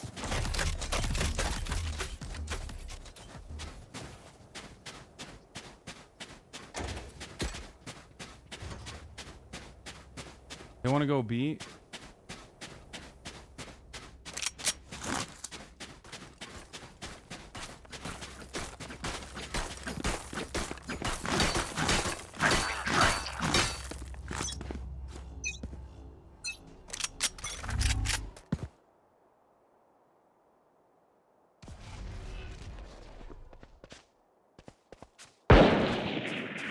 Someone's B.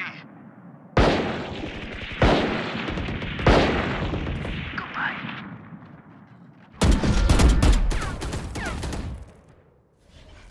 Here.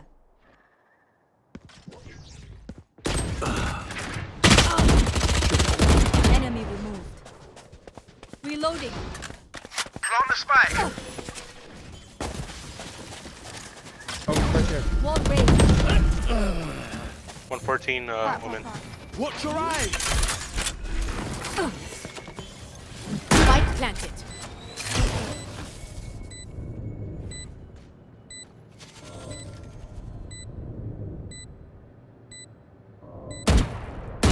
Oh, fuck!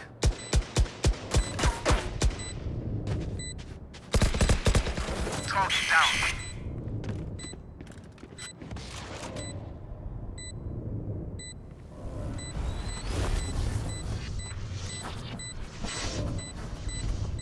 One enemy remaining. Last player standing.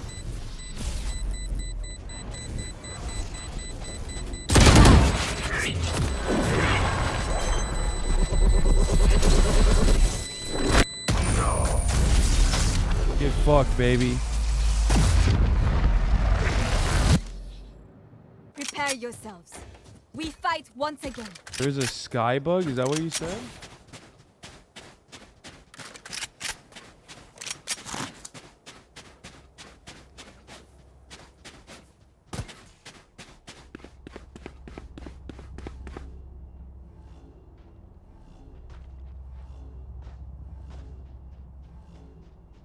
I will find you.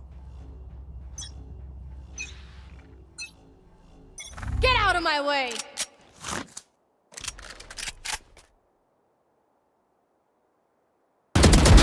Got him.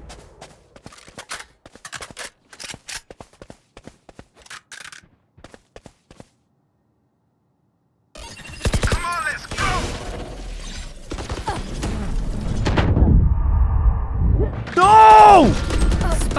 down B.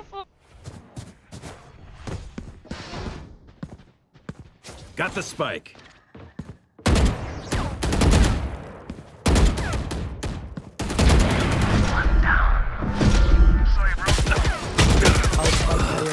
Both TP. Spike down B. Last player standing. One enemy remaining.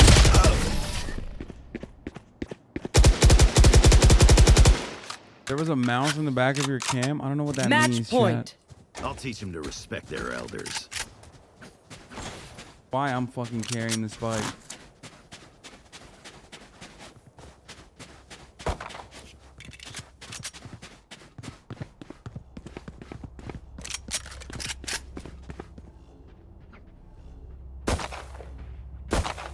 Reloading. Safety's off. Bottom Reloading. frag is spike, bitch. Well, I'm a duelist. I'm supposed to be going front. I mean, it's not like I'm rushing anyway, but.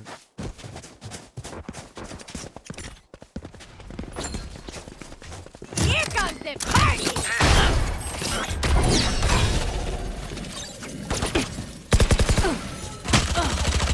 I've got your trail. Stim beacon here. Barrier clear. Spike planted. One dead. Reloading. You should run. Could be behind.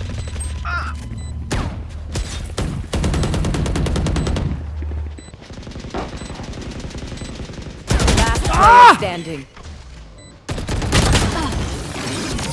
Joke's over! You're dead!